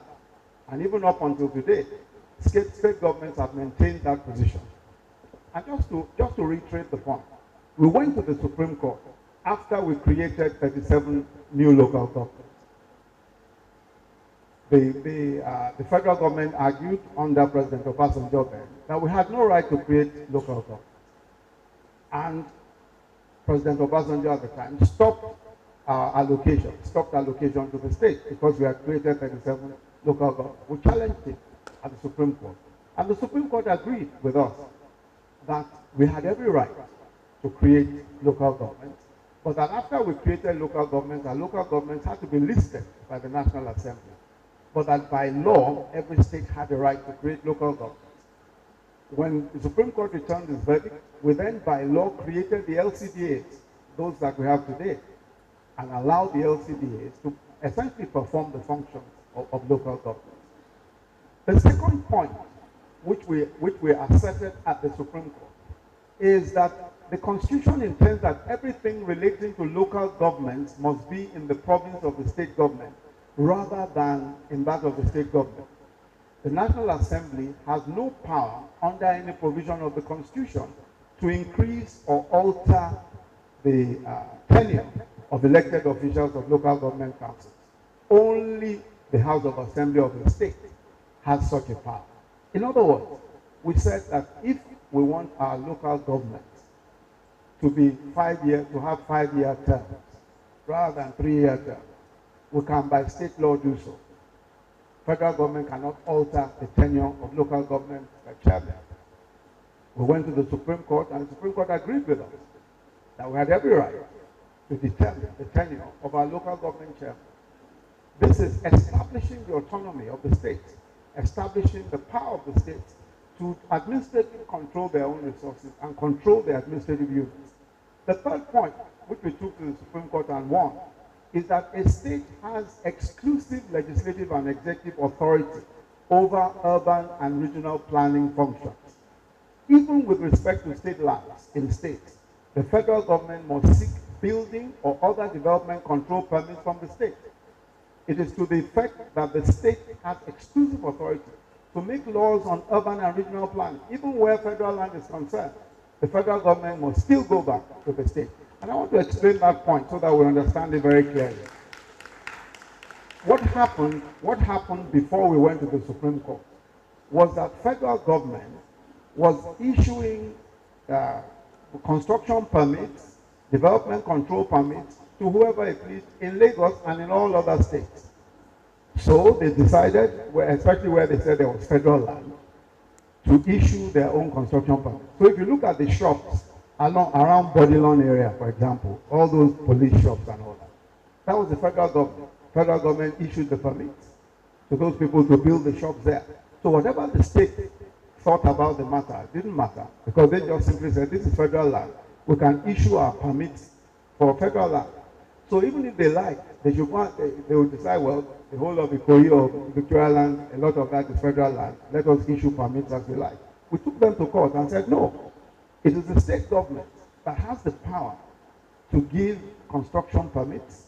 It's the state government that has the power to give development control permits, even over federal land. So we went to the Supreme Court to say that even where the federal government owns a piece of land, they cannot build on it unless the state government gives them permission to do so. And the Supreme Court agreed with us that they cannot do so unless they seek the permission of the state government. So today the law is that even over federal land, it is only the state government that can give construction permits. So we deepened in that way, we deepened the power of the state, the autonomous power of the state, the power of the state to remain autonomous, even over the federal government in specific situations. The fourth is that the president, the fourth point which we took to the Supreme Court, this was in relation to this our local government thing, but a very important point emerged, is that the president of Nigeria has no power, however good his reasons may be, to seize or withhold the statutory allocation of a state or local government. No matter how good his reasons may be, the president of Nigeria cannot say that because I suspect that you people are going to waste the money or you are stealing the money, I'm not going to give you your allocation. He has no right to do so. The federal government of Nigeria stopped our own allocation when we created local government. And we took them to court. We went to the Supreme Court and said, no, the autonomy of states guarantees that we are sharers. All of us, state government, local government, we come to the table with the federal government to share federal allocation. State government is not, the federal government is not the father. It's not a father that can decide, Lagos, you don't like what you are doing, we hold your pocket money until next month. You cannot. We took the president to court and challenged him, and the Supreme Court held that indeed the federal government or the president had no such power, no power whatsoever to withhold our allocation. Although we didn't get our allocation back until we left office, but at least we firmly established the principle, and that principle endures up until today. If you just permit me to consider the next ruling of the Supreme Court in some detail, just to demonstrate the extensive powers of state legislatures, especially over the supervision of statutory allocations. There was a case also that we took to the Supreme Court. This was the monitoring of revenue allocated to local government councils from the Federation account. In 2005, May 2005, the National Assembly passed a law which they titled the Monitoring of Revenue Allocation to Local Government Act of 2005. The law established a monitoring committee for funds allocated to local governments and required each state to give an account of how it expended local government allocations to the Accountant General of the Federation. We challenged that. In Lagos State, we went to court, went to the Supreme Court and challenged it. In the lead judgment of the Supreme Court, Honorable Justice Nikitobi of blessed memory took time to explain the practical implications of the principle of federalism in our Constitution. And he said, and I quote, he said, federalism as a viable concept of organizing a pluralistic society, such as Nigeria, for governance, does not encourage so much power, so much concentration of power at the center. Each of the federating units must be independent and coordinated. Each of them exists not as an appendage of the other, but as an autonomous entity in the sense of being able to exercise its own will in the conduct of its affairs, free from direction from another government. Then his lordship contrasted that with unitarism. He said unitarism is an arrangement where the Constitution concentrates power at the center or at the national level. A very strong central command, making the regions or groups parasitic on the center, in the sense that they do not enjoy any autonomy. This is the way the Supreme Court described this is so important, because some people today who are talking of restructuring don't even understand the extent to which we have gone in the process. They don't even know where we are. They just talk about it. You know, they don't even know what has gone on, what has taken place. The Supreme Court has clearly spoken about the extent of the powers of autonomy, of the autonomous rights of states. The Supreme Court has already told us that we are not in a unitary state. As much as possible, we should be capable of functioning as independent and autonomous units within the province of the law. Of course, we want to increase that autonomy, but we must know where we're at today. We must understand where we're at today, so that this argument on restructuring takes on a much more intelligent process, a much more intelligent process. Because we can't just be saying restructuring. Where are we in that process? In any event, restructuring is an evolutionary process. You cannot restructure in one day. We moved from regions to 12 states. We restructured to 19. Well, we're 36. We're now talking of deepening that, the autonomy of states. I must understand where we are. The Lagos State Legislature has, in the tradition of establishing and pushing the frontiers of federalism by legislation and litigation, has done a lot and has made many strides. I just give the example of Lagos State just to keep it within, because most of us live here. In more recent times, Lagos State government passed something called the Hotel Occupancy and Restaurant Consumption Tax Law. In that law, the Lagos State government asserted its autonomy by saying that we are in control of entertainment in our state. Hotels and restaurants are under our purview. And they imposed a 5% tax on sales in hotels and restaurants. This was passed by the House. The federal government challenged it. The federal government went to court and said Lagos State government has no right as a state to pass a law. But the Supreme Court declared the law valid because matters of hotel and consumption tax generally are state affairs. So the Lagos State government, by passing that law, clearly showed that we have a right to manage our hotels and collect our taxes with respect to consumption taxes and hotel taxes. Also, the Lagos State in 2006 passed the Lagos State Internal Revenue Administration Law. That's the LRS law for the first time.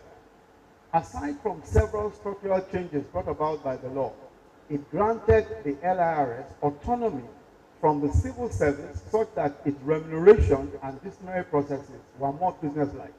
One of the very important things that the LRS achieved, because all of that was passed when our resources were seized, when our money was seized by the federal government. Once our money was seized, we realized that we would either swim or we would sink. We had to find a way. So we reformed our tax system ourselves. We had to think through it. We couldn't have a tax system toxic. We couldn't have a tax system that was just corrupt. We have to reform our tax system. We passed a law making it autonomous, giving those who are collecting taxes bonuses so that they will collect taxes more effectively. We reformed the entire thing, and we saw the difference. When we got into office in 1999, IGR in Lagos was 600 million. For almost 2 years, 600 million naira only. Today is in the order of about 33 billion. This same state, this same land area. But the difference, first of all, is in realizing that your destiny is in your own hands. That's the difference. That's what made Awo different. That's why Awo was able to do the things it did in the Western region. Because we took the destiny of the Western region in its own hands. The people of the state and the elite of the state decided we're going to go forward and we're going to do the right thing. And that made the difference. The Lagos State government also, through the Lagos State House of Assembly, passed the Waterways Authority Act. In passing that Waterways Authority Act, they modified the National Inland Waterways Authority Act of 2004. The law established the Lagos State Waterways Authority and saddled the agency inter alia with the regulation and management of internal waterways of Lagos State. Now that's a very important legislation also. And also it's also one of those assertive positions that the Lagos State government has taken. When the Lagos State government decided that we're going to manage our own internal waterways, it was important because there's already a National Inland Waterways Act, which is the act of the federal government. But the Lagos State government said, no, our internal waterways should be our concern. Federal government cannot regulate internal waterways. You're supposed to regulate waterways between states that go from one state to the other. But internally, we must regulate our lagoons. It's up to us to do so. So a law was passed. When that law was passed, the federal government challenged it. The High Court upheld the position of the federal government. But the Court of Appeal has since reversed it and has upheld the position that the Lagos State government has every right to pass a law to regulate its internal waterways. So as of today, that law stands. And this is the way by which very seriously and very progressively the Lagos State government has achieved, not just for itself, by the way, every one of the decisions that the Lagos State government has obtained from the Supreme Court applies to all states of the Federation. So it's not just Lagos State making the progress. By ensuring that we put our resources where our mouth is, we have been able to do more for autonomy of states and restructuring than some who would just talk about it. Because at the same time, when we were pushing all this, there was a government in place between 1999 and 2007. And there are some gentlemen who are in that government who today are talking about restructuring. But were opposing us every step of the way then. I know you know some of those gentlemen, or at least you know one of them. On the security question, we must establish the state police. There's no question at all about that. No matter how we slice it, we cannot run away from state police. We cannot. Today, the challenges that we are facing across the nation, especially many of the security challenges, are challenges that can be addressed by the state. Sometimes at 2 a.m., 3 a.m., I get a call from Taraba State, I get a call from Benue or wherever. There's an attack underway, there's this happening and all of that. It is the federal police. You have to deploy other portions of this country. That cannot work. You cannot have a federation of 200 million people. You cannot have border towns all over the place and the states do not control their own police. There must be state police. That doesn't mean there will not be federal police. The federal police will remain, especially for inter-border crimes, for things like elections, for all sorts of, for policing, smuggling, and all of those kinds of things. But you must still have community policing. You must still have states police themselves. Today, many of the state governments pay for police operations anyway. Lagos State Police has the Security Trust Fund. We headed by, at some point, by Mr. Paula Agawari, who is here with us, right? And that just shows you that whether we like it or not, it is the states that are even paying anyway for most of the operations of the police. So we must have community policing, we must have state policing, we must have state penitentiaries as well, state prisons as well. And you cannot say that the governor is the chief security officer of the state when he has no control over security in the state. So there is a strong case to be made, and people can argue however, we can argue however we like. But the most important thing is that we must come to that point. We require a constitutional amendment. I know that there's legislation already before the National Assembly, but these are the very important issues that we have to deal with. I'm going to leave a lot of my other. I'll leave the presentation with you so that we can move on. But we've also talked. I talked quite a bit in my. I've talked quite a bit in the paper that I presented. I've talked quite a bit about the eradication of poverty, about what we need to do. That because restructuring is also very important on the issue of eradication of poverty. Eradication of poverty, because we talked about that in the introduction, is so critical to whatever it is we choose to do in our country. So we've got to deal with issues around education. And I've talked extensively about STEAM education, science, technology, engineering, and maths, and some of the new ideas, the new curriculum that is being developed now in consultation with the state governments, how we can bring young people into the knowledge economy to start teaching the right things and the right way from primary school all of the way up. Of course, you know that education is state government control, especially primary and secondary. It's state government control. But we cannot leave the state government on their own. And that's why we're jointly working on the new curriculum, jointly working on teacher training. Teacher training is so crucial. We cannot have teachers in the same way that they've been trained all this time, and you've seen so many examples in the different states, where you have teachers who are not even well educated enough to pass some of the exams of the classes that they teach. So there are problems with teacher education. And the federal government, we've been working a lot with the state government at the NEC, which is the National Economic Council, monthly meetings with the state governors, and I have the privilege of chairing that. And we work, we've been working extensively on education, also on healthcare. For the first time this year, we are spending 1% of our consolidated revenue fund on healthcare. That's the first time in the history of the country that we're actually able to spend 1% of CRM on healthcare. And that's a crucial landmark because we've been spending far too little on healthcare. And we have to spend more on healthcare. But for where we're going is national health insurance, especially the co-payments issue. And I'm sure that you will see a lot of that in the full paper when we're given copies of it. The last point I want to make is dealing with the job creation issue. How do we deal with this issue of job creation? What is going to happen? Because no matter how we slice it, one of the most important problems that we have, and we will have, is that of creating jobs for young people. Just as I said earlier, we are growing at a rate of almost 3% every year. The meaning of that is that we'll be the most populous country in the world. With the third most populous country, we'll be number 3 in the world, after China and India, by 2050. Every year, we're moving closer and closer, becoming the most populous nation, or one of the most populous 3 nations in the world.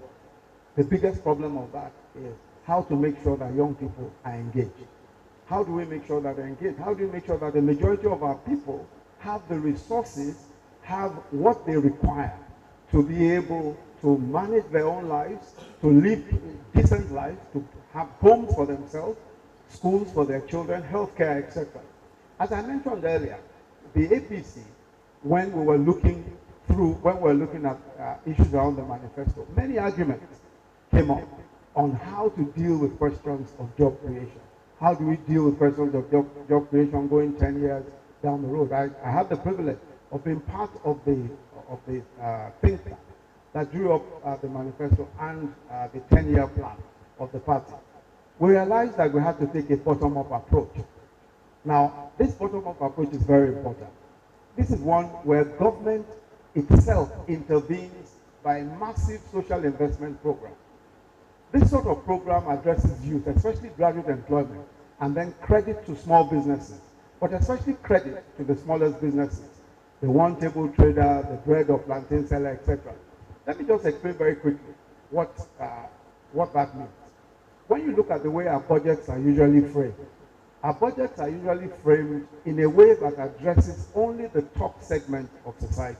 In other words, we look at what to do for industry, we look at what to do for manufacturing at those high levels.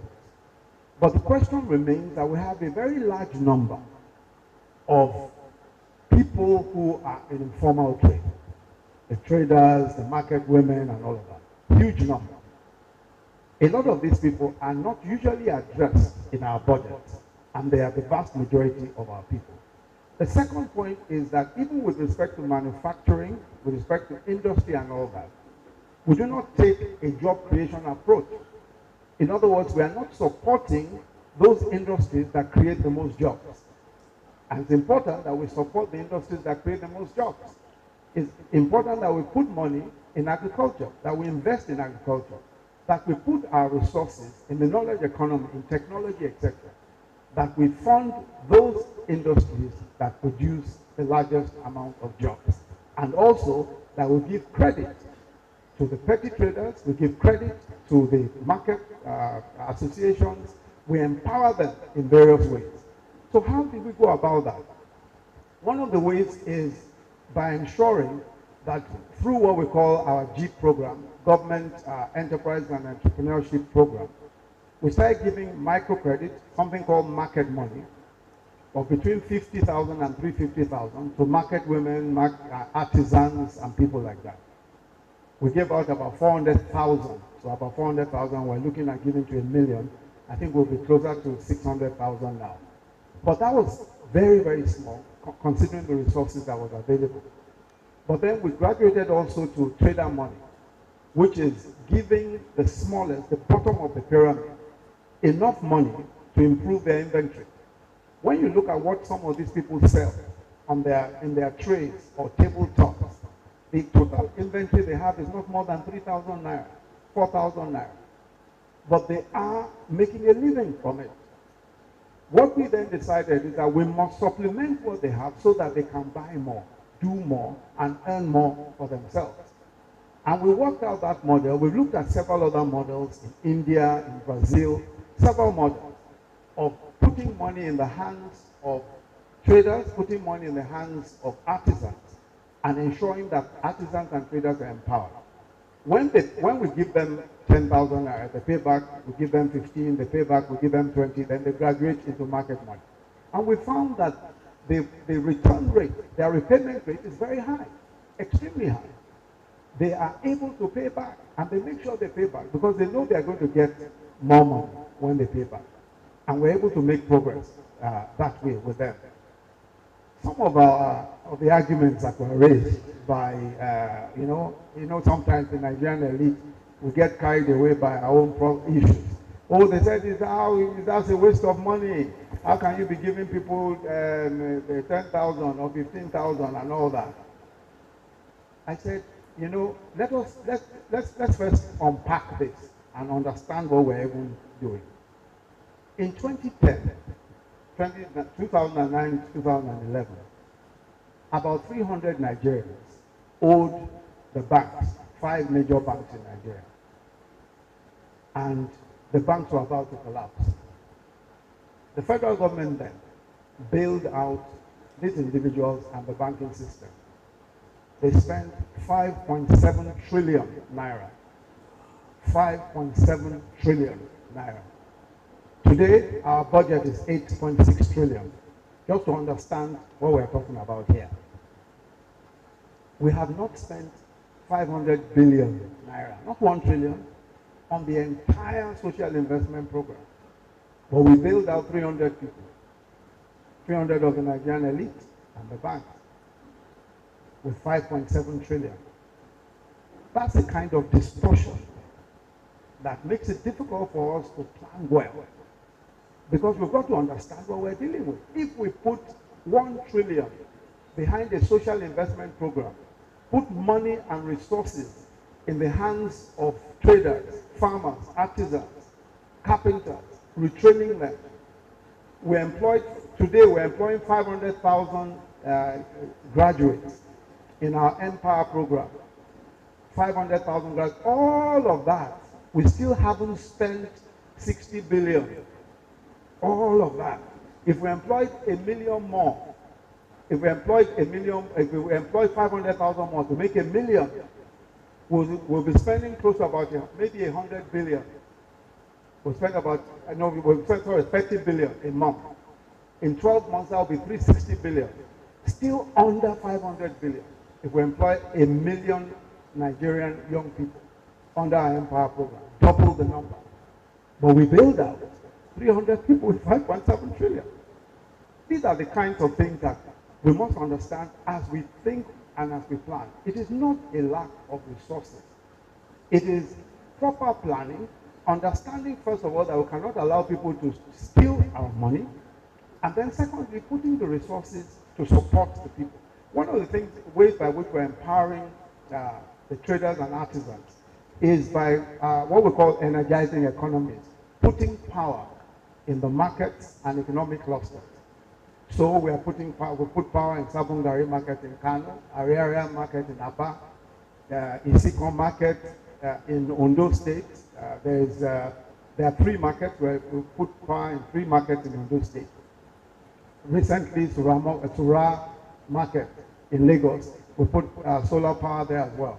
Now these are power projects that enable those markets and those market people, tailors, artisans and all of that, to have power 24/7.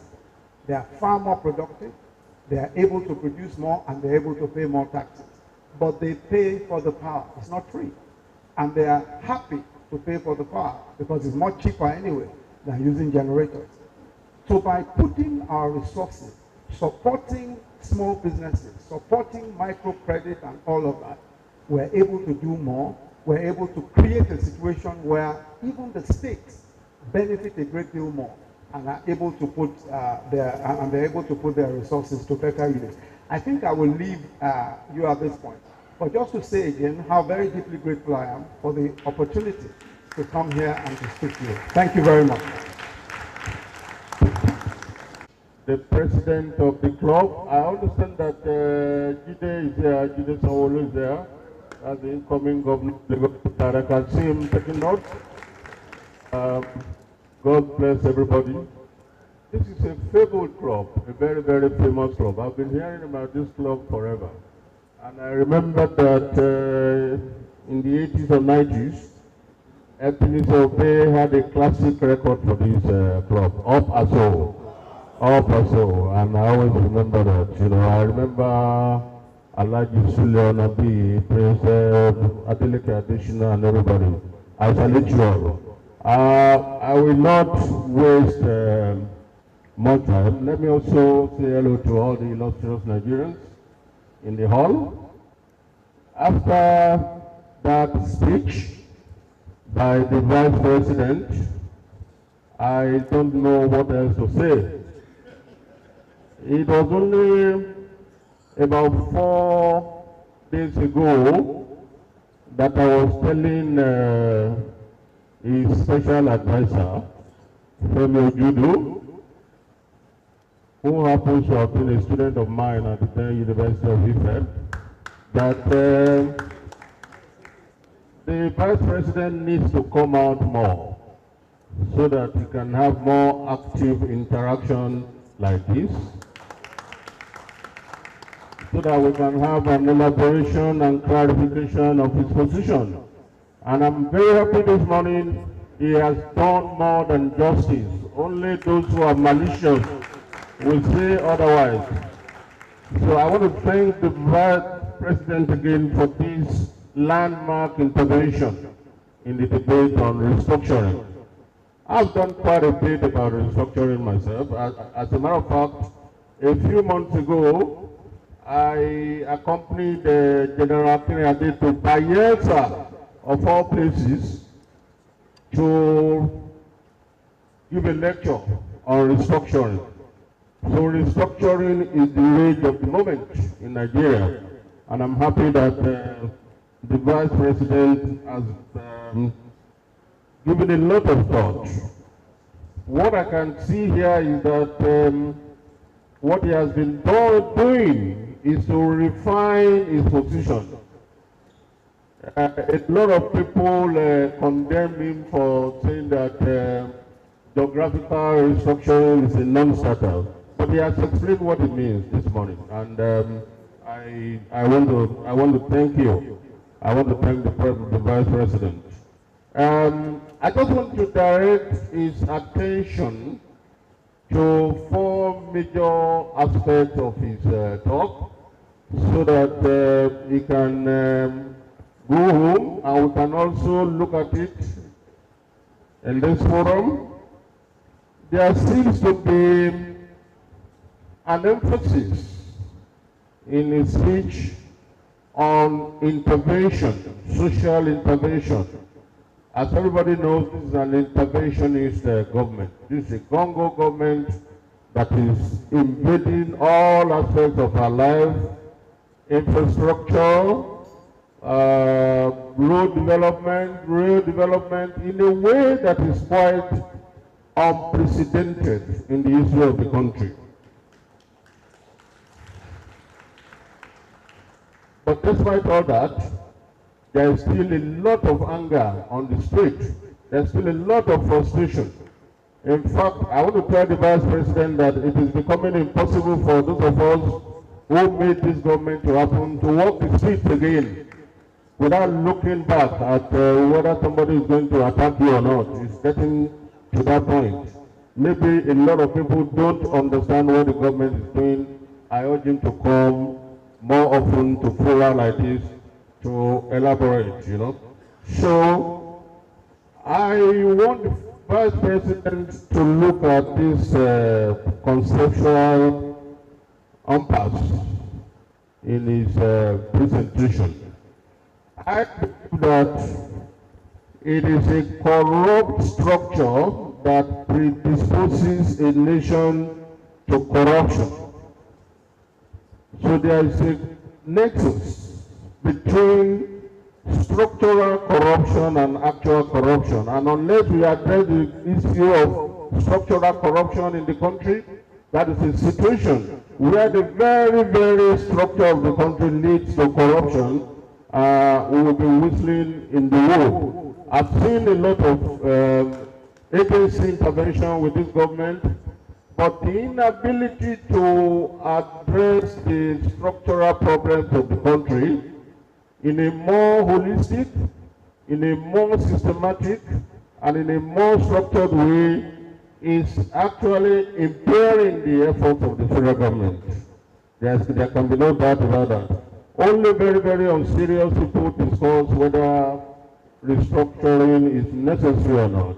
Restructuring is a sine qua non for any organization, for any country, for anything at all, even human beings. This is not how we were about several millions ago. The human organism has been restructured several times. Animals do get restructured. So let us not be afraid of restructuring. I'm particularly struck by what the Vice President has to say about stronger states. I cannot see how we can have stronger states within the current structure of an overbearing central unitary state in Nigeria.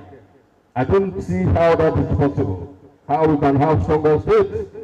Of course, he is correct to say that we can no longer go back to the days of Awolowo, to the regions.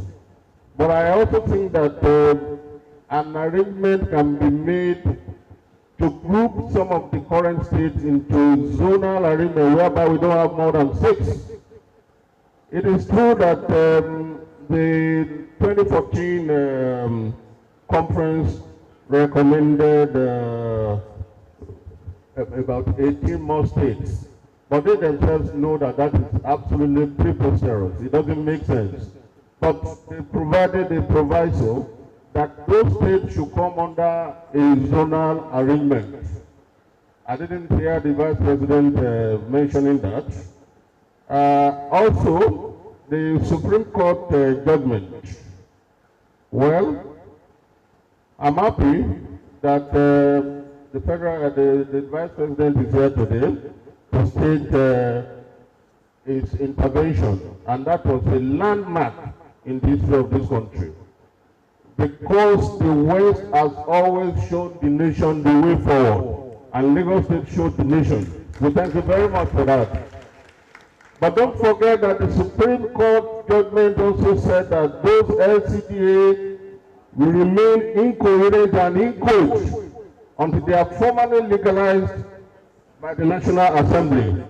20 years after, that has not taken place. So technically, they still remain inchoate and incoherent, despite the fact that they are functioning. So why has that been? Why has that been? And how come a president of this country, a sitting president, can refuse to obey the judgment of the Supreme Court and get away with it? How is that possible? How on earth is that possible? But for the unitary and authoritarian structure of the federal state of Nigeria. That is part of the problem. That is part of the problem. And about this, I also believe that at some point in this country, we will need to sit together to find out how we want to live and how we want to move forward. What the Vice President has been talking about are a series of administrative restructuring, not fundamental political restructuring. I believe we need that. Let me now end by saying that, well, human societies, as he said, restructuring is evolutionary. That is, it comes in series and process. But there are two sides to that. Restructuring can also be revolutionary. That is, if a society refuses to see what is coming, then the process of evolution can be aided and fastened by revolution. Thank you very much. The President of the club, Your Excellency the Vice President, if it was in a court situation and you are led by a very senior advocate of Nigeria in presenting a case, I shouldn't have right of audience again. I hope I have your lips, sir. I thank you very much. Let me start by also recognizing Professor Williams, Bio Williams, who taught me English at IFE. Gave me my first 2 degrees in English. Probably, how many of us will you remember? Now, the whole idea of structure,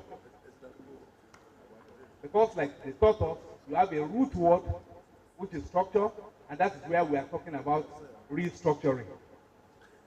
Those people that are in engineering, we all understand that when you have a house, it is designed in a particular way, and when it starts to throw up certain problems, then you talk of looking at the structure of that building and addressing it or correcting certain things. It is extremely important in our political space to look at what are the areas that is causing the pain, that is asking people, that is urging people, to talk of restructuring. And I do not want us to be fixated about the geopolitical entity that we call Nigeria today. I'm not saying Nigeria will not be. But even older political organizations, like Britain, like the European Union, they are looking at the areas of pains in their existence, and they are looking at ways and means of adjusting things in order to make life better, for their people. There are a number of things, that I want to quickly highlight, that came up, from the presentation of the Vice President. One of such is the question of statutory allocation. There is no way that statutory allocation will not be a disincentive to any meaningful restructuring. For God's sake, it's easier, it's cheaper, it's more convenient to drive to Abuja at the end of the month and collect money. There's no way, and that is the reason why those people advocating restructuring are saying, let everybody keep whatever resources they have.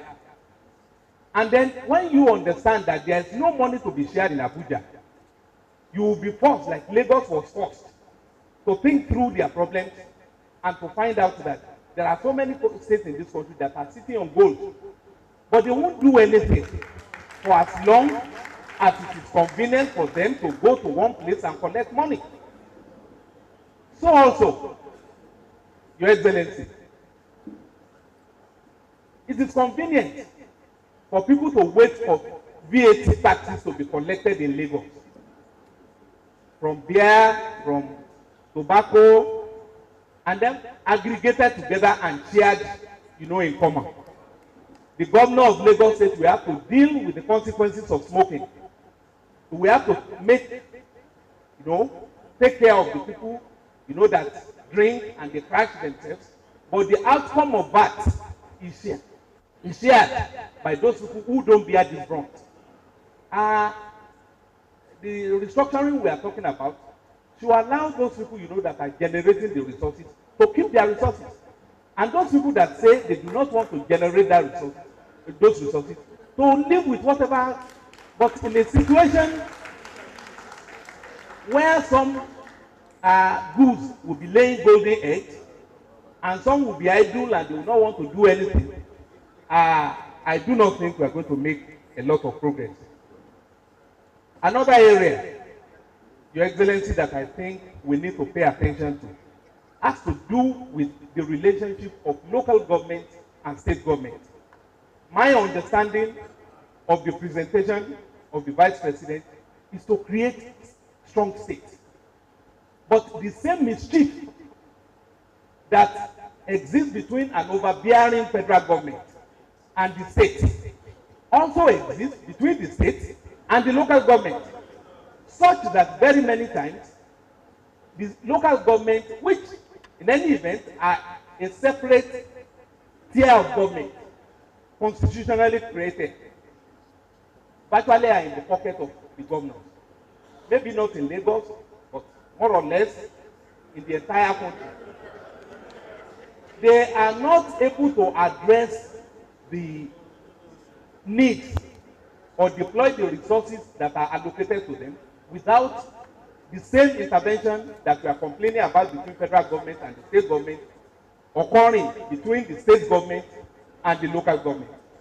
You'll see that when elections are held, OCA, which is supposed to be an electoral umpire, in most states they return the ruling party as the winning. I'm not saying they have not won, I'm not saying they have won, but that is the pattern you see all over the country. In a situation where that is not addressed, the same mischief that we have playing out between the federal government and the state is likely to also occur where you have very strong states and local governments that are not as strong. The kind of things which the state government was able to do with the federal government, both in terms of litigation and in policy direction, it is very difficult for local government to take on state government in order to be able to achieve those type of interventions. Let me also say that, yes, the outcome of the litigation in the Supreme Court, spearheaded by Lagos State, enails in favor of all the states, in the Federation. But let us not delude ourselves. Lagos State is outstanding in this country. I am not from Lagos State, I'm from one of the states in the hinterland. But then, I'm from Oyo State. I was Speaker of Oyo State. The parameters here are quite different. And when we talk of regional integration, for instance, I'll use a live example. You have Ladoke Akitola University of Technology, owned by Osun and Oyo State. Between the two of them, they have not been able to find a solution to engineering and running that particular university. It will become a huge problem if we start to think that what is possible in Lagos can be replicated even across Yoruba land. These are assumptions which I want His Excellency to even bear in mind going forward. Let me just save our time by referring us to what is happening in Britain, like I said. There's nothing that is fixated. That is nothing that is permanent. All of us must keep looking at our circumstances. We don't say because we have built a house 20 years ago that the tap won't leak. If it leaks, there are times you have to take out the entire plumbing system in order to be able to make the best use of that something. Once again, it's my privilege, and I thank the club, for inviting us to be part of your 40th anniversary. Congratulations. Opaso! Opaso! The Vice President, formerly my boss for 8 years, I believe. Distinguished members of the Association of Friends, distinguished ladies and gentlemen, members of the press, I'll be very quick. My views on restructuring are a bit different from the general view. I think geographically Nigeria has restructured enough. From the 2 regions to amalgamation to the 3 regions, and then by the only democratic process by which we created the 4th region, the Midwest, was by referendum. All other restructurings have been done by military fiat. So people speak of it as if it's going to be by order of the president, but it's not. It's a very complicated process to restructure. You have to do referendums, people have to agree to be in certain places. It assumes that everybody wants to move. Some people are quite happy where they are. My position is that the problem of restructuring will not address problems of governance. Our weakness is governance. No matter how you restructure, if we don't address the fundamentals of governance, we are not going to make progress. Much of the frustration today is due to a failure of governance. It is a failure of governance that now reminds us that my next door neighbor is a Muslim and the guy on the other side. If there was efficiency, we wouldn't be worrying about all these things. So what we are looking for is efficiency. I agree with the distinguished Vice President that the problem is autonomy, strengthened autonomy of the states. Because let's face it, most of the day-to-day governance going on in Nigeria today is carried out by the states. Even states, federal organizations located in states rely on the states for the most basic needs. If they create a new agency, because it's like security. We have security problems today because we kept restructuring. When I was growing up, we only knew the police and they could control everything. But then in our wisdom, we said, no, we want to restructure. So we created FRSC. Then we were not happy with that. We created civil defense. Then NDLEA, ICPC, EFCC. But the situation has not improved. In fact, it's become more expensive because we have so many commanders, so many commands, etc. So my view is that Nigeria doesn't need further geographical restructuring. But one thing it needs to do urgently, and the Constitution ordered that, but we have not done, is to review the provisions of the Revenue Allocation Act first. If we do that and give the states more resources, we will address some of the issues of revenue allocation. Nasarawa State has 29 commercial minerals, 29, but cannot pay salaries because under our constitution, only the federal government can exploit minerals. And the federal government is not that efficient. So we need to do two things, in my view, while we think about the restructuring going forward. The first is to review the Revenue Allocation Act, which we've been talking about for a very long time. Give the state 60%, let federal have 30, and the local governments 10. And I know that the National Assembly is going to be the biggest stumbling block, because the more control they have, the more money they make. So if you reduce the number of items in the federal list, it means less committees for the people to sit on, and so that's going to be a real challenge. We must remind the members of the National Assembly that they are not federal officials. They are representatives of their communities. So they must be the ones to make the case for more revenue to their constituent states. And the second issue is to allow the states to run, to exploit minerals. Osun has gold, but can't exploit it. Nasarawa has all kinds of minerals, but can't exploit it. So this, for me, is the way forward. But I say no to further geographical restructuring. Thank you. It is my greatest pleasure to welcome our Vice President to our midst here today. When we started this preparation of 40th anniversary, I was settled with the fact, whom are we going to invite here to give us a keynote address?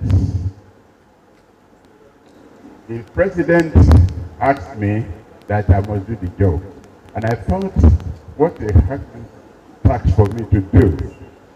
Not because I cannot talk to the vice president, because he's very busy. I prayed over it and I said, I will send a message. And I thank God Almighty that my message has been heard by God Almighty. I have a very setup of members of Association of Friends who are here. When they were talking, they said we are 70s and above. I want to tell you today that we have people who are about 35 years right here with us. The young shall grow. They are growing, they are here, they are happy, they want to be part of us, they are fully fledged members of Association of Friends. Thank you, young members of ASO. Mr. President of ASO, what you advise me to give to the president is a token, something to mark, with due respect, sir.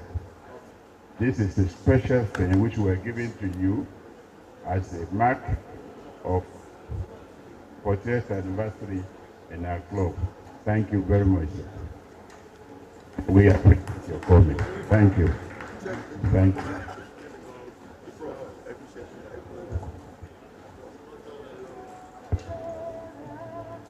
Mr. Babajide Olushola Sanwo-Olu, POS. All right, thank you.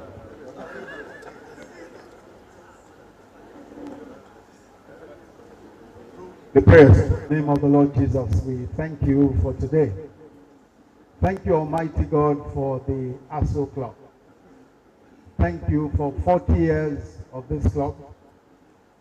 Thank you for all of its members and how you have helped them through this 40 years. Thank you, Almighty God, for stories of progress, for stories of abundance, for stories of prosperity in their lives. Thank you for the impact that they've been able to make, the impact they've been able to make in their communities, in this state, in our nation, and in the world. Father, we bless your name for all of this in the name of Jesus. We now pray, Almighty God, that the next 40 years will even be greater than the previous 40. We ask, Almighty God, that even in accordance with your word, the glory of the latter house shall be much greater than the former, in the mighty name of the Lord Jesus. And we declare concerning the ASO Club, that as your days, so shall your strength, so shall your wisdom, so shall your favor with the Almighty God. And every day that this club exists, it will see greater good, it will do greater good, it will attract greater goodness to itself. In the mighty name of the Lord Jesus. Your members will live to grand old ages. They will not mourn their young. You will not mourn your young in this place. This club will always be known for joy and for thanksgiving. It will always be known for progress. It will always be known for prosperity and abundance. In the name of the Lord Jesus. And we pray for our nation, that our nation will prosper, that all will be well with our nation, that our nation will remain united, that it will forge on ahead, and our nation will be truly great, in the mighty name of the Lord Jesus. Thank you, Almighty God, for all things. In Jesus' name we pray. Amen. Amen. Thank you very much. Your hands please together. Let's be on our up a soul, up a soul, up a soul.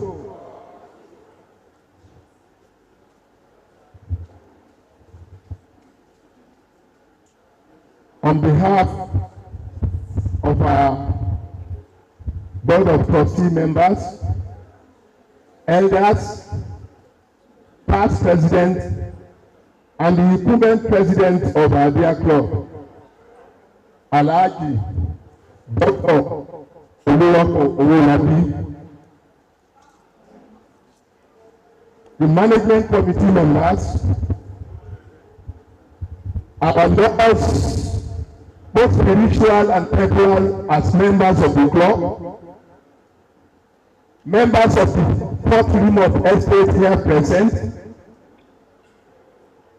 eminent Nigerians, point of correction, eminent of here present. We can start from the professors, the captain of industries, and our most good president. We are all welcome here. Outstanding members of our great club, you are also welcome. We are all gathered here to launch a book entitled Paragons of Virtue, the story of Association of Friends, or ASO. We are here to celebrate a conviviality that members us into ASO in 1978 as a catalyst to ensure the triumph of the goals and aspirations of successive 3 tiers of government in Nigeria. Since then to date, has happened and cultural practice of high moral standard has remained a living light to the society to enable people take informed decisions on how best to make life better and worthy of living. For being a key driver to genuine national unity, having transcended ethnic, religious, professional, class, and even political chauvinism. It's therefore incumbent on our responsive government, well-meaning individuals, and corporate organizations to identify with what ASO symbolizes by donating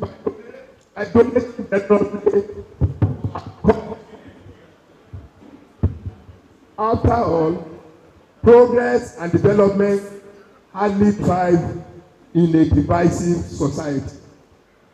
At this juncture,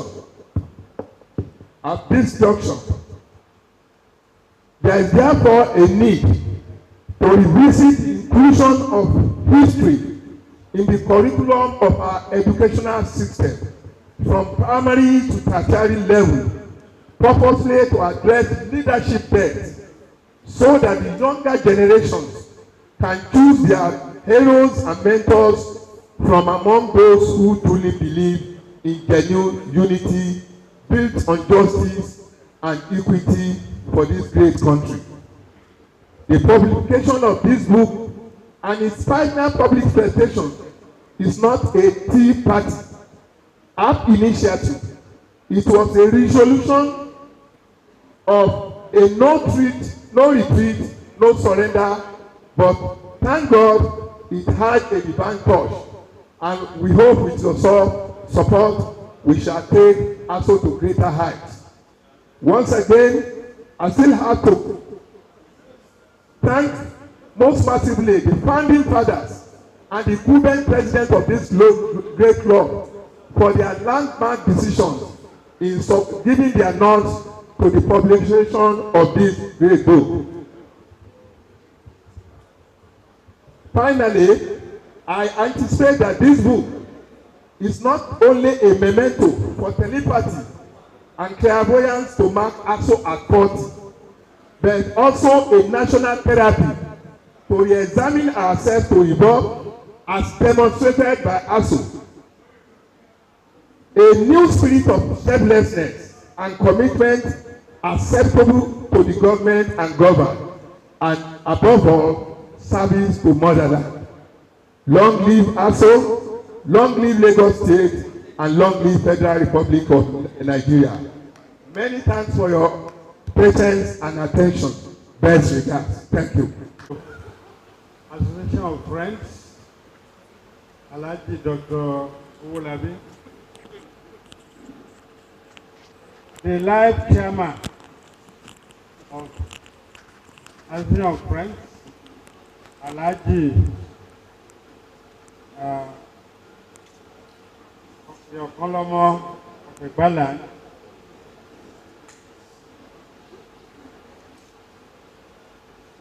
Olushitu Biobaku,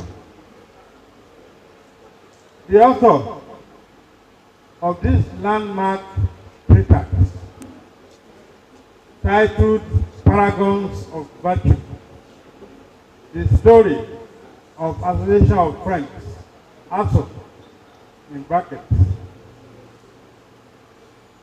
As the author has unearthed through the beauty of history as a universal language, how an informal association of socialites, old-time primary and secondary school friends,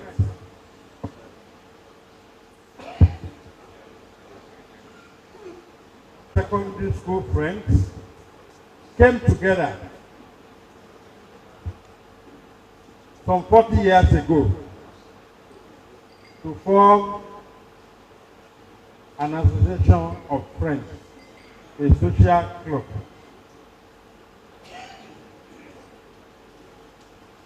The club started by 8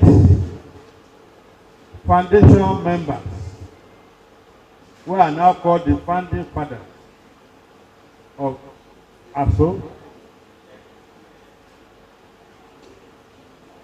were meeting informally until in December 1978, when they met at the Ezekiel Street, Ikeja residence of Alhaji Sulaiman Onobiyi, now the Okonlomo of Igbaland. This meeting was attended by 8 members, 8 young gentlemen.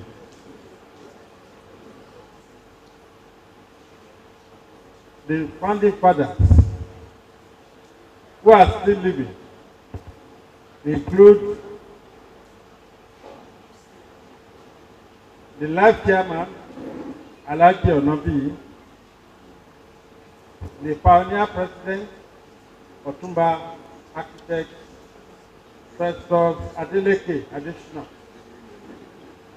the pioneer vice president, Engineer Akinlawan Abiola, pioneer general secretary, Ọ̀túnba Kúnlé Adésanya, pioneer treasurer, now Kábíyèsí Fatai Ìràwọ̀.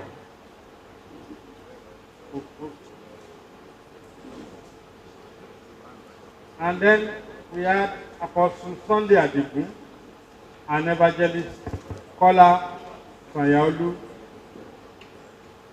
The eighth person, who is now late, is Prince Ayinde Adesina. These first 8 were later joined, or they absorbed some other 8 mutual friends, some of who are now late. For example, the popular late Prince Gabriel Akomo Yadua. And we still have living people like Otumba Yominubi and Otumba Oyewole Fashawe Johnson. The author wrote that this group of people, the first pioneers for Association of Friends, are all a family of disciplined and mature men whose nostalgia orchestrated their homecoming, and on arrival decided to plow back into the society from which they were brought. Most of them had gone abroad and they came back and they were meeting informally at various clubs until they decided to form a club of their own. They blended their intellectual knowledge, social relations, and recreational activities into a social joint to address individual, group, and national challenges. Since inception, the club is a non-political or economic social club with membership cutting across the various states of Nigeria, across religions and professions of vocations. And currently, we have 117 members. Thus, the club has subsequently grown as a blessing to social life in Lagos and near Nigeria, and also to communities around where it is established. This book, Paragons of Virtue, shows how ASO's mode of operation since inception has been democratic, and the series of meetings held over the years have been dramatic and historic. The author, Shitu Biobaku, can be described as the historical Olohun Iyo, who parroted the exact records of individual personages that gave personal accounts of events as they truly happened. It was born out of a lot of research and interviews with so many of the founding fathers. The 115-page book consists of pictorial 7 chapters and picturesque appendices of the club's gamut of operations. The first chapter, Genesis of a Concept, describes the potentials in a seed of ideas sown in 1978 at the residence of Alhaji Sulaiman Onabi, which has now grown to become a cynosure of all eyes. The second chapter, Pip of Aso Lever, relieves the story behind the current 117 members drawn from across the country. They now meet at the modern clubhouse complex, Ikorodu Road, Maryland. The third chapter, titled Trailblazers, sings praises of the founding fathers, whose quintessential ingenuity and professionalism in leadership have set the tone for selfless service. This chapter also serves to immortalize the true, in quotes, living dead members of the Trailblazers who had gone to the great beyond. In this slide, they are talking about the late Ayinde Adesina and the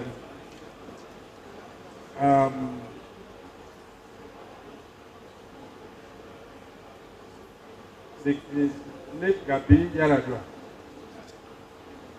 The fourth chapter, the captains of the flagship, records the sumptuous feats of charter members, pushing the vision and mission of the club beyond the frontiers of any limitation.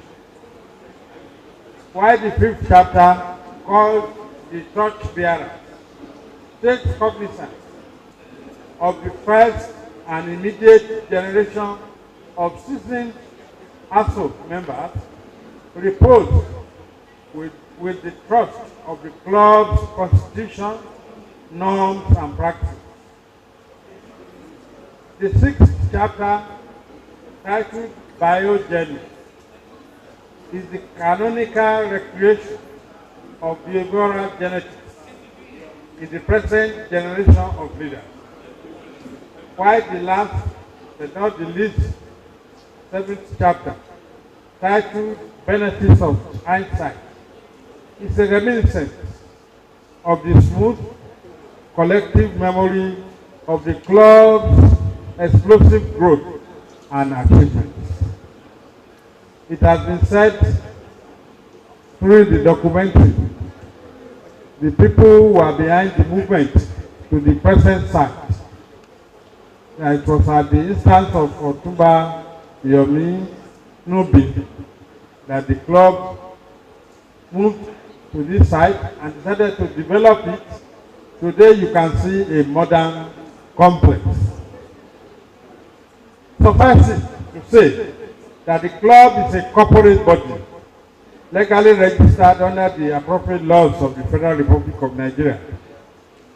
Its monthly general meeting comes up on the third Sunday of every month, while the annual general meeting is held on the last Saturday of January every year. Induction of new members is an annual ritual, accompanied with music, dancing, and fanfare, led by the legendary music stars, Chief Ebenezer Obey Fabi and or King Sunny Ade. The inductees take turns to swear an oath of allegiance and receive rosettes. The club's innovative social practice, as chronicled by Alhaji Shitu Biobaku, are held to ensure maximum social interaction, fun, and amusement. This includes the weekly prayer night hosting, which serves to create an atmosphere of friendliness and camaraderie for all members. We also have the wives' party hosting, recently redefined as the Valentine party, which is an opportunity to give honor to the reliable homemakers. There is the indoor multiple sports hosting, also known as Gabi Yadua Sports Center, which serves to keep members physically fit and healthy with state-of-the-art facilities. Also, they get involved in health and security consciousness, where they offer health insurance scheme for members and relatives of members. This book is a book that will serve as a chronicle of what has happened between the inception of the club in December 1978 and this year, the 40th year of the club.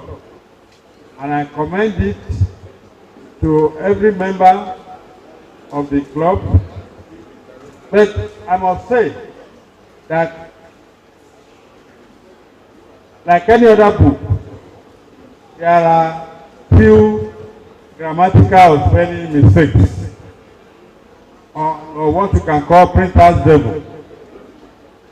I have no doubt that this book will be a living testament for ASO's collective works and a guide for all wishing to establish a surviving social club like ASO. Up ASO. Ọ̀pọ̀lọpọ̀ màmá wa ń gbé ẹnìkan ní àwọn ológun tó ti wọn lágbègbè ní òkè wọ́n gbòdì wọ́n gbòǹgbò lẹ́sọ̀ fine. So mommy, I will give this àmúdẹ̀rẹ̀ tó fẹ́ ṣe ń lọ ọlọ́run ẹ̀ ń gbàdúrà torí náà. No, let me leave it to the president of friends, madam.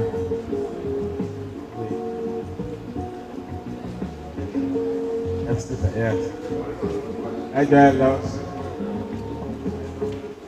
we now launch Vice. Ọlọ́run ọ̀sẹ̀ kan wá kí ijó ẹ̀yẹ ń gbọ́. Okay. Báyọ̀ Babátúndé dà o, ẹ jẹ́ ká náwó sí. Okay, what I will do is some now Mr. Báyọ̀ Babátúndé kí lọ́ọ́ tó yẹ ṣe báyìí. Ẹ kò lọ́ta máa ṣe ni pé ẹ jẹ́ kí we will call ASO and we will. You are going to make that. Let my wife come here. Let my wife come here. Am I reaching you? Give me an A.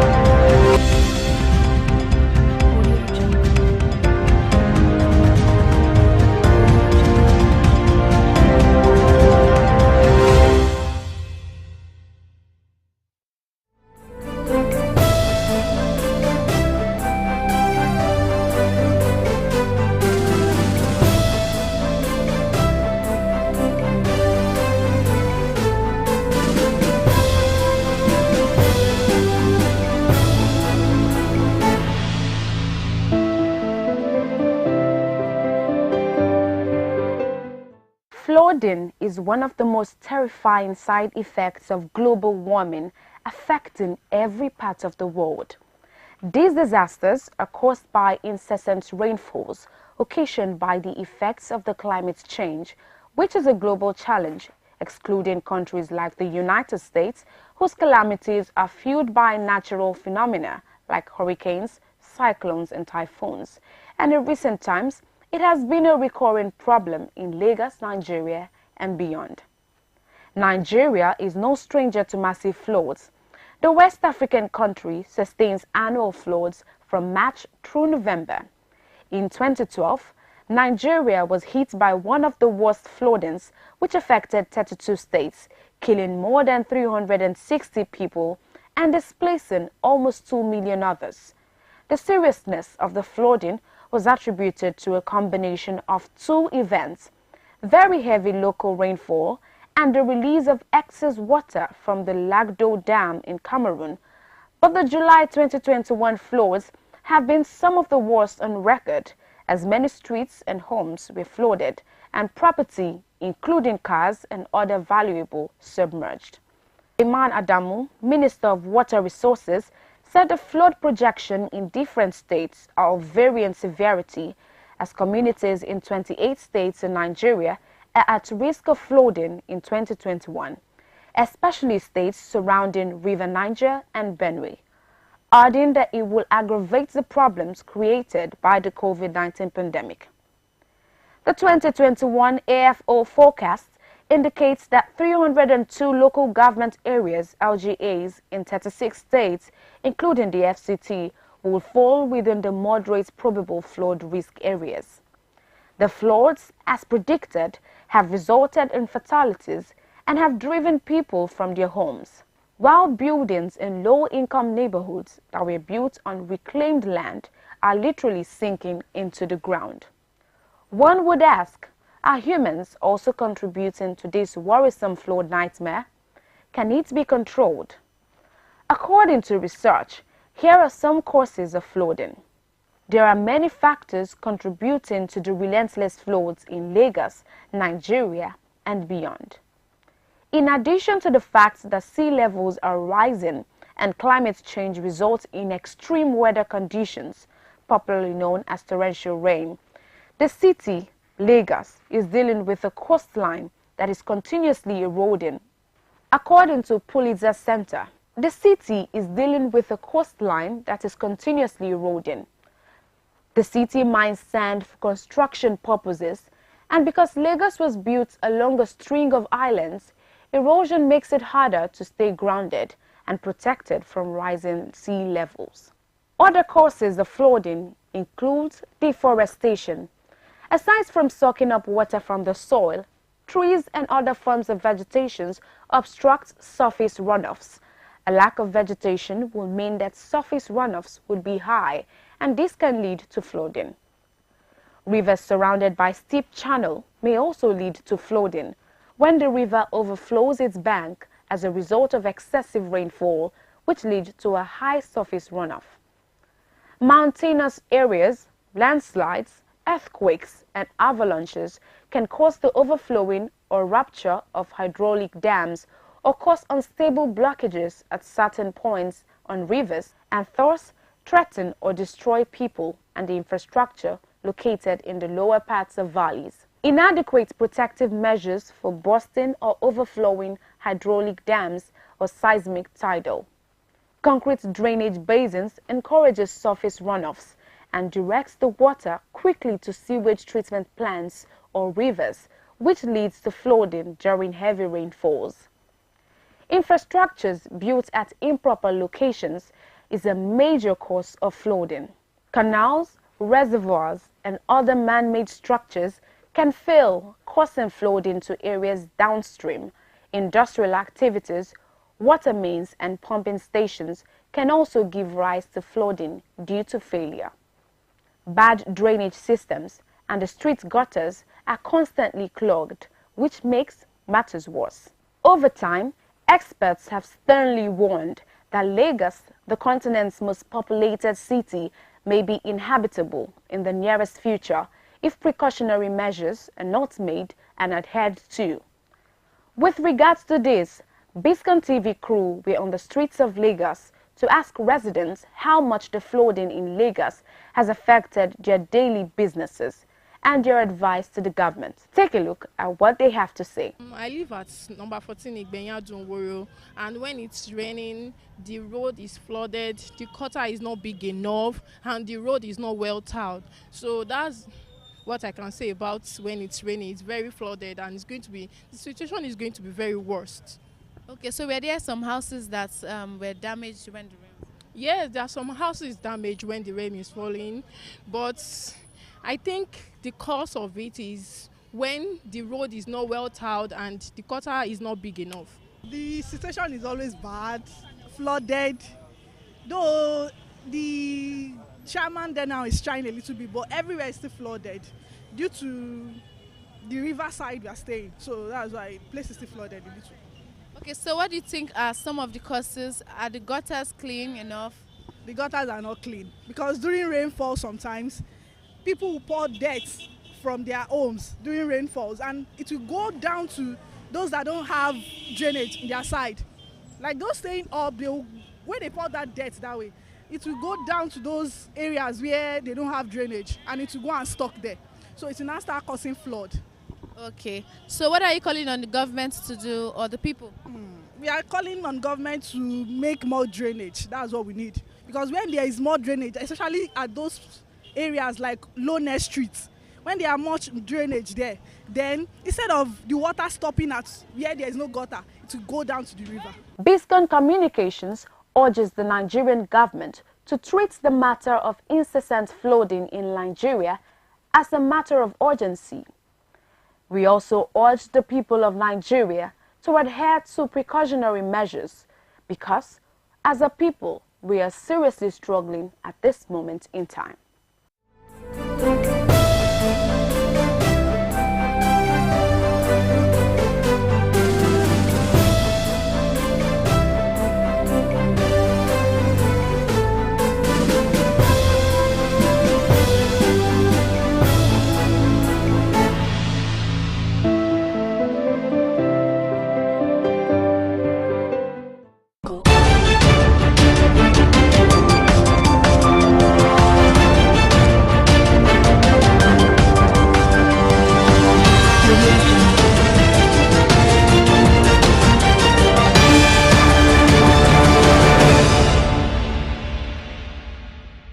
Hello, welcome to Biscon Television News. I am Gloria Anozie Young. First, the headlines. On the national scene, Nigerian students face tough times in UK as tuition soars by 60%. APC crisis deepens as Omisore labels Lukman a black sheep. Business. Nigeria's VAT performance lowest in West Africa, federal government. Foreign. North Korea fires intercontinental ballistic missile after threatening United States. Sports. Bayern in talks as Kane set for post-Glow meeting. And now the news in full. Many Nigerian students are facing tough times in the United Kingdom after the naira equivalent of their tuition fees increased by over 60% following the recent move by the Central Bank of Nigeria to unify the nation's foreign exchange rates. About 2 weeks after President Bola Tinubu promised to unify the nation's multiple exchange rates, the Apex Bank decided to float the naira at the investors and exporters window of the foreign exchange market. Since then, the naira has fallen from 471 naira to a dollar to 750 naira per dollar and 589.4 naira per pound to 957.2 naira per pound. This has led to about 60% increase in tuition fees for students in the United Kingdom. This rise in exchange rate has put more pressure on many Nigerians that are schooling in the United Kingdom and beyond. The UK is one of the destinations of choice for many Nigerians as 128,770 Nigerian students enrolled in universities in the United Kingdom between 2015 and 2022, according to the report. Many of these students may now struggle to pay the balance of their tuition due to the sharp decline in the value of the naira. The National Secretary of All Progressives Congress, Senator Iola Omisore, has described the National Vice Chairman of Northwest, Malam Salihu Lukman, as a loose cannon and the black sheep of the party. This was as he denied that the APC was aware of some disgruntled members seeking the removal of the party's national chairman, Senator Abdullahi Adamu. Omisore made the claim during an interview with newsmen. The development is coming barely 2 months after Lukman accused Adamu of running the party like a garrison commander. Earlier, the Kaduna politician had dragged both Adamu and Omisore to court for failing to render the party's account, refusal to summon a meeting of the National Executive Committee, and breach of the party's constitution. But Omisore described the national vice chairman for Northwest as a gaslighter who liked crying wolf where there was none. When asked if he was aware many APC supporters and NWC members wanted Adamu to be kicked out of the party, Omisore dismissed the report. He also berated those secretly backing or standing by Lukman's philosophy, saying they were cowards. Operatives of the Eboin Police Command have killed 2 hoodlums who were allegedly enforcing sit-at-home in the state. Sit-at-home in the southeast is a brainchild of the separatist indigenous people of Biafra, IPOB, to protest the continued detention of its leader, Nnamdi Kanu. The hoodlums were said to have shot sporadically into the air within the Oposi area in the Ohozara local government area of Eboin State, while trying to enforce a sit-at-home order on Monday, when operatives of the command engaged them in a gun duel. In a statement by the police public relations officer in the state, Onome Onowakboyeya, said men of the command gunned down one of the hoodlums as the shootout ensued. Police said they recovered 1 Blue Highlander SUV riddled with bullets, 1 pump-action gun, 1 Sumek fireman generator, 9 expended shell of AK-47 rifle ammunition, among others. Meanwhile, the self-acclaimed leader of a splinter group of IPOB, Simon Ekpa, has declared 14 days of sit-at-home in the entire southeast.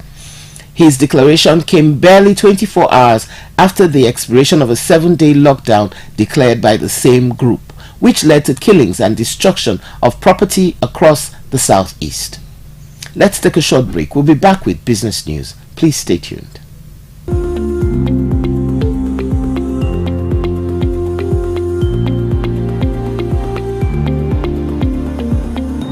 On the business scene, the federal government has raised concern over the performance of the value-added tax in Nigeria as the lowest in the West African region. While describing the development as worrisome, the government stressed the need for a change in policies, adding that the country's VAT rate was less than 1% to the gross domestic product. The Director of Tax Policy in the Federal Ministry of Finance, Budget and National Planning, Bashir Abdul Kadir, raised the concern at the opening event of a 3-day workshop on the harmonization of Nigeria's VAT Act with ECOWAS directives. The program was organized by the ECOWAS Commission under the context of Implementation of Support Program for Tax Transition in West Africa. The program was aimed to improve management of domestic taxation and ensure better coordination in ECOWAS and West African Economic and Monetary Union regions.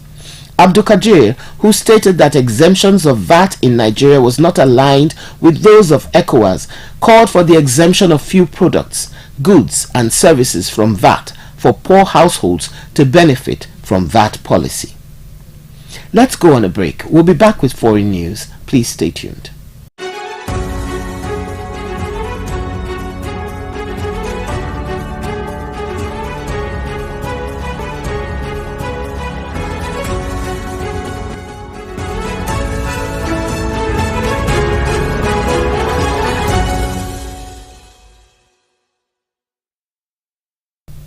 And now for foreign news. North Korea has fired a suspected intercontinental ballistic missile, ICBM. Japanese and South Korean officials report. The long-range missile flew for more than 1 hour before landing short of Japanese waters on Wednesday morning. Pyongyang's launch comes after a threatened retaliation against what it said were recent U.S. spy plane incursions over its territory. Earlier this week, it threatened to shoot down such planes. Washington has dismissed the accusations, saying its military patrols are in line with international law.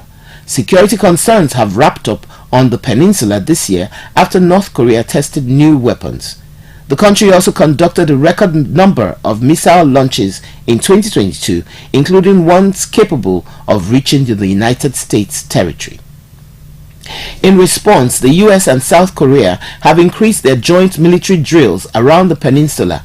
Pyongyang so far has continued with its missile launches, testing a new ICBM in April, which it described as its most powerful missile to date.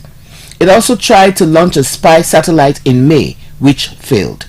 North Korea's missile on Wednesday flew eastwards from Pyongyang for more than an hour before landing in the sea west of Japan around 11:15 local time, which is 2:15 GMT. The Japanese Coast Guard reported. The high-angled flight covered a 1,000 kilometers, 621 miles distance, said South Korea's military. South Korean and United States officials met immediately after Wednesday's launch, issuing a statement reiterating their strengthened joint defense. Up next is sports news. Don't go away.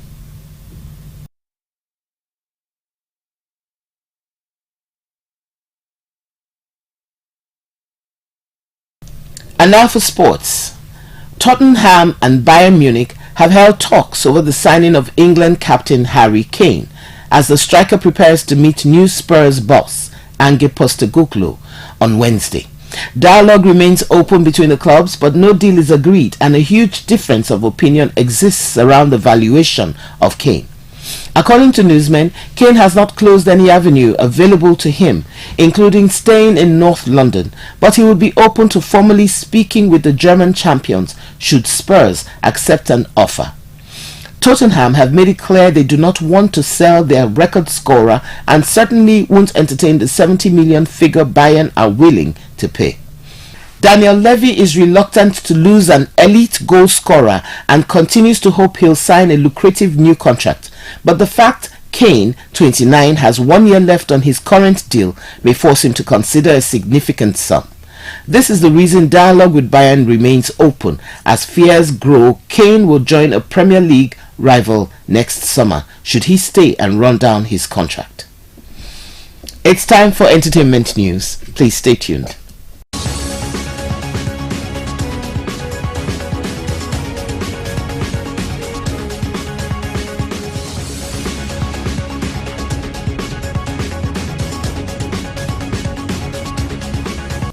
On the entertainment scene, American singer Swahili received heavy criticism on Twitter following his tweet about Amapiano.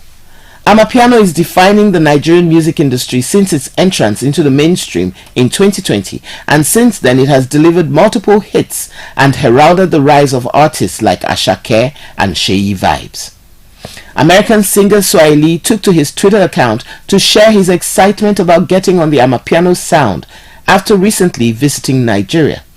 In the tweet, the hitmaker added a Nigerian tweet next to the word Amapiano, and this caused an uproar on Twitter, with South Africans calling him out for what they considered to be an attempt to credit Nigeria for the genre. After hours of heavy criticism from South Africans, Swahili has taken to his Twitter account to share a video clarifying the tweet, while also making it clear that he never intended to cause a battle between Nigerians and South Africans over who owns Amapiano.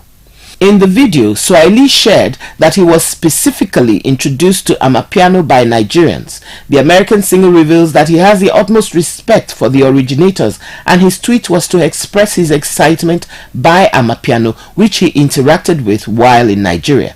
Swahili further shared that he has an Amapiano record on the way, while also calling for Africans from all over the continent not to take to his tweet or the music the wrong way. And that's the end of the news, produced by Tomiloba Abolari. I am Gloria Anozie Young. Thank you for watching and keep warm. We'll have a lovely day.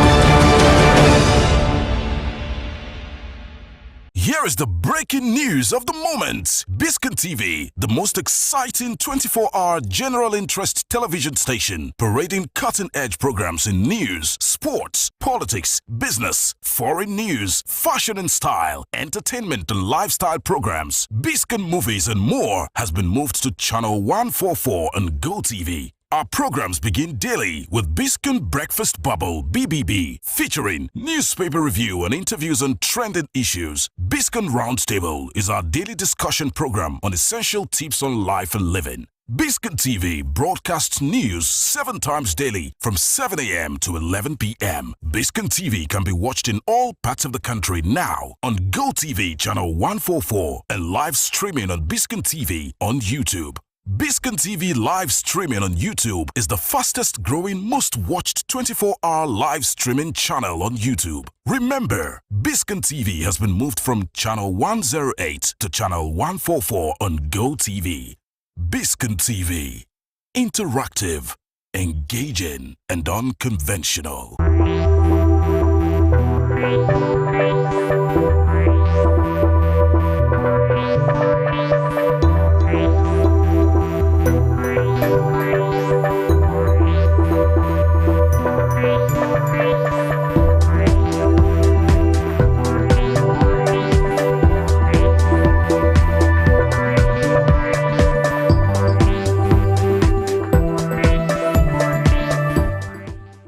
Hello and welcome to Biscon Tv News today. I am Stella Power. Coming up in the news, we have Sweden hails historic step as Turkey backs NATO bid. Donald Trump seeks to delay classified documents trial until after 2024 election. Major protests across Israel as judicial reform advances. And police raid family home of exiled Hong Kong activist Nathan Law. We'll bring you details of these and more after the short break. Stay tuned.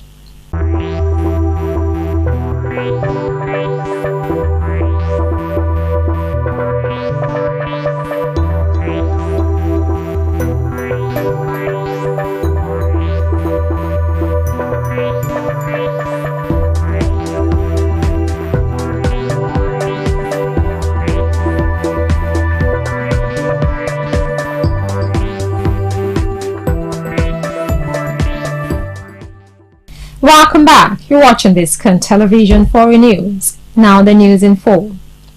This is a historic moment for Sweden, which has spent the past year fighting hard to get accepted into NATO. The Nordic country previously embraced wartime neutrality for more than 200 years, but applied for membership last May as part of efforts to improve security and stability in Northern Europe following Russia's invasion of Ukraine. However, until late on Monday night, Turkey had been blocking Sweden's application. Turkey argued Sweden was giving refuge to Kurdish militants and needed to do more to crack down on rebel groups like the Kurdistan Workers' Party (PKK), which it considers a terrorist organization. The EU and US have also designated the PKK as terrorist group. Like any of NATO's 31 member countries, Turkey has the power to block new nations from joining the group. The outcome of crunch talks with President Recep Tayyip Erdogan has been seen as a major win for Sweden's right-wing Prime Minister Ulf Kristersson. While Sweden's initial application to join NATO was made by Mr. Kristersson's Social Democrat predecessor, Magdalena Andersson, he has made securing membership a key foreign policy priority since taking over as Swedish leader in October. He told Sweden's public TV network SVT that he and his team had worked very hard to address Turkey's concerns about terrorism and that an agreement had been reached after being allowed to showcase their efforts. Sweden has also resumed armed exports to Turkey. This is also a major win for Turkey. Now, Donald Trump seeks to delay classified documents trial until after 2024 election. Donald Trump has asked for his trial on charges to illegally stashing classified documents to be postponed until after the 2024 election. In a filing on Monday, lawyers for the former U.S. president said a proposed trial date of 11 December would deny them reasonable time to prepare. They also cited challenges in finding an impartial jury due to the election. Mr. Trump pleaded not guilty to 37 counts during an arraignment in Miami, Florida last month. Prosecutors allege he illegally held onto files with sensitive information at his Mar-a-Lago estate and obstructed federal government efforts to retrieve them. The Department of Justice has not commented on the latest filing, which applies both to Mr. Trump and his aide, Walt Nauta, who has also pleaded not guilty in the case. The trial date was initially set for 14 August, but it was later postponed until 11 December to give both sides more time to prepare. Prosecutors asked for that delay, anticipating the defense would oppose the initial schedule. In the filing, Mr. Trump's lawyers described the case as extraordinary and argue the amount of evidence that needs to be reviewed warrants a delay. They argue it will be challenging to prepare for the trial before the presidential election in November 2024, for which Mr. Trump is the front runner to win the Republican nomination. His legal team then asked the federal court in Florida to hold off altogether and setting a new date for criminal proceedings to begin. The government's request to begin a trial of this magnitude within 6 months of indictment is unreasonable, telling, and would result in a miscarriage of justice. The document filed by Chris Kise, one of Mr. Trump's lawyers, claims. It will create extraordinary challenges in the jury selection process and limit the defendant's ability to secure a fair and impartial adjudication. It adds, Judge Aileen Cannon, who is overseeing the initial stages of the case, will rule on the request.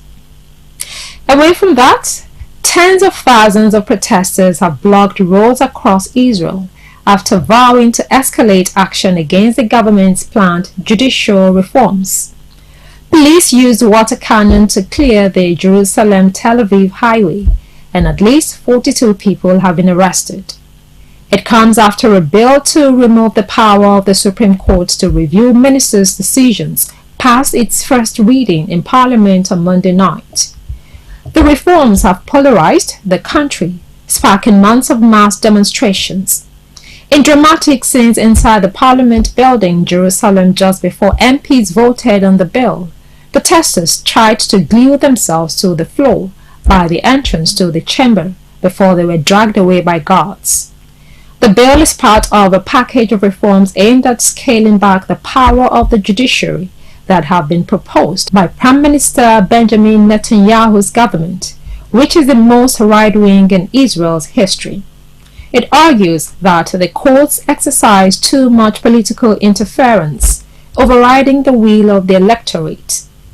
Protest leaders had called for a day of resistance on Tuesday in the event that the bill brought on Monday night passed the first of 3 readings required before it can become law. The demonstrations began early on Tuesday morning as protesters waving Israeli flags, banging drums, carrying flares and chanting slogans blocked roads across the country, causing snarl-ups during rush hour. Meanwhile, a group of war veterans held the protest inside a terminal at Ben Gurion International Airport. Major protests are expected later on around the airport, as well as outside the president's residence in Jerusalem, the Israeli Defense Ministry in Tel Aviv, and the U.S. Embassy's branch office. In another story, Hong Kong police have raided the family home of Nathan Law, a leading pro-democracy activist in exile in the UK. Local media reported that Mr. Law's parents and one of his brothers were also taken away for questioning. The raid comes a week after authorities issued a $127,800 bounty for his arrest, as well as for that of 7 other activists. Mr. Law, who fled to the UK in 2020 where he was granted political asylum, is yet to comment on the developments. The raid happened on Tuesday morning. It is unclear what else the authorities seized. Hong Kong authorities on 3rd July issued arrest warrants and rewards for information leading to the capture of Mr. Law and 7 other Hong Kong political activists living in exile. The 8 activists targeted are accused of colluding with foreign forces, a crime that can carry a sentence of life in prison. The offense comes under Hong Kong's draconian security law, which was imposed 3 years ago, after widespread pro-democracy protests took place in the former British territory in 2019. Hong Kong's chief executive John Lee told a media briefing on Tuesday that investigations against activists would intensify as Hong Kong authorities seek to pursue them for life. Last week, Mr. Lee urged the activists to give themselves up, adding that otherwise they will spend their days in fear. The countries in which the activists live, which is the UK, the US, and Australia, do not have extradition treaties with China. and have condemned the order from Hong Kong authorities. However, at least 5 people with connections to the activists have been arrested in Hong Kong since the announcement. The police said they do not rule out the possibility that more arrests will be made. He is one of the most prominent figures in Hong Kong's pro-democracy movement and was one of the unofficial leaders of the 2019 demonstrations. We'll take a break at this juncture, and when we come back, we'll bring you more reports. Stay tuned.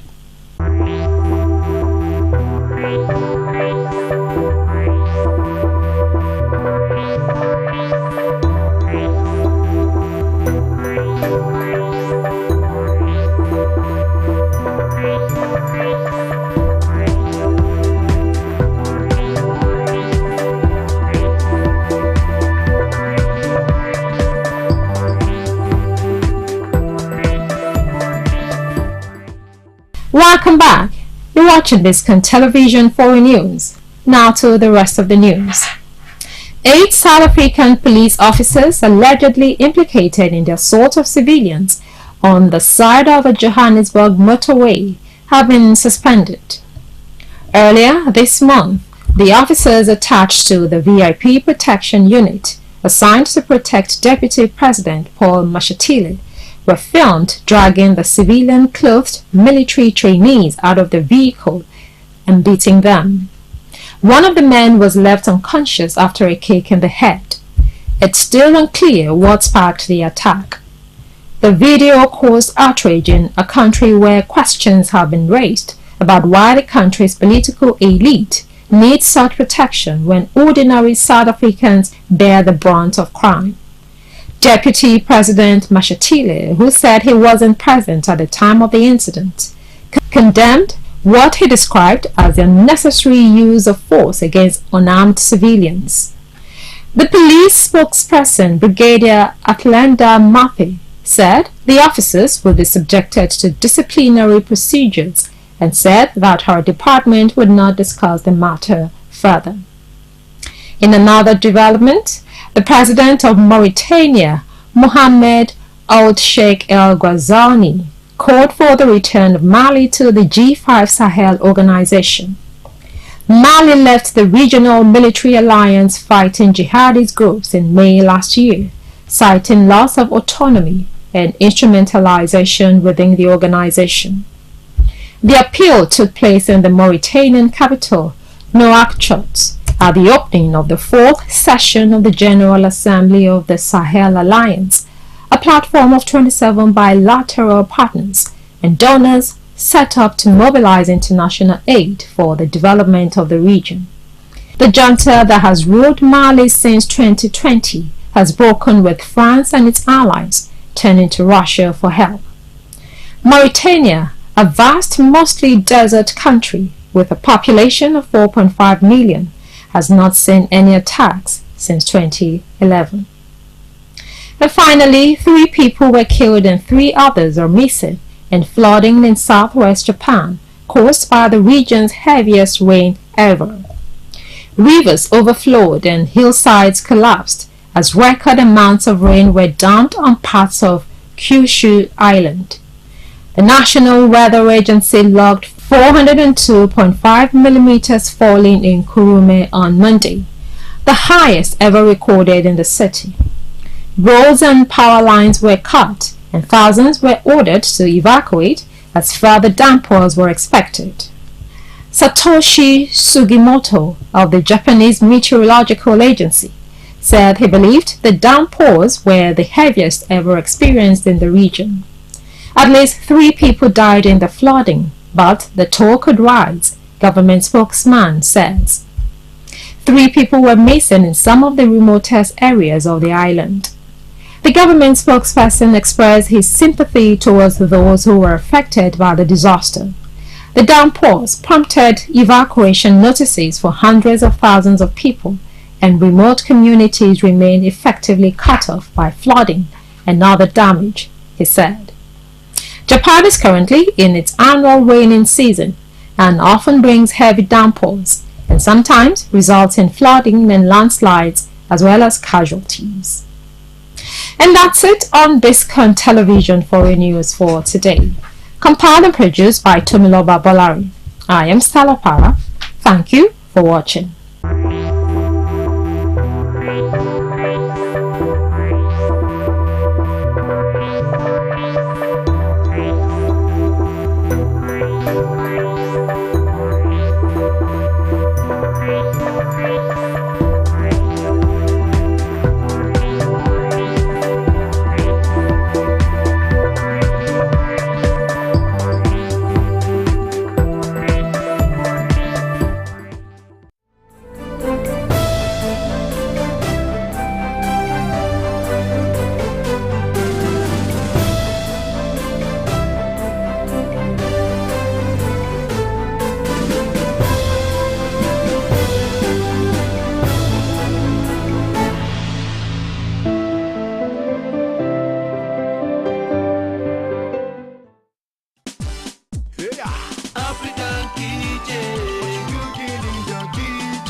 Let me feel that day.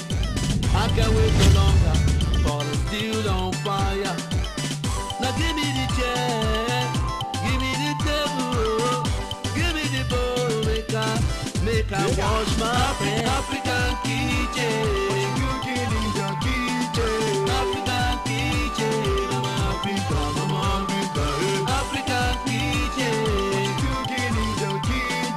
African kitchen, African mama, let me feel that day. I can't wait no longer for the steel on fire. Now give me the chair, give me the table, give me the bowl, make I wash my... Great is thy faithfulness, O Lord my Father.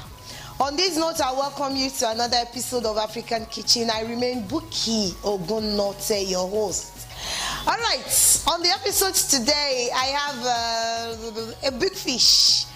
It's not a fish, a big horse. No, it's not a horse, a big man. Somebody that is big, is into the showbiz industry. He's been there for years. You have been disturbing us that we should bring him. Thank God he's here with us today. I'm sure many of you will learn so many things about him. Things you can never imagine that it can be. The program is African Kitchen. I remain Buki Ogunnote, your host. So stay glued to your TV set and don't change the dial. I'll be back.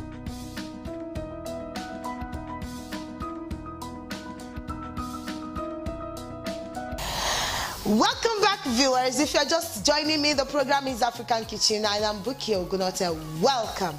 All right, without much ado, let me bring in my guest. He is a personality that you can never but have to reckon with in the society. God has placed him so high. To the glory of God, God has used him to touch so many lives. There are so many things you don't know about him.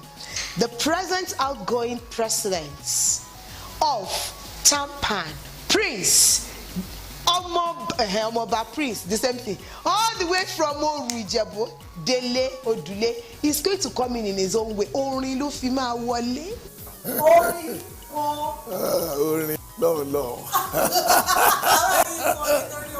No, we have to be a little bit hygienic. This is kitchen. It doesn't matter. It doesn't really matter. That is part of what we do. Let's do the paparazzi and everything. Okay, it's all right. Shalao, shalafia. Àlàáfíà.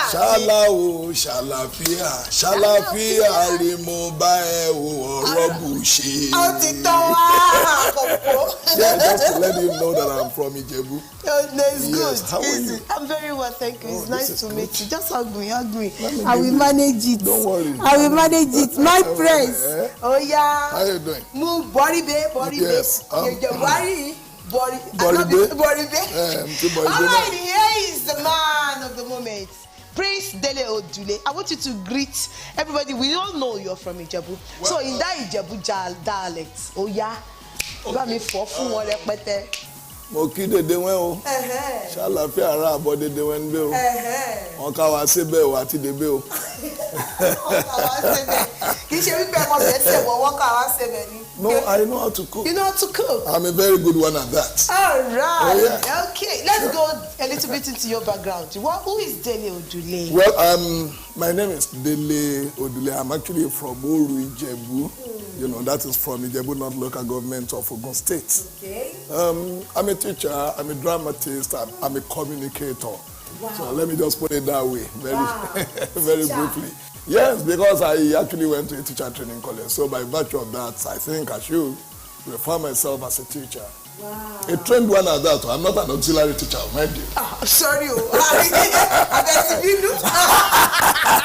Because some people claim to be a teacher when they're actually not teacher. So because did you teach at all? I taught very briefly. You know, immediately I left teacher training college, I taught. Wow. How was the experience like? Yeah, it's good. Maybe. Okay, Dele, what exactly took you into acting? Why? What motivated you? Well, I've said it many times. Maybe the environment where I grew up actually influenced my artistic career, you know, because when I was brought up, I was actually brought up in the village. And you know then that, okay, there are lots of activities, you know, going on in the village, festivals, different festivals, traditional festivals and that. And I discovered, okay, Dele Odule, you can drum now, you can dance, you can sing. So why don't we just go into it, exploit that artistic prowess and make something out of it. Wow. That's how I started. So did you start under the tutelage of anybody? Oh, I did. No, I did. I actually started with Abaru Oloko Theatre. Yeah, exactly. We were led by Michael Adebisi Oloko, blessed memory. Okay, glory be to God Almighty. Here is Dele Odule, Prince Dele Odule, live and direct here in African Kitchen. Stay tuned, I will be right back.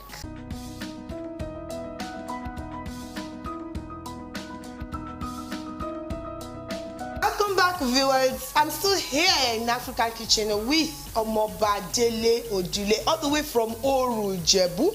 All right, Prince Dele Odule, what exactly do you want to prepare for us today? Egusi Ijebu. Okay. Egusi Ijebu, as in stew. You know, this is fried melon. Okay. This is dried fish. Pomo. Goat skin. This is cow meat. Okay. This should be Ogiri Ijebu. Let me quickly, you know, give you some facts about all this. All right. This one is good for someone like me. Someone like you, someone who is of age. This one is good for. You know, why we have decided to at least make sure we dry this or fry it, sort of, is because you have succeeded in removing all the oily part of it. Okay. Are you with me? Because it's not just that, okay, go and, you know, yes. And this one, Ogiri, represents this seasoning. Yeah, right. This is the real thing, Ogiri Ijebu, and it works for the eyes anyway. And that is why we try and, you know, include it into what we do so that will help the eyes. Wow. Pomo, kò sí nǹkan tó ń ṣe fún yàn. Kò ṣe yàn níkà, kò dẹ̀ ṣe yàn lórí. So, and this palm oil, yeah, good for us. It's better than, you know, it's better used than to use groundnut oil. So this one is good for egusi Ijebu. So let's start the business straight away. Yeah, that's my pepper. So we have to be a little bit. Yeah, that means. So I should remove my own. No, yes, you have to remove it now. No, I'm not cooking now. That shows I'm a better cook. Oh, sure. Yeah. Sure. A better cook indeed. Me, I'm not cooking now. Don't worry, I am cooking. I'm cooking for you to eat. So eat, I will eat. Magba, let's go. Let me just put some little more. Go ahead, teach them, tell them what you are doing. You are the one they are watching. I want to add more. Come and help me open this. Say please. Please. Hey. Thank you. I won't say you are my president. You are in my kitchen. Don't worry, yeah, I know you are in your kitchen. Yes. You start with this. This is another style entirely that I'm learning.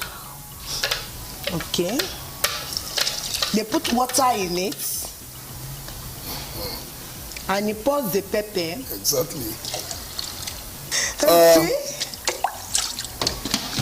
What next? Let me have a little of this. Okay, I will help you. Say please. Please. Because I'm assisting you in the kitchen. Am I your maid? You are my president. Do you know my age? Do you know my age? Do you know my age? Oh, Giri, very beautiful. Awara Jebu Isha.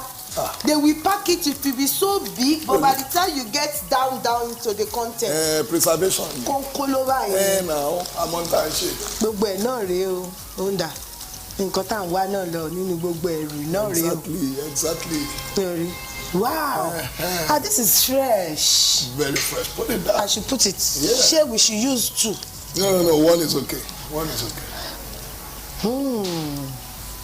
That's nice. It's fresh. You didn't tell me who taught you how to cook. Mommy? My mom died many years ago. Yeah. Almost 50 years. But while she was alive? I was still very young when my mother died. I was very, very young when my mother died. So I want to call me ọbẹ̀ sísè pọ̀ gan ni. Tó o bá ti ní ìyá tó máa tọ́ ẹ á pọ̀ gan ni. Wà á gbà fún Ọlọ́run náà. So after this, okay, you put this one. The egusi. Let's go there. Let's go there. Okay. And egusi swell too, especially now that we had fried it. Viewers, this egusi had been fried though, before it was blended. Wow. Egusi Ijebu lórí ẹ. Egusi Ijebu. This is another style entirely. I'm telling you. Water. See how it's swelling. I noticed that you did not remove your hand from it. You're just staring and staring. So why is that? So that we will have the real thing. Okay. What is the real thing? It will not have lumps. Egusi Ijebu Oyekonikoko. Pamo ẹ náà measurement tán. Gbogbo ẹ measurement tún. 1, 3. So it's okay like that, ba? Very okay. Very okay.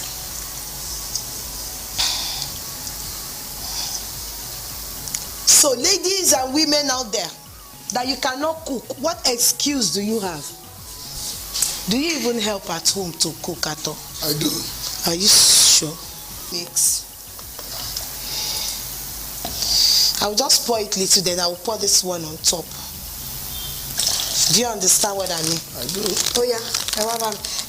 What stage are we going to get to that? Let's have this one for about 10 minutes. Okay. Then we'll start, All right. Let me ask you about the association. Okay. I was saying the other time that some people were like ANTP, and some are like, no, Tampa. How come the change?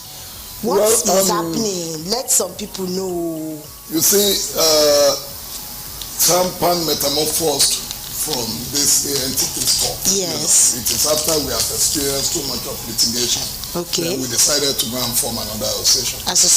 So I will say basically those people who are actually or who were in ANTP are also the people that we have in Tampan. So there is not much difference.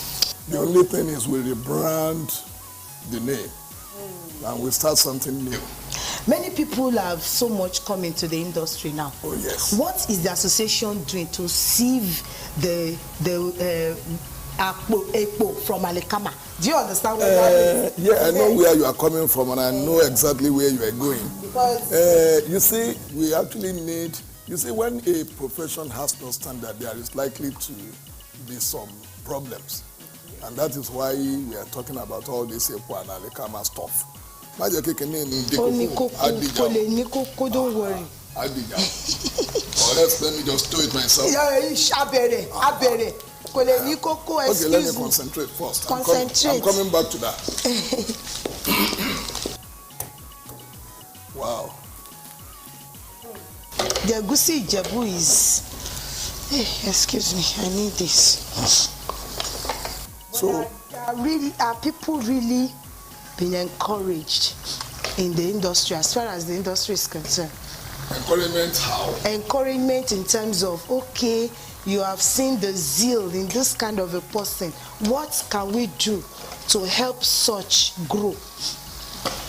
Is there anything like that? Yes, now we have a lot of institutes that you can attend. So if you really want to go into the industry, all you need to do is just to try and seek. Yes, register with them, and you have the basic knowledge of what it takes to become a... I know the industry has grown over the years, and a lot has happened. Yes. Wow. This is Egusi Ijebu. Proper Egusi Ijebu, not the Aruku Shakata. I've learnt it anyway, who knows? If you like, you can apply this. You can put this one there too. That's the meat. Yeah, the meat.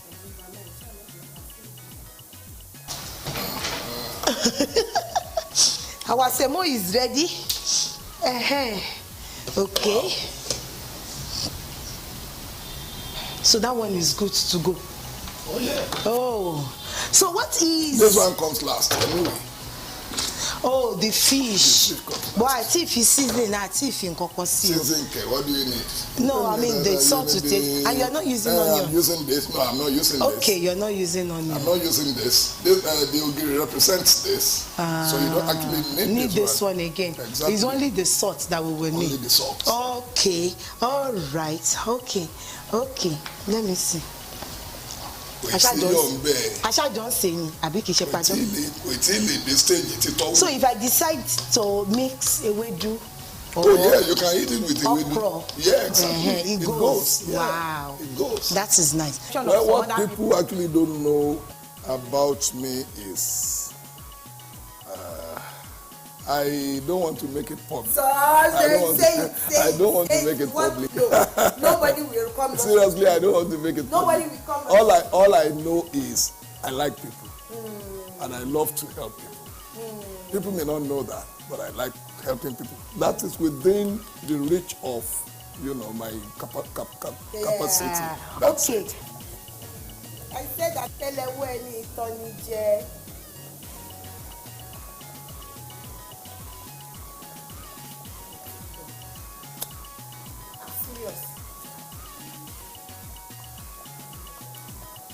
Wait, oh. Wow. Ọbẹ̀ ti sọ. O gbọ́ kan sọ pé ọbẹ̀ sọ. That's it. God bless you. So I said, okay, instead of people, find solace in beggary, why can't they just use their talents to make money? As source of livelihood. And that was exactly what inspired me. And I said, okay, as a blind person who is talented, I don't need to resort to beggary. And as well, if somebody who is not blind can sing, and a blind also sings, so what is the difference? I'm not going to use my eyes to sing. It is the mouth and the talent that I need, and I've been given. So why wasting it? That is the source of inspiration anyway. And I dedicated that job to Benjamin. Yeah, to Benjamin. It was nice. I love that job.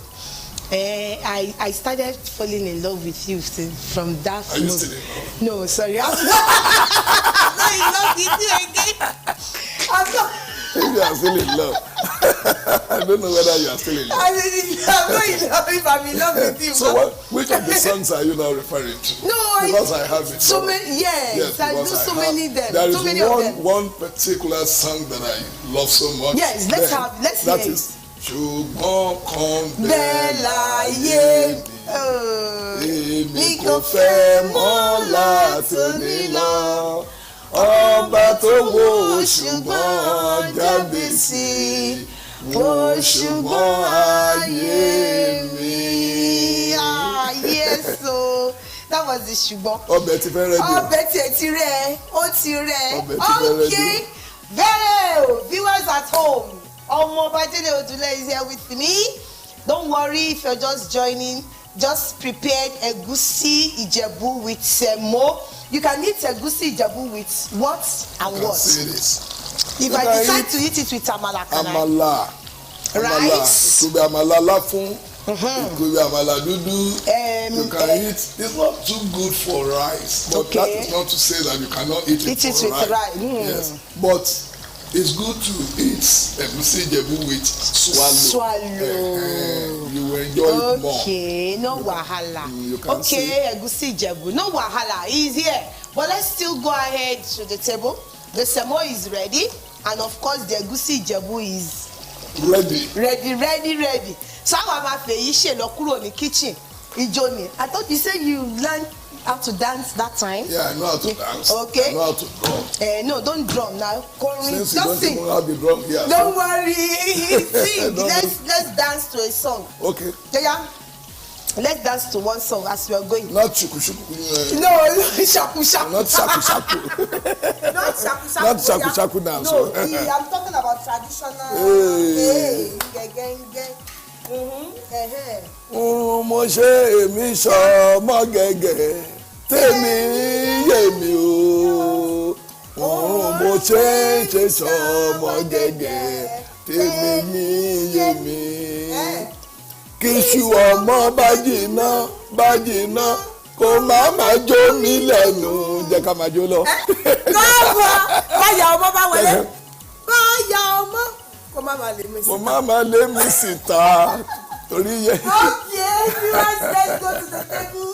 Africa Kitchen is the program. Egusi Ijebu is ready. Èmi á taste bọ́mọ bàbá tẹ taste. Mo ti gbọ́ aroma ni. Are you one of them? Aroma ni. Are you one of them? Kò ní ìdíkà taste aroma ni. Viewers, thank you so much. Viewers, let's go to the table. I'll see you after this time out.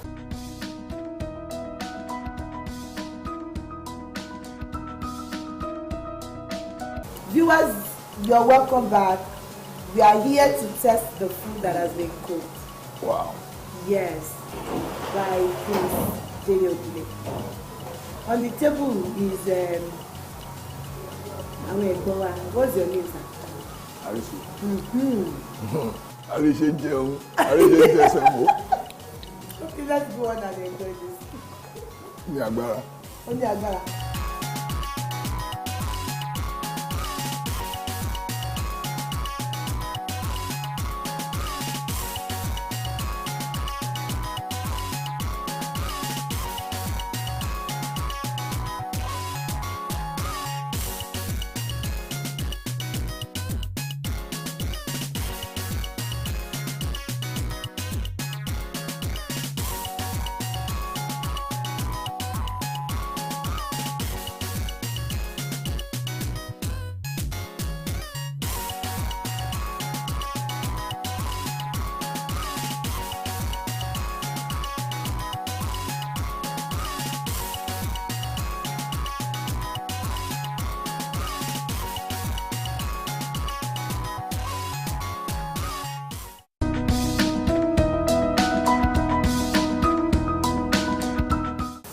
Viewers at home, you're welcome back. Wow, egusi Ijebu. How was the food, Mr. Arishi? Very good. Mi ò dáa kó gbọ́dọ̀ sọ. Abe ti gbé tiẹ̀. Yóò dùn, just say it's good, simple. Ó dùn àbí ó dùn? Ó dùn. Ó dà inú mi dùn sí mo rí jẹ́mẹ̀. Bàbá ìdí mi ò bá rí jẹ́mẹ̀ mi kò bá dùn mí gan-an. It is well. When you cook egusi Ijebu, you put oríṣiríṣi, you put pomo, you put dry fish, and you now garnish it with some. Why didn't you put crayfish? No. Crayfish is not the end thing. Yes, crayfish is meant for something else. When I'm ready to prepare porridge for you, I will use crayfish. Okay. So in the egusi job, you don't put You don't need. What you need, okay, if you see mushroom, yeah, you can add it. You can add mushroom. That's nice. Mushroom is good for egusi jebu. You will enjoy it. That's nice. Thank you so much. You're welcome. I enjoyed it. Okay, viewers, you have seen the preparation of egusi jebu in the style, in his own way, which I believe is a very good way. I will adopt the style from now on. Okay, now I want to say very big thank you to you for coming. You're welcome. It's my pleasure. You called you and you honor us. Thank you. You're welcome. Thank you very much, Mr. Alishe, for coming. Thank you so much. Okay, viewers, I'll see you again next week with another episode of African Kitchen. Until then, I remain Buki Ogunate. Stay blessed and keep eating healthy, okay? What you eat is your medicine. So eat right so that you won't fall sick or you don't have to spend money on drugs. From every one of us, we say, bye. Bye-bye. God bless. Here is the breaking news of the moment. Biscon TV, the most exciting 24-hour general interest television station, parading cutting-edge programs in news, sports, politics, business, foreign news, fashion and style, entertainment and lifestyle programs, Biscon movies and more, has been moved to channel 144 on GoTV. Our programs begin daily with Biscon Breakfast Bubble (BBB), featuring newspaper review and interviews on trending issues. Biscon Roundtable is our daily discussion program on essential tips on life and living. Biscon TV broadcasts news 7 times daily from 7 a.m. to 11 p.m. Biscon TV can be watched in all parts of the country now on GoTV channel 144 and live streaming on Biscon TV on YouTube. Biscon TV live streaming on YouTube is the fastest growing, most watched 24-hour live streaming channel on YouTube. Remember, Biscon TV has been moved from channel 108 to channel 144 on GoTV. Biscon TV, interactive, engaging, and unconventional. Here is the breaking news of the moment. Biscon TV, the most exciting 24-hour general interest television station, parading cutting-edge programs in news, sports, politics, business, foreign news, fashion and style, entertainment and lifestyle programs, Biscon movies and more, has been moved to channel 144 on GoTV. Our programs begin daily with Biscon Breakfast Bubble (BBB), featuring newspaper review and interviews on trending issues. Biscon Roundtable is our daily discussion program on essential tips on life and living. Biscon TV broadcasts news 7 times daily from 7 a.m. to 11 p.m. Biscon TV can be watched in all parts of the country now on GoTV channel 144 and live streaming on Biscon TV on YouTube. Biscon TV live streaming on YouTube is the fastest growing, most watched 24-hour live streaming channel on YouTube. Remember, Biscon TV has been moved from channel 108 to channel 144 on GoTV. Biscon TV, interactive, engaging, and unconventional.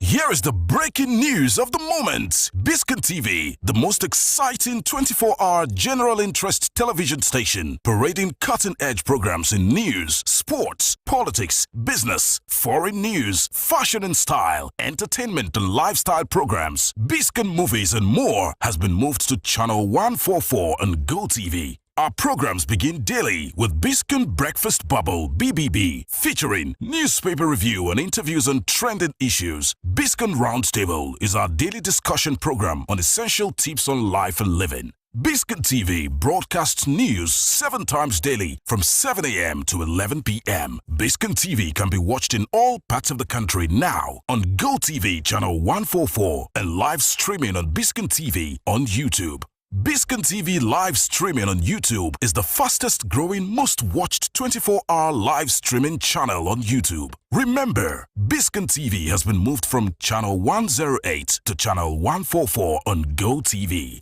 Biscon TV. Interactive, engaging, and unconventional.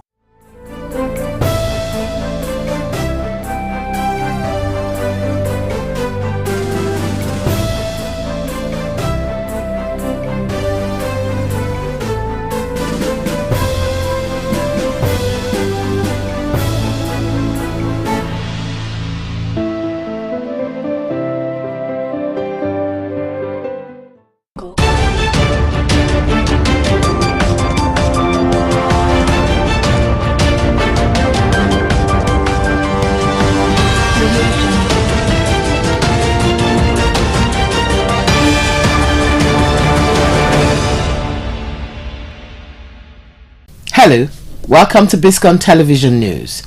I am Gloria Anozie Young. First, the headlines. On the national scene, Nigerian students face tough times in UK as tuition soars by 60%. APC crisis deepens as Omisore labels Lukman a black sheep. Business. Nigeria's VAT performance lowest in West Africa, federal government. Foreign. North Korea fires intercontinental ballistic missile after threatening United States. Sports. Bayern in talks as Kane set for post-Glo meeting. And now the news in full. Many Nigerian students are facing tough times in the United Kingdom after the naira equivalent of their tuition fees increased by over 60% following the recent move by the Central Bank of Nigeria to unify the nation's foreign exchange rates.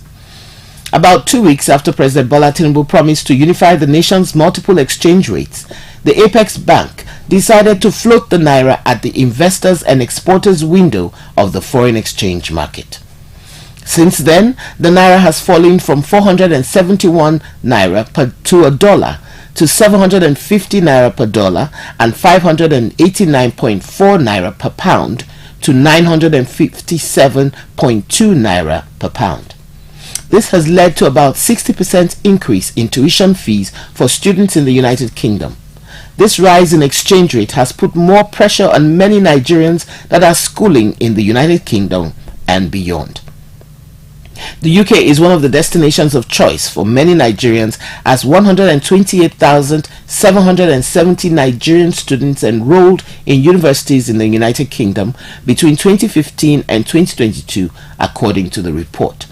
Many of these students may now struggle to pay the balance of their tuition due to the sharp decline in the value of the naira. The National Secretary of All Progressives Congress, Senator Iola Omisore, has described the National Vice Chairman of Northwest, Malam Salihu Lukman, as a loose cannon and the black sheep of the party. This was as he denied that the APC was aware of some disgruntled members seeking the removal of the party's national chairman, Senator Abdullahi Adamu. Omisore made the claim during an interview with newsmen. The development is coming barely 2 months after Lukman accused Adamu of running the party like a garrison commander. Earlier, the Kaduna politician had dragged both Adamu and Omisore to court for failing to render the party's account, refusal to summon a meeting of the National Executive Committee, and breach of the party's constitution. But Omisore described the national vice chairman for Northwest as a gaslighter who liked crying wolf where there was none. When asked if he was aware many APC supporters and NWC members wanted Adamu to be kicked out of the party, Omisore dismissed the report. He also berated those secretly backing or standing by Lukman's philosophy, saying they were cowards. Operatives of the Ebonyi Police Command have killed 2 hoodlums who were allegedly enforcing sit-at-home in the state. Sit-at-home in the southeast is a brainchild of the separatist indigenous people of Biafra IPOB, to protest the continued detention of its leader, Nnamdi Kanu. The hoodlums were said to have shot sporadically into the air within the Oposi area in the Ohozara local government area of Ebonyi State, while trying to enforce a sit-at-home order on Monday, when operatives of the command engaged them in a gun duel. In a statement by the police public relations officer in the state, Onome Onowakboyeya, said men of the command gunned down one of the hoodlums as the shootout ensued. Police said they recovered one blue Highlander SUV riddled with bullets, one pump-action gun, one Sumek fireman generator, 9 expended shell of AK-47 rifle ammunition, among others. Meanwhile, the self-acclaimed leader of a splinter group of IPOB, Simon Ekpa, has declared 14 days of sit-at-home in the entire southeast. His declaration came barely 24 hours after the expiration of a 7-day lockdown declared by the same group, which led to killings and destruction of property across the southeast. Let's take a short break. We'll be back with business news. Please stay tuned.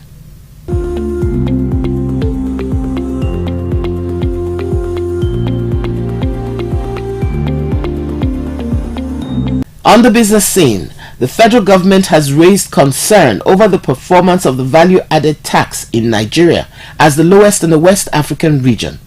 While describing the development as worrisome, the government stressed the need for a change in policies, adding that the country's VAT rate was less than 1% to the gross domestic product. The Director of Tax Policy in the Federal Ministry of Finance, Budget and National Planning, Bashir Abdul Kadir, raised the concern at the opening event of a 3-day workshop on the harmonization of Nigeria's VAT Act with ECOWAS directives. The program was organized by the ECOWAS Commission under the context of Implementation of Support Program for Tax Transition in West Africa.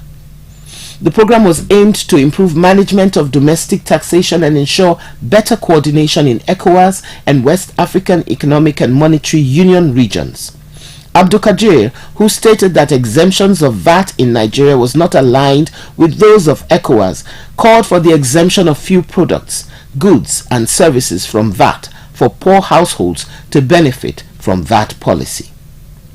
Let's go on a break. We'll be back with foreign news. Please stay tuned.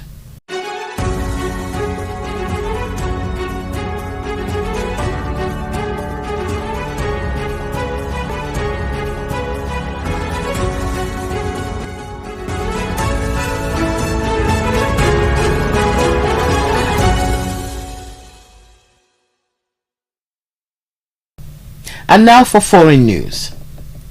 North Korea has fired a suspected intercontinental ballistic missile, ICBM. Japanese and South Korean officials report. The long-range missile flew for more than 1 hour before landing short of Japanese waters on Wednesday morning. Pyongyang's launch comes after a threatened retaliation against what it said were recent U.S. spy plane incursions over its territory. Earlier this week, it threatened to shoot down such planes. Washington has dismissed the accusations, saying its military patrols are in line with international law. Security concerns have wrapped up on the peninsula this year after North Korea tested new weapons. The country also conducted a record number of missile launches in 2022, including ones capable of reaching the United States territory. In response, the US and South Korea have increased their joint military drills around the peninsula. Pyongyang so far has continued with its missile launches, testing a new ICBM in April, which it described as its most powerful missile to date. It also tried to launch a spy satellite in May, which failed. North Korea's missile on Wednesday flew eastwards from Pyongyang for more than an hour before landing in the sea west of Japan around 11:15 local time, which is 2:15 GMT. The Japanese Coast Guard reported. The high-angled flight covered a 1,000 kilometers, 621 miles distance, said South Korea's military. South Korean and United States officials met immediately after Wednesday's launch, issuing a statement reiterating their strengthened joint defense. Up next is sports news. Don't go away.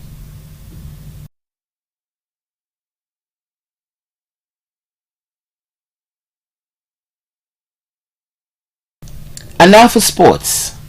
Tottenham and Bayern Munich have held talks over the signing of England captain Harry Kane as the striker prepares to meet new Spurs boss Ange Postecoglou on Wednesday. Dialogue remains open between the clubs, but no deal is agreed, and a huge difference of opinion exists around the valuation of Kane.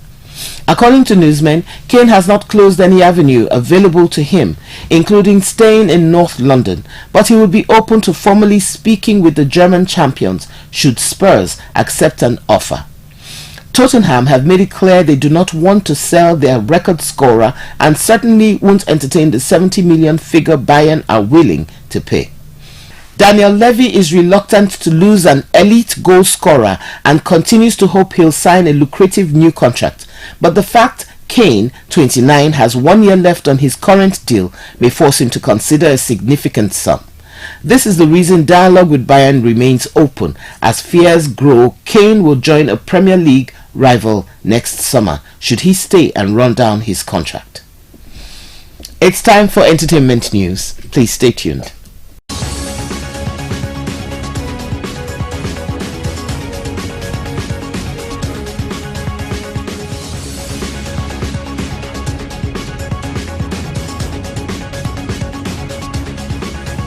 On the entertainment scene, American singer Swahili received heavy criticism on Twitter following his tweet about Amapiano.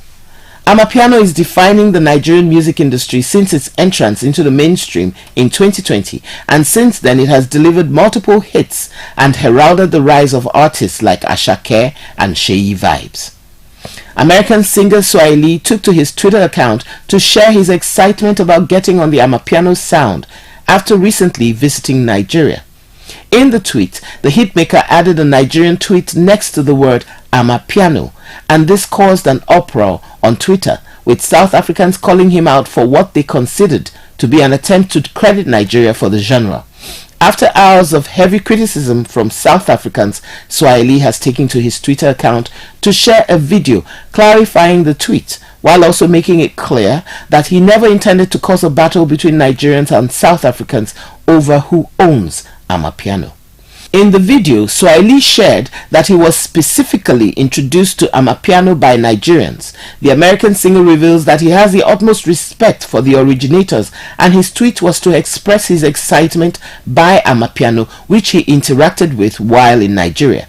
Swahili further shared that he has an Amapiano record on the way, while also calling for Africans from all over the continent not to take to his tweet or the music the wrong way. And that's the end of the news, produced by Tomiloba Abolari. I am Gloria Anozie Young. Thank you for watching and keep warm. We'll have a lovely day.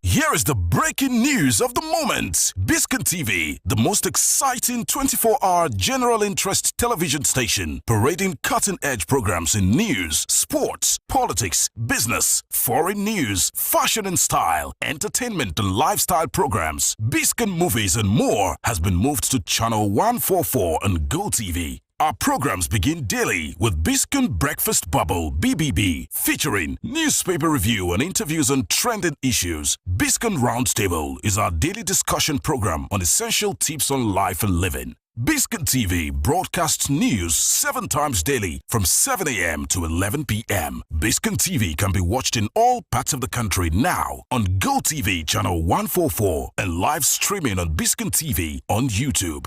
Biscon TV live streaming on YouTube is the fastest growing, most watched 24-hour live streaming channel on YouTube. Remember, Biscon TV has been moved from channel 108 to channel 144 on GoTV. Biscon TV. Interactive, engaging, and unconventional.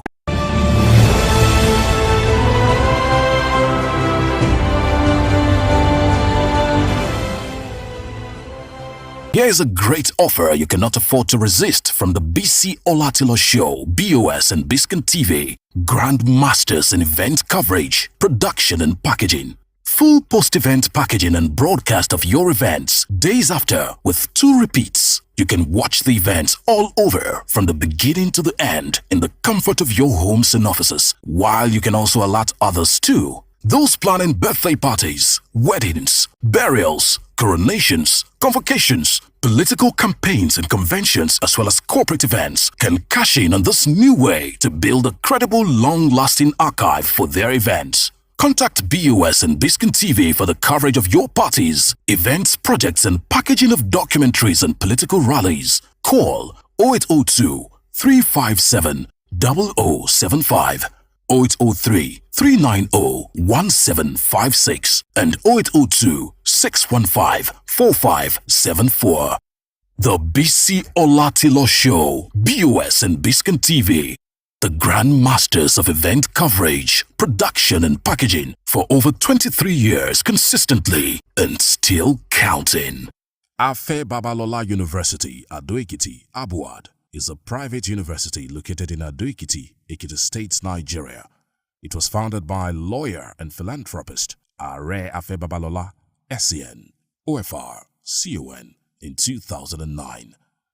The university offers academic programs in the colleges of sciences, law, engineering, social and management sciences, medicine, health sciences, pharmacy, as well as postgraduate studies. It was recently ranked Nigeria's best university by the Times Higher Education Impact Rankings, the only global performance table that appraises universities across the world against the United Nations Sustainable Development Goals. Afe Babalola University, Ado-Ekiti, Abuad, which has a student population of about 8,000 from all parts of the country and the world, is the fastest growing and most sought-after citadel of higher learning around the world.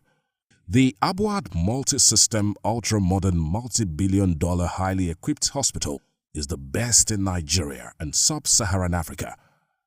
The 400-bed Abuad multi-system hospital undertakes open-heart surgery and attends to other critical health problems. With a total of 20,000 employees, mostly professionals in the Abuad workforce, Are Emmanuel Afe Babalola is easily the highest employer of labor in Ekiti State after the Ekiti State government. Abuad is the most inclusive academic community where everything works seamlessly. 24-hour electricity, zero tolerance for strike, and a very conducive atmosphere for academic work. On Thursday, the 20th of October 2022, Afe Babalola University, Ado-Ekiti, Abuad, had its 12th anniversary and 10th Unbroken Convocation lecture with the theme, The Place of Education in a Crisis-Ridden Nigeria. The program was held at the Alpha Belgore Multi-Purpose Hall of the institution. Afe Babalola University is a brainchild of renowned legal luminary, enigmatic leader and iconic Are Afe Babalola, CON, OFR, SEN. The guest speaker was Chief Michael Zekome, OFR, CON, SEN, a leading constitutional lawyer and human rights activist. The program started with a recitation of the national anthem, followed by the university anthem. Some of the high-profile personalities that graced the occasion were His Excellency, former President Olusegun Obasanjo, Are Afe Babalola, the founder of Abuad, and his wife, Yeye Are Modupe Babalola, Professor Tunde Adeniran, Pro-Chancellor of Abuad, Engineer Segun Oni, former Governor of Ekiti State, Professor Peter Okebukola, former Executive Secretary, National Universities Commission, NUC, and Member Board of Trustees, Afe Babalola University, Abuad, Professor Mrs. Maranda Olarinde, Vice Chancellor, Abuad, Bishop Felix Femi Ajakai, Bishop of the Catholic Diocese of Ekiti, among many others. The welcome address was delivered by the Vice Chancellor, Professor Mrs. Maranda Olarinde. Distinguished ladies and gentlemen, it is my absolute honor and great pleasure to welcome you all to the 10th Convocation Lecture of the great Afe Babalola University, Ado-Ekiti, Abuad, the premier and fastest growing university in Africa. Recently ranked by the Times Higher Education Impact Ranking as #1 University of the 197 universities in Nigeria and number 321 among all universities in the world. This was followed by an elaborate citation of the guest lecturer, Chief Michael Zekome, read by Dr. Ife Bamidele. The convocation lecture was delivered by the guest lecturer, Chief Michael Zekome, OFR, CON, SEN. He spoke on the theme, The Place of Education in Crisis-Ridden Nigeria. He described incessant abduction of children, banditry, and continuous borrowing as major evils destroying Nigeria's education system. According to the legal luminary, these ills are signs of a failed state. He called for a proactive and aggressive action in tackling corruption, poverty, insecurity, mediocrity, illegality, deprivation, cultism, poor funding, among others, if the country must be brought back to sanity. The profligacy, the graft, the bacchanalian propensity to consume, the primitive acquisitive instincts of the ruling class, both military and civilian, the state captors, have undoubtedly and unarguably contributed to the erosion of our cherished values and consequent attendant degeneration in our educational system, leading to the present crisis we are having. How bad is this educational system? It is bad, bad, and bad. And the easiest way of defining it is by knowing that our children, your children, the supposed leaders of tomorrow, the future of this country, have been at home for 9 months or 90. What are their teachers asking for? Mere living wage, so that they can live. Teachers are like walking corpses and the living dead, as Professor Ayi Koyama will call them in his epic, The Beautiful Ones Are Not Yet Born. In universities and in schools, we have cultism, we have what they call blocking, sales of grades, by which a student determines what grade he wants. If he say there's a mark, if it's a B, there's an amount, there's some fixed for that. They call it blocking, a word of mouth. We now have a sorry situation where some students, internet scammers, they are able to build their own houses within a university town or rent an apartment and refurbish it. They have living lovers as girlfriends, and their teachers even bring their papers to them in their houses, help them to read and to copy, and they even answer them, sir. It can't be worse than that.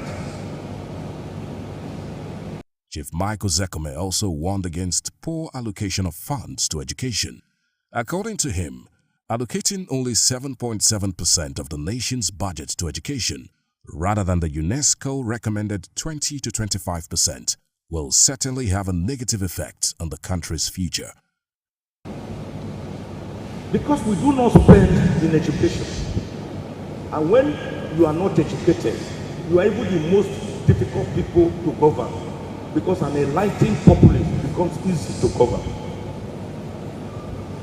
Examination malpractices, leakages, with teachers writing exams for their students, organized cheating, smuggling of answer sheets into classrooms, with students benefiting from external assistance, dubbing, photocopying, secret courtesy rising in higher institutions, even now in secondary schools. And I learned that in some primary schools, courtesy has actually surfaced. In primary schools, not just secondary schools. In my own time at Ife, we had the Panwai Drinkers Club, and we would carry calabash and dance on the streets of University of Ife. People like Rotimi Akeredolu. We were there together. Professor Ihonveri, Senator Mamora, we will be dancing. Chief Shegun will be dancing on the street singing. We didn't know secret courtesy. There was nothing like secret cultism. It was a taboo. It was forbidden. It was an anathema. We must go by the provisions of the African Charter of Human and People's Rights and United Nations Declaration of Human Rights of 1948. When you go through them, you will see much provision. But our problem is that the devil is in detail. We do not have the political will to carry out this position. A contribution question and answer session followed afterwards. There were contributions from Professor Peter Okebukola, Bishop Francis Ajakai, Professor Tunde Adeniran, and finally, His Excellency General Olusegun Obasanjo. Whenever he invites, I will endeavor. Because I made a mistake in life, and I must continue to receive punishment for making that mistake. And that mistake was appointing Are Afe Babalola as the Pro-Chancellor of Lagos University, where he brought a lot of changes. I think normally you do one term as Pro-Chancellor. He finished his term, he got a second term because he was doing so well, and he had his plan, a few more things to do in that university, and say, well, it's all done. I left, and those who came in did not allow him to do those few things that he wanted to do, feel that his work has been done. Then he got a challenge. What should he now do? And he decided, all right, if I cannot do it in Lagos University, can I do it elsewhere? And I believe that is how Abuad was born.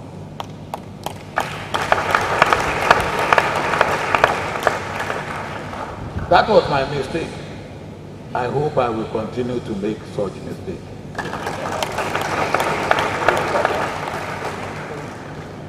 Because if that mistake had not been made, Nigeria would have been denied this facility, which I am proud to be part of. And Are, all grace to your elbow. We are all grateful to you. The guest lecturer, Chief Michael Zekome, SEN, responded to all the questions and comments before he ended with words of prayers for the host, Are Afe Babalola, the founder of Abuad, former President Olusegun Obasanjo, as well as Nigeria. There was a surprise cake-cutting exercise in honor of Chief Michael Zekome, SEN, at 65, led by former President Chief Olusegun Obasanjo. 60, 61, 62, 63, 64, 65.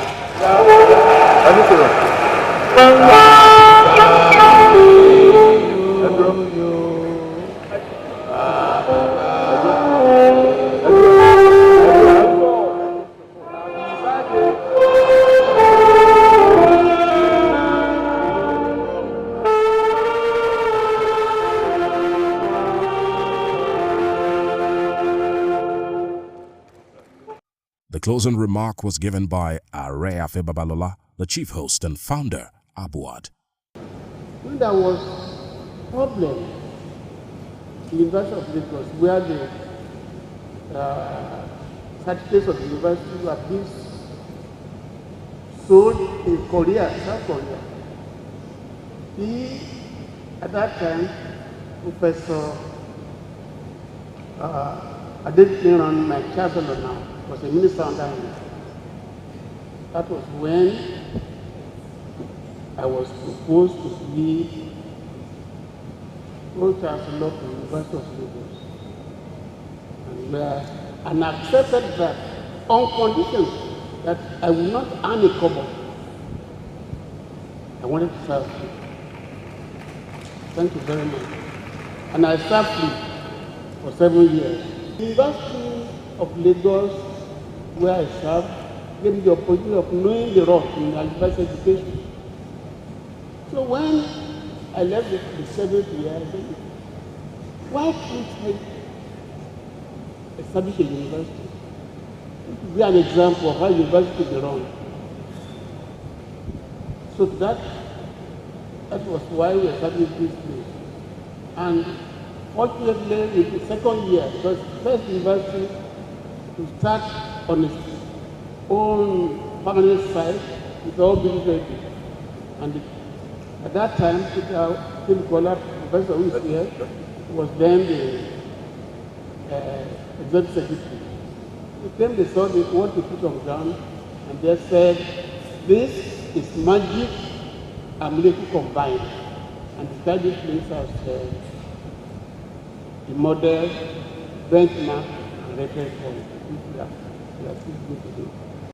Later in the day, the 2022 Founders Dinner and Awards Night was held at the same venue, Alpha Belgore Multipurpose Hall, Afe Babalola University, Ado-Ekiti. The hall was filled to capacity as both staff and students of the institution, as well as parents and other guests, were present to dine and wine with the founder, Are Afe Babalola. King Sunny Ade and his band got everyone dancing as he provided the very best of music.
Theatre and performing arts students of the institution also entertained guests with some energetic cultural displays.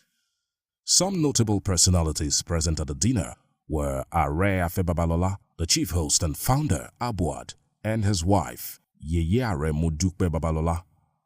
Professor Tunde Adeniran, the Pro-Chancellor and Chairman of Council, Abuad.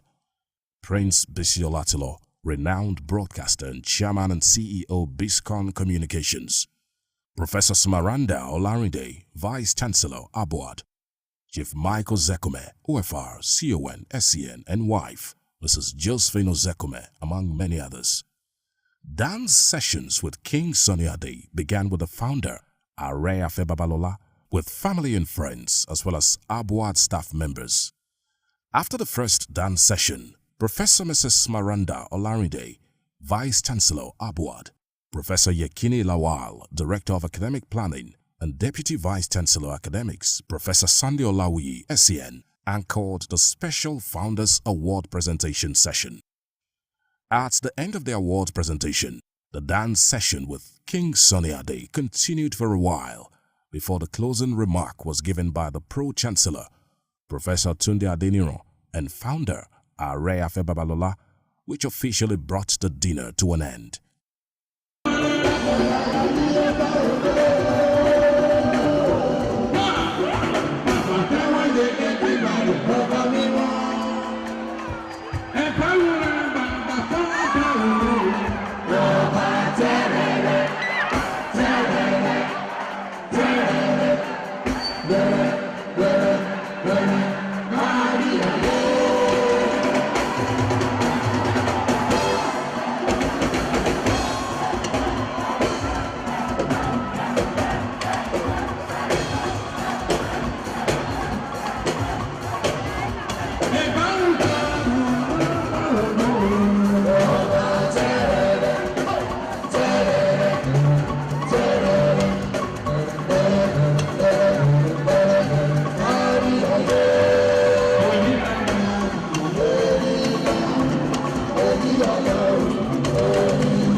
The much-anticipated 10th Unbroken Convocation Grand Finale and Award Ceremony of Afe Babalola University, Abuad, was held on Friday, the 21st of October, 2022, at the Alpha Belgore Multipurpose Pavilion of the institution. It was a gathering of scholars, seasoned administrators and individuals who have distinguished themselves intellectually and otherwise. After an organized procession, the event started with the recitation of the national and university anthem. Notable personalities at the convocation were the chief host and founder, Afe Babalola University Ado-Ekiti, Are Afe Babalola SEN, and wife, Yeye Are Modupe Babalola, Engineer Segun Oni, former governor of Ekiti State, and wife, Olukemi Oni, His Excellency Umar Kadafu Usman, Deputy Governor of Borno State, His Royal Majesty the 18th Shehu of Borno, Alhaji Garba El Kanemi, His Imperial Majesty the Oni of Ife, Oni Adeyeye Nito Ogunwusi, Chief Michael Zekome, SEN, Prince Bisi Olatilo, the Chairman and CEO Biscon Communications, among others. The ceremony was declared open by the founder and Chancellor, Afe Babalola University Ado-Ekiti, Are Afe Babalola SEN. The welcome address was delivered by the Pro-Chancellor, Abuad, Professor Tunde Adeniro. This was followed by the opening remarks of the Vice-Chancellor, Professor Smaranda Olarinde. It is with the greatest delight and pleasure that I welcome you on behalf of the Governing Council of this great institution, Afe Babalola University Ado-Ekiti, to our 10th convocation and 13th Founders Day ceremonies. Each year, the convocation ceremony marks the solemn and formal initiation of the university's graduates who have worked diligently and persistently to receive their hard-earned degrees and release them to the world to become transformational leaders and change agents. The convocation ceremonies also provide opportunities to celebrate the great vision of the founder and Chancellor Are Afe Babalola and the matchless efforts of our faculty members, researchers, and the university management team, through whose tireless dedication and commitment, Abuad has continued its phenomenal upward trajectory as a reference point. On behalf of our President, Founder, and Chancellor Are Afe Emmanuel Babalola, OFR, CON, Senior Advocate of Nigeria, LLD London, his genial wife, Yeye Are Modupe Babalola, the Board of Trustees, the Governing Council, the Senate, staff and students of Afe Babalola University Ado-Ekiti, I welcome you all to the grand finale of the 12th anniversary and the 10 unbroken convocation ceremonies. Distinguished ladies and gentlemen, we are graduating today 1,673 students made up of 1,418 bachelors, out of which 121 students obtained first class. The founder of Abuad, Are Afe Babalola, while delivering his speech, spoke about the decay in the education system in Nigeria, especially the university system. He appealed to the government to increase funding for public universities. I'm therefore taking this opportunity to advise that government should stop increasing number of private universities unless those universities have relevant equipment and materials as required by law.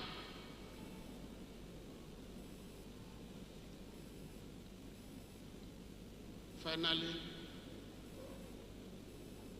this is convocation ceremony.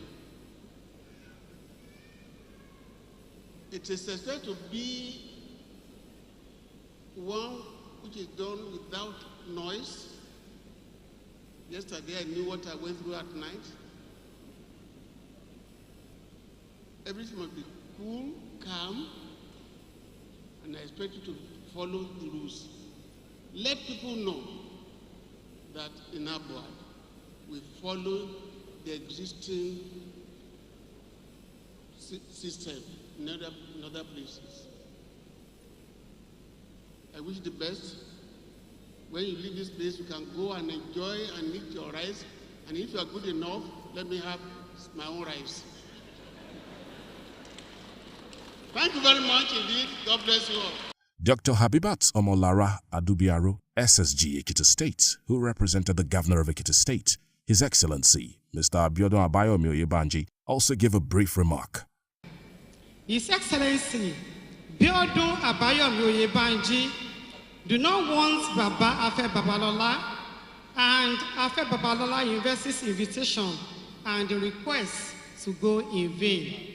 He sent my humble self to represent him. Ladies and gentlemen, this is the little way the prevailing money period in Ekiti State allowed him to handle the coincidental location. As a witness of today's event at the Afe Babalola University, I will report my findings and other messages gathered for His Excellency to attract his appropriate action and actions when the morning of the sudden loss of one of us takes its course. Former Governor of Ekiti State, Engineer Segun Oni, the 18th Shehu of Borno, Alhaji Garba El Kanemi, and legal icon Chief Michael Zekome, SCN, were conferred with honorary doctorate degrees. There was also the conferment of the status of Emeritus Professor on Professor Israel Esson Wulabi, Provost, College of Engineering, Abuad. Chief Michael Zekome, UFR, CON, SCN, while giving his response on behalf of the honorees, appreciated the founder of the university, Are Afe Babalola, the entire Senate, as well as the governing council of the university for the honor, and made a scholarship commitment worth 20 million naira to the school's Faculty of Law. We thank you, sir, for this honor you have given to us with the Senate of the university and the council of this university and the Board of Trustees. We are eternally grateful. My co imbue you with peace that passeth all understanding. On my own humble part, let me sow a seed to show that I have become a part and parcel of this university. You can no longer sweep me away from now onwards. I'm one of you. I'm going to endow a scholarship fund, the details of which will be discussed between the Vice Chancellor and myself, for the best graduating students in some of the faculties and departments, particularly my own turf, law. I will endow that fund, a revolving fund, with a sum of 20 million naira.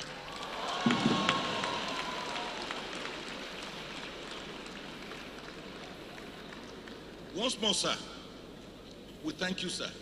May God bless you.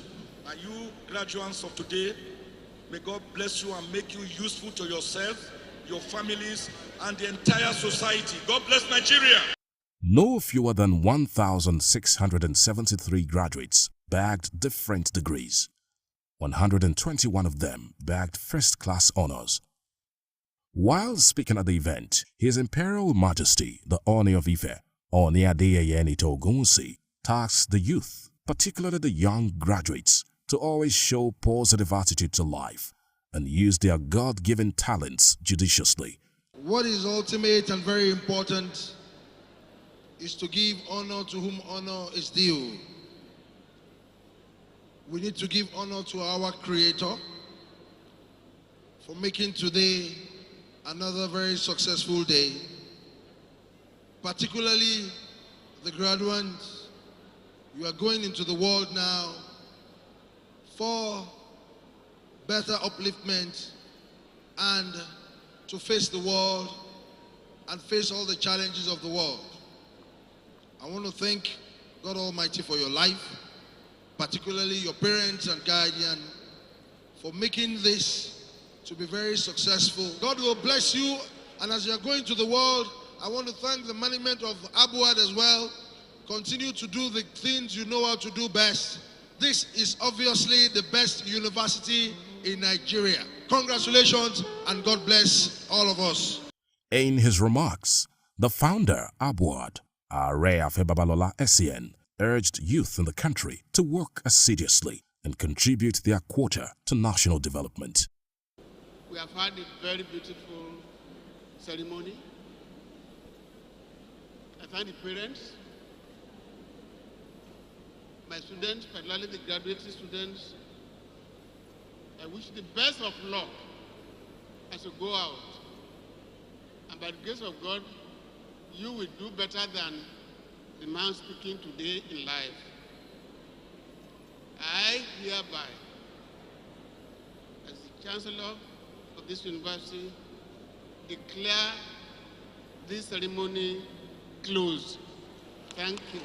From Biscon Communications, it's happy 10th convocation to Afe Babalola University at Ado-Ekiti.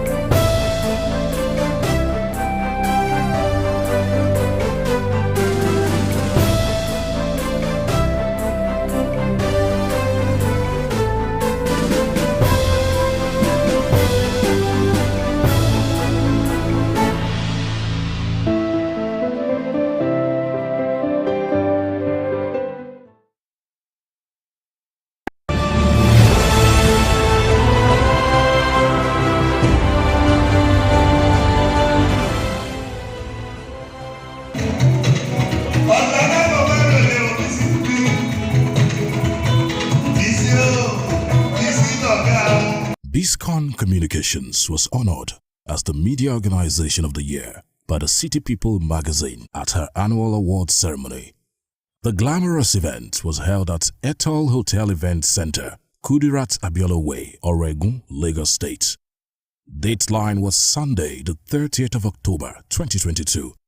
And Dr. Sheye Kehinde, publisher of the City People magazine, most creative and ingenious innovator, was the toast of all.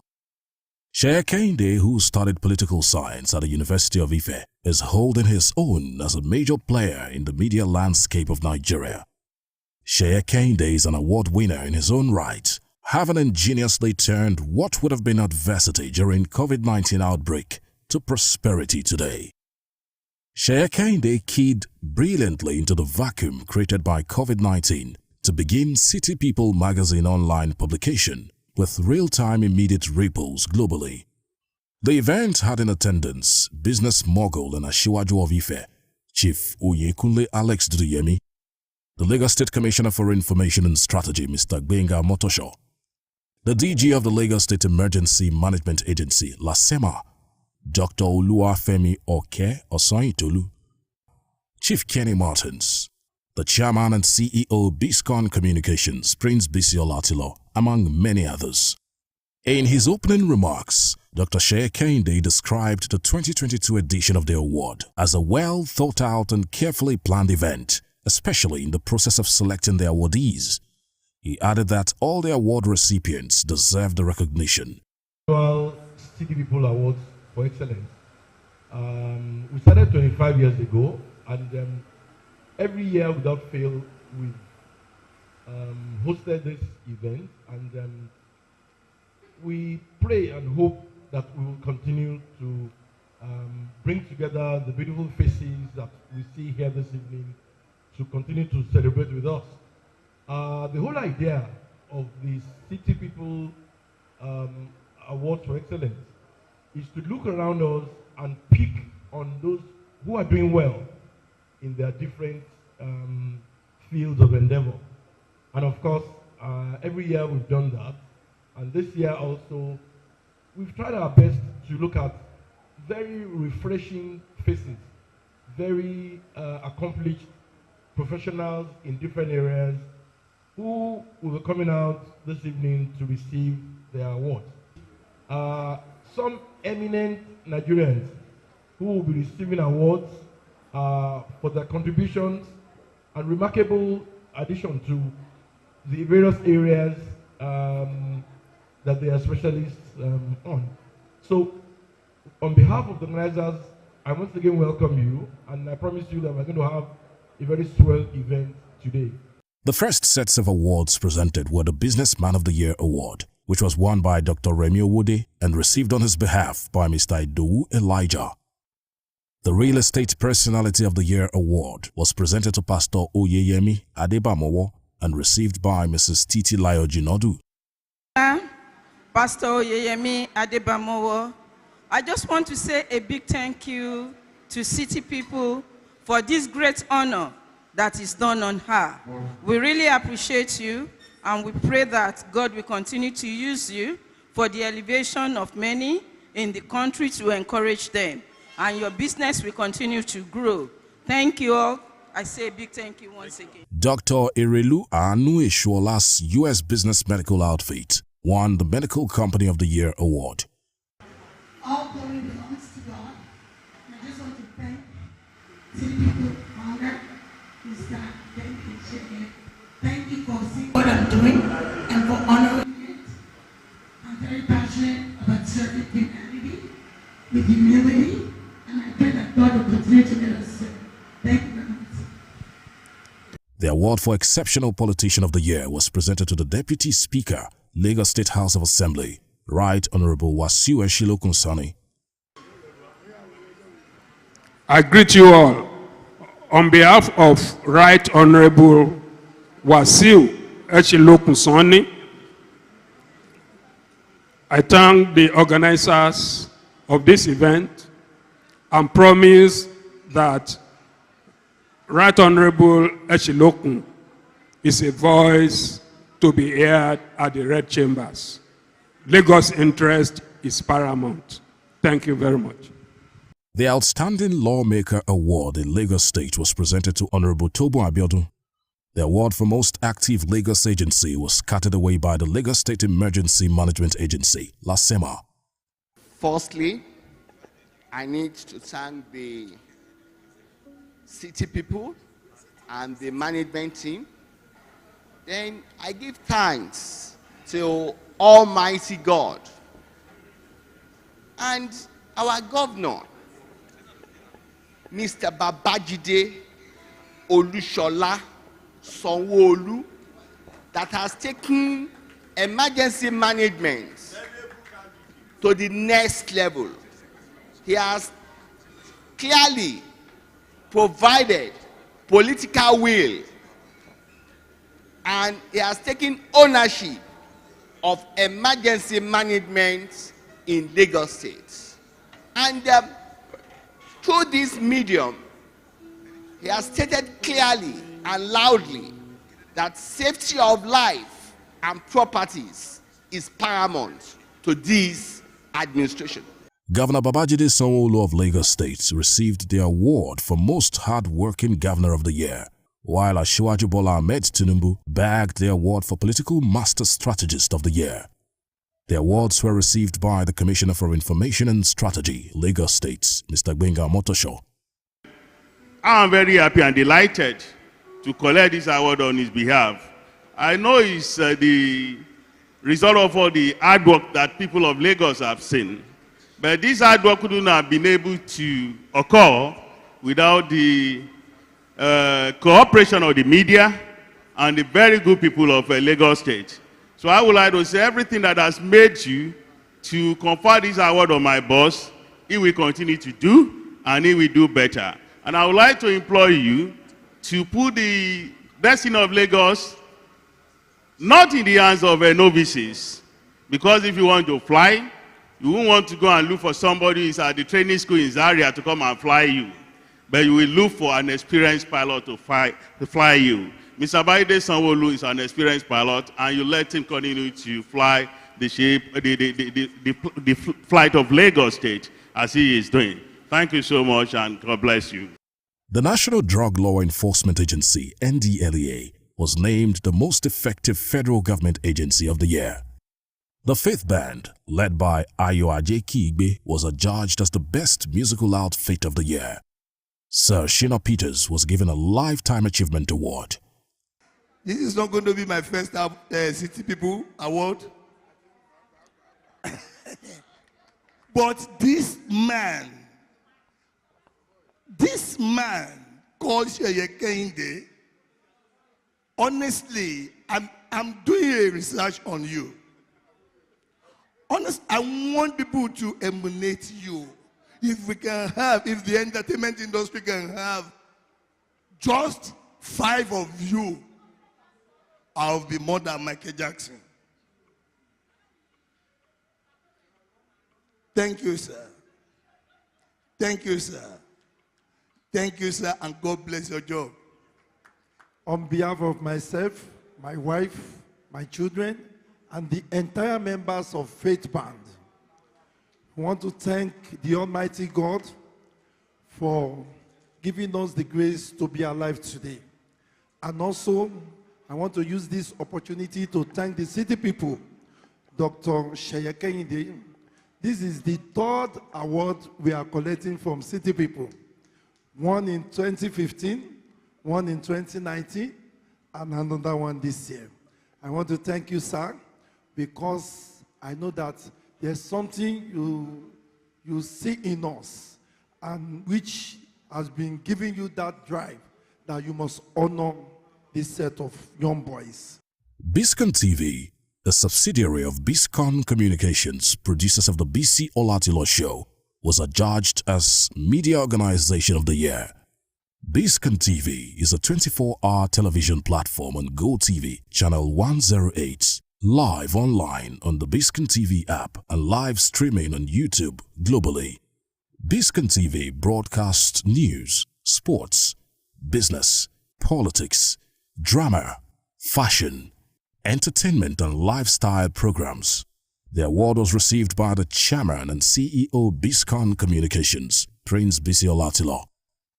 In his response, the Chairman and CEO Biscon Communications, Prince Bisi Olatilo, appreciated the City People team for the recognition and acknowledged the staff of Biscon Communications for their dedication to the Biscon TV brand. God bless you. Thank you very much. And I really appreciate what you're doing. Thank you. Thank you. Now, City People, almost 20 years ago, they celebrated BOS. That was just a program, 1-hour program a week, about 20 years ago. I was in the rostrum, and I remember it was Honorable Tito Osei that presented my darling to me. But now we're talking about a 24-hour station. We have been operating the last 5 years. We have never gone off. And I'm not saying that because I was currying with his favor. And you know what it is to be broadcasting for 5 years on your own. Once NEPA takes it, and down below the second stage. But I'd like you to celebrate these young people here. We try to grow them from, I'm not too sure, apart from 1 or 2 of them who is in their 40s. everybody is thinking their 20s and 30s, because that's what we're talking about these days. But collectively, put your hands together for Biscon Television, ladies and gentlemen. Biscon Television, we read the news, we do sports, just name it, 24 hours a day. And that's what we've been doing. And if you're talking about entertainment, of course, others are lining behind us. But I'd like to thank you very much, all of you who've been supporting us. Other award recipients on the night were Dr. Hakeem Alawode, who got the Medical Practitioner of the Year award, Are Kamarudin Alao, Folushogun Jime of Alarede Engagement Academy, among many others. Biscon Communications celebrates with its chairman and CEO, Prince Bisiolatilo, as well as other awardees on their well-deserved honor.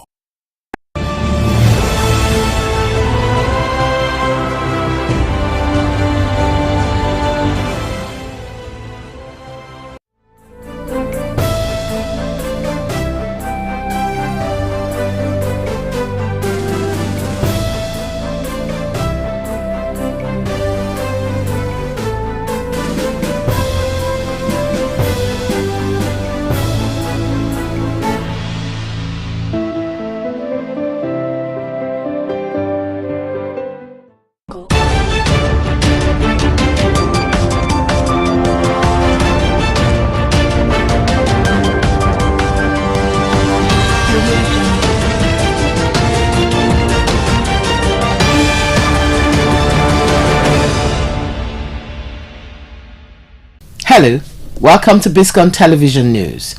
I am Gloria Anozie Young. First, the headlines. On the national scene, Nigerian students face tough times in UK as tuition soars by 60%. APC crisis deepens as Omisore labels Lukman a black sheep. Business. Nigeria's VAT performance lowest in West Africa, federal government. Foreign. North Korea fires intercontinental ballistic missile after threatening United States. Sports. Bayern in talks as Kane set for post-Glo meeting. And now the news in full. Many Nigerian students are facing tough times in the United Kingdom after the naira equivalent of their tuition fees increased by over 60% following the recent move by the Central Bank of Nigeria to unify the nation's foreign exchange rates. About 2 weeks after President Bola Tinubu promised to unify the nation's multiple exchange rates, the Apex Bank decided to float the naira at the investors and exporters window of the foreign exchange market. Since then, the naira has fallen from 471 naira to a dollar to 750 naira per dollar and 589.4 naira per pound to 957.2 naira per pound. This has led to about 60% increase in tuition fees for students in the United Kingdom. This rise in exchange rate has put more pressure on many Nigerians that are schooling in the United Kingdom and beyond. The UK is one of the destinations of choice for many Nigerians as 128,770 Nigerian students enrolled in universities in the United Kingdom between 2015 and 2022, according to the report. Many of these students may now struggle to pay the balance of their tuition due to the sharp decline in the value of the naira. The National Secretary of All Progressives Congress, Senator Iyola Omisore, has described the National Vice Chairman of Northwest, Malam Salihu Lukman, as a loose cannon and the black sheep of the party. This was as he denied that the APC was aware of some disgruntled members seeking the removal of the party's national chairman, Senator Abdullahi Adamu. Omisore made the claim during an interview with newsmen. The development is coming barely 2 months after Lukman accused Adamu of running the party like a garrison commander. Earlier, the Kaduna politician had dragged both Adamu and Omisore to court for failing to render the party's account, refusal to summon a meeting of the National Executive Committee, and breach of the party's constitution. But Omisore described the national vice chairman for Northwest as a gaslighter who liked crying wolf where there was none. When asked if he was aware many APC supporters and NWC members wanted Adamu to be kicked out of the party, Omisore dismissed the report. He also berated those secretly backing or standing by Lukman's philosophy, saying they were cowards. Operatives of the Ebonyi Police Command have killed 2 hoodlums who were allegedly enforcing sit-at-home in the state. Sit-at-home in the southeast is a brainchild of the separatist indigenous people of Biafra, IPOB, to protest the continued detention of its leader, Nnamdi Kanu. The hoodlums were said to have shot sporadically into the air within the Oposi area in the Ohozara local government area of Ebonyi State, while trying to enforce a sit-at-home order on Monday, when operatives of the command engaged them in a gun duel. In a statement by the police public relations officer in the state, Onome Onowakboyeya, said men of the command gunned down one of the hoodlums as the shootout ensued. Police said they recovered 1 Blue Highlander SUV riddled with bullets, 1 pump-action gun, 1 Sumek fireman generator, 9 expended shell of AK-47 rifle ammunition, among others. Meanwhile, the self-acclaimed leader of a splinter group of IPOB, Simon Ekpa, has declared 14 days of sit-at-home in the entire southeast. His declaration came barely 24 hours after the expiration of a 7-day lockdown declared by the same group, which led to killings and destruction of property across the southeast. Let's take a short break. We'll be back with business news. Please stay tuned.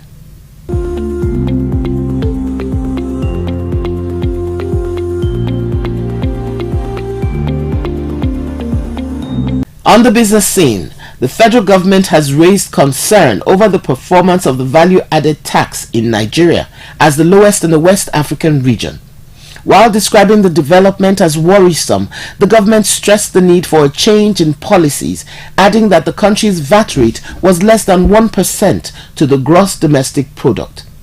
The Director of Tax Policy in the Federal Ministry of Finance, Budget and National Planning, Bashir Abdul Kadir, raised the concern at the opening event of a 3-day workshop on the harmonization of Nigeria's VAT Act with ECOWAS directives. The program was organized by the ECOWAS Commission under the context of Implementation of Support Program for Tax Transition in West Africa. The program was aimed to improve management of domestic taxation and ensure better coordination in ECOWAS and West African Economic and Monetary Union regions. Abdul Kadir, who stated that exemptions of VAT in Nigeria was not aligned with those of ECOWAS, called for the exemption of few products, goods and services from VAT for poor households to benefit from that policy. Let's go on a break. We'll be back with foreign news. Please stay tuned.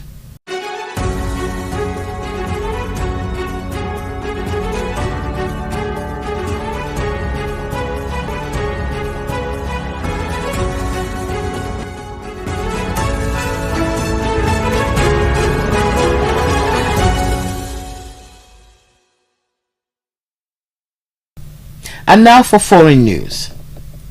North Korea has fired a suspected intercontinental ballistic missile, ICBM. Japanese and South Korean officials report. The long-range missile flew for more than 1 hour before landing short of Japanese waters on Wednesday morning. Pyongyang's launch comes after a threatened retaliation against what it said were recent U.S. spy plane incursions over its territory. Earlier this week, it threatened to shoot down such planes. Washington has dismissed the accusations, saying its military patrols are in line with international law. Security concerns have wrapped up on the peninsula this year after North Korea tested new weapons. The country also conducted a record number of missile launches in 2022, including ones capable of reaching the United States territory. In response, the US and South Korea have increased their joint military drills around the peninsula. Pyongyang so far has continued with its missile launches, testing a new ICBM in April, which it described as its most powerful missile to date. It also tried to launch a spy satellite in May, which failed. North Korea's missile on Wednesday flew eastwards from Pyongyang for more than an hour before landing in the sea west of Japan around 11:15 local time, which is 2:15 GMT. The Japanese Coast Guard reported. The high-angled flight covered a 1,000 kilometers, 621 miles distance, said South Korea's military. South Korean and United States officials met immediately after Wednesday's launch, issuing a statement reiterating their strengthened joint defense. Up next is sports news. Don't go away.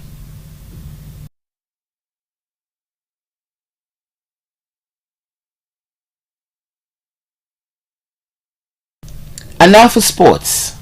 Tottenham and Bayern Munich have held talks over the signing of England captain Harry Kane, as the striker prepares to meet new Spurs boss Ange Postecoglou on Wednesday.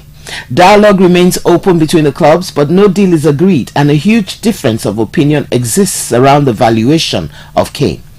According to newsmen, Kane has not closed any avenue available to him, including staying in North London, but he would be open to formally speaking with the German champions should Spurs accept an offer. Tottenham have made it clear they do not want to sell their record scorer and certainly won't entertain the 70 million figure Bayern are willing to pay. Daniel Levy is reluctant to lose an elite goal scorer and continues to hope he'll sign a lucrative new contract. But the fact Kane, 29, has 1 year left on his current deal may force him to consider a significant sum. This is the reason dialogue with Bayern remains open, as fears grow Kane will join a Premier League rival next summer should he stay and run down his contract. It's time for entertainment news. Please stay tuned.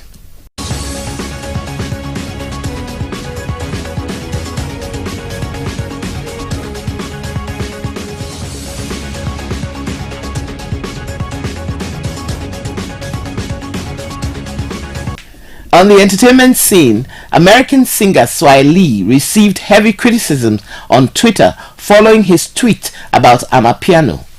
Amapiano is defining the Nigerian music industry since its entrance into the mainstream in 2020, and since then it has delivered multiple hits and heralded the rise of artists like Ashake and Sheyi Vibes. American singer Swahili took to his Twitter account to share his excitement about getting on the Amapiano sound after recently visiting Nigeria. In the tweet, the hitmaker added a Nigerian tweet next to the word Amapiano, and this caused an uproar on Twitter, with South Africans calling him out for what they considered to be an attempt to credit Nigeria for the genre. After hours of heavy criticism from South Africans, Swahili has taken to his Twitter account to share a video clarifying the tweet, while also making it clear that he never intended to cause a battle between Nigerians and South Africans over who owns Amapiano. In the video, Swahili shared that he was specifically introduced to Amapiano by Nigerians. The American singer reveals that he has the utmost respect for the originators, and his tweet was to express his excitement by Amapiano, which he interacted with while in Nigeria. Swahili further shared that he has an Amapiano record on the way, while also calling for Africans from all over the continent not to take to his tweet or the music the wrong way. And that's the end of the news, produced by Tomiloba Abolari.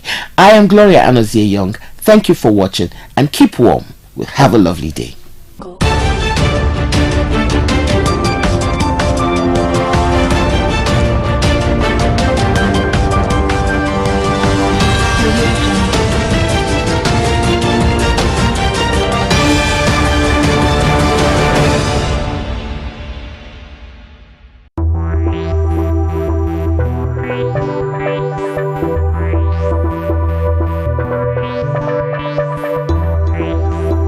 Hello, this is Biscon TV broadcasting from Lagos.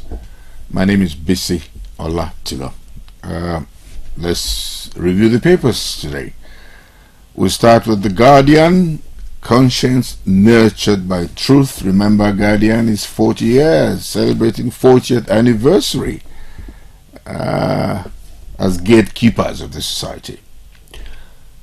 What do we have on the front page of The Guardian for today? Akpabio 13 senators to earn over 5.6 billion naira ex-governors pension benefits. Wow. And we have the pictures there. And the pictures here are showing governors Ganduje, Governor Sireke Dixon, Aileru of Gombe. Akpabio, who's a two-term governor of Kaduna State, Comrade Senator Adams Oshomole, Alhaji Ibrahim Mkwambu, now Senator, and we also have here former Governor Sokoto State Tambuwal, who's now Senator, and Umahi, now Senator, two-term Governor of Ebonyi, and Ibrahim Mkwambu of Gombe. Wow. And of course, two-term Governor. He served the same time as the president. Now I'm talking about Ojuzo Okalu. They will pocket 5.6 billion naira as ex-governor's pension and benefits. Wow. Wow. That's creating a lot of discussions around the pros and cons of it are being looked at from all corners. But that is the story we'll have leading the pack of the story for today. Tinubu breaks silence, orders arrest of Plateau Benue killings. Tinubu breaks silence, orders arrest of Plateau Benue killings masterminds. Those who masterminded it, they're the ones that the president has said, go for them, pick them up, so that they can face the wrath of the law. Separating empowerment projects from First Lady's vanities. I can understand where this story is coming from. That's saying that the First Ladies should not submerge whatever they're doing into the projects that their husbands should be using to serve the people. That's the argument that they're trying to put forward here. But read for analysis is a news analysis for Guardian for today. Page 5 gives you more details on that. Hotel staff to die by hanging for killing manager UK returnee. That's page 8 of today's Guardian. Reps tackle banks over illegal deductions in discriminate charges. Coalition seeks Remengado sack. Revisit 2006 report on Kwankwaso. So it's a loaded package we have for you on the Guardian, in the Guardian for today. So take a look at it and make your own deductions after you must have processed all the news items there. Now for the Tribune, how Global Consortium became First Bank's largest shareholders. Senate to probe NNPCL subsidy regime. Kicks against 9.3 trillion naira expenditure. Security operatives set ablaze vessel intercepted with stolen oil. Tinubu, Plateau's cycle of violence must be broken. Orders manhunt for killers. We will get to root of insecurity in our region. Northern governors are actually working to see that they also help to stop insecurity in their various domains. House of Reps to CBN, stop banks from demanding customers' social media handles. NDLEA orders nationwide clamp down on illegal sale and use of laughing gas. Drama as George hands police lawyer to EFCC for filing criminal charges against Odua, former minister. Akeredolu not incapacitated, although government is answering that. His absence not affecting governance, acting governor. Akpabio constitutes standing committees. Adiola heads appropriation committee. Adaramodu media. Not all land borders are opened. Acting CG, Customs Comptroller General, affirms seizures of smuggled fuel. That's why it's good to read these newspapers and get the full import of the stories that have been making the rounds, both on the social media and, of course, the known medias that we all are used to. Not all borders are opened. Acting CG, you can't get it better from any source than that. That's the man who can talk about it with the kind of authority that he musters around his office. Now the Punch. SEC investigates Otudeko's FBN share acquisition. PDP governors demand credible polls in Bayelsa, Imo, and Kogi. Yes, PDP governors met in Abuja yesterday, and that's one of the reasons, one of the major things that they discussed at that meeting. APC crisis deepens as Omishore labels Lukman as black sheep. Naira devaluation. Nigerian students face tough times in the UK. Tuition soars by 60%. New forex rate threatens overseas students. Indebted scholars barred from classes. Parents beg federal government for concession as tuition living costs climb amid forest crisis. Police kill sit-at-home enforcers. IPOB declares 14-day lockdown. That's all in the east. Panel stops or Tom's Automobile Workshop in Pounds vehicles there. FMDL Exchange launches derivatives market, and that will about do it for the punch for today. The Daily Sun: anger tension in Southeast as ECMA declares 2 weeks sit-at-home from July the 31st. Peace group asks Finland to repatriate him. Other IPOB members. Abducted Reverend Father, 3 others freed in Ebonyi State. House of Reps stops CBN universities. Says no to Apex Bank social media know your customers policy. Varsities Unity Schools tuition fees hike. Senate standing committees. Akpabio snubs ex-governors, PDP ranking senators. Names heads of appropriation, public account, and 6 committees. Insecurity in the Southeast. Governors to meet Tinubu to discuss this issue. Subsidy removal while we're yet to resume petrol imports and oil marketers.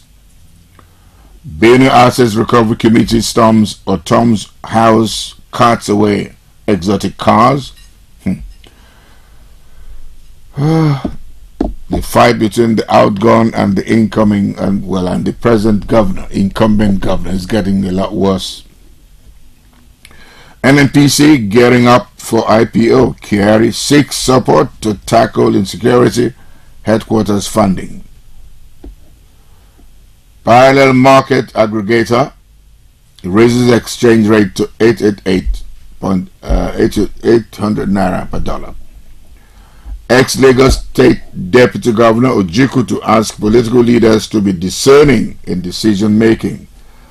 Forbes 2023 index. Dangote still Africa's richest for 12th consecutive year. Listed among world's top 200 richest persons. That's Dangote, our own Dangote. Expert lists causes solution to Nigeria's rising inflation.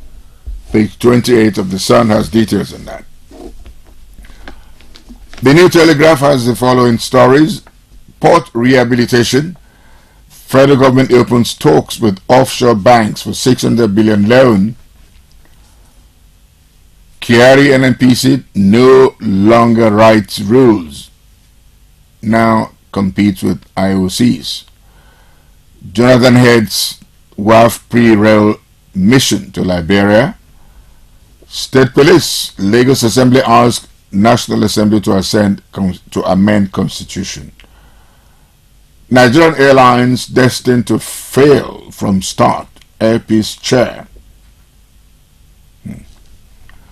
Season of investigation. Senate probes up oil subsidy under recovery regime.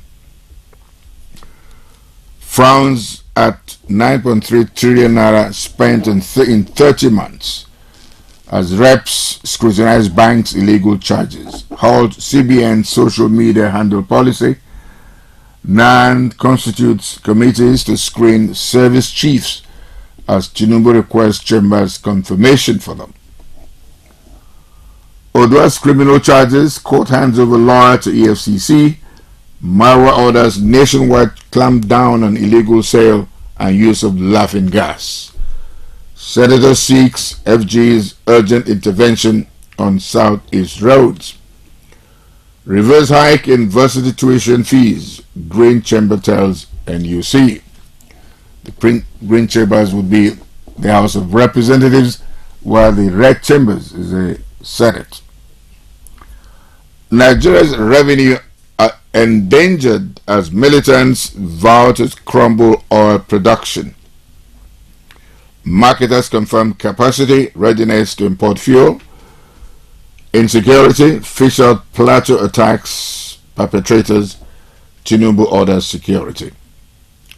Study links cannabis use during pregnancy to autism. Well, we go now to the Vanguard as we are closing in and ending the program. What do we have on the front page of the Vanguard? Investors gain 1.93 trillion naira in 2 days as stock market hits 15-year high. While we invested in First Bank, Honeywell Group speaks about 15% stake in FBHA. Scores escape death as container truck rams into vehicles in Lagos. Tinubu expresses sadness over plateau killings. PDP suffers setback as Akpabio names chairman for special committees, or chairmen for special committees. PDP governors, APC differ over security situation nationwide. Insecurity worsening nationwide, PDP governors. Tinubu's government tackling issue will ensure peace, APC. 4 policemen killed in Zamfara bandits attack. Gunmen kidnap Catholic priest, 3 others in Ebonyi. Simon Ekpa reacts to Southeast leaders' Abuja meeting. Orders 2 weeks sit at home, asking residents to sit at home for 2 weeks. Slap on Nigeria police, AIG Zone 9. Disregard Ekpa, IPOB. Enugu residents count losses, say we can't cope anymore. Reps ask a federal government to lift ban on fuel sale in international borders. NNPC no longer writes rules for petroleum industry, says Kyari. NAFDAC warns public against consumption of artificially refined or ripened fruits. That would about do it for the Vanguard for today. Let's go now to the Nation. What do they have there? Border reopening plan in progress, says Custom CG. No minister's list yet, says APC. What is in circulation is fake. Mustafa Bintubi is Jai's Bank Board Chairman. How Wike helped Tinubu to win Rivers by Kocha. Intercepted vessel destroyed in Delta with 150,000 MTS of crude worth $86.8 million. Adamo's incapacitation talk sparks row over Akeredolu. Ondo State PDP raises dust. Deputy Governor says, I spoke with him on Sunday. Senate to investigate 9.3 trillion naira spent on petrol subsidy in 30 months. NNPCL spent 400 billion naira monthly. Oil giant soon to go public. The Senate sets up a 7-man committee, ad hoc committee, into the Tinubu's order to clamp down on those who are causing havoc in Benue and Plateau State. So the Senate committee has already hit the ground running on that. We end with this day for today. Honeywell Group confident of value generation in FBN Holdings increases stake to 15.1%. Kyari, NNPC may divest selected assets, exit production sharing agreements. Ribadu, that's the NSA, National Security Advisor, Federal government committed to building capacity of investigators to enhance anti-corruption war. Abdullahi Adamu, I supported Lawan but won election for Tinubu, says APC will receive Wike-led G5. Tinubu first string reprisal attacks in Plateau, Benue depressing and avoidable. Order security agencies to fish out perpetrators of recent killings, says suspects must face full wrath of the law. One cycle of violence dismantled. House asks IG NSA to declare national emergency. Benue governor proposes amnesty for repentant criminals. Traditional ruler narrates gruesome killing of 30 people.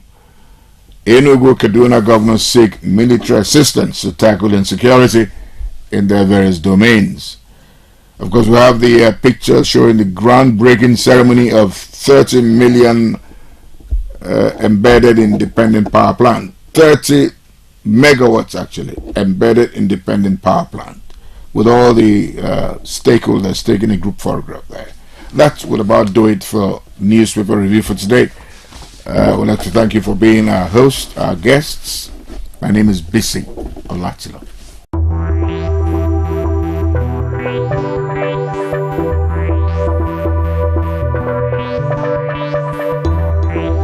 Here is the breaking news of the moment. Biscon TV, the most exciting 24-hour general interest television station, parading cutting-edge programs in news, sports, politics, business, foreign news, fashion and style, entertainment and lifestyle programs, Biscon movies and more, has been moved to channel 144 on GoTV. Our programs begin daily with Biscon Breakfast Bubble (BBB), featuring newspaper review and interviews on trending issues. Biscon Roundtable is our daily discussion program on essential tips on life and living. Biscon TV broadcasts news 7 times daily from 7 a.m. to 11 p.m. Biscon TV can be watched in all parts of the country now on GoTV channel 144 and live streaming on Biscon TV on YouTube. Biscon TV live streaming on YouTube is the fastest growing, most watched 24-hour live streaming channel on YouTube. Remember, Biscon TV has been moved from channel 108 to channel 144 on GoTV. Biscon TV, interactive, engaging, and unconventional.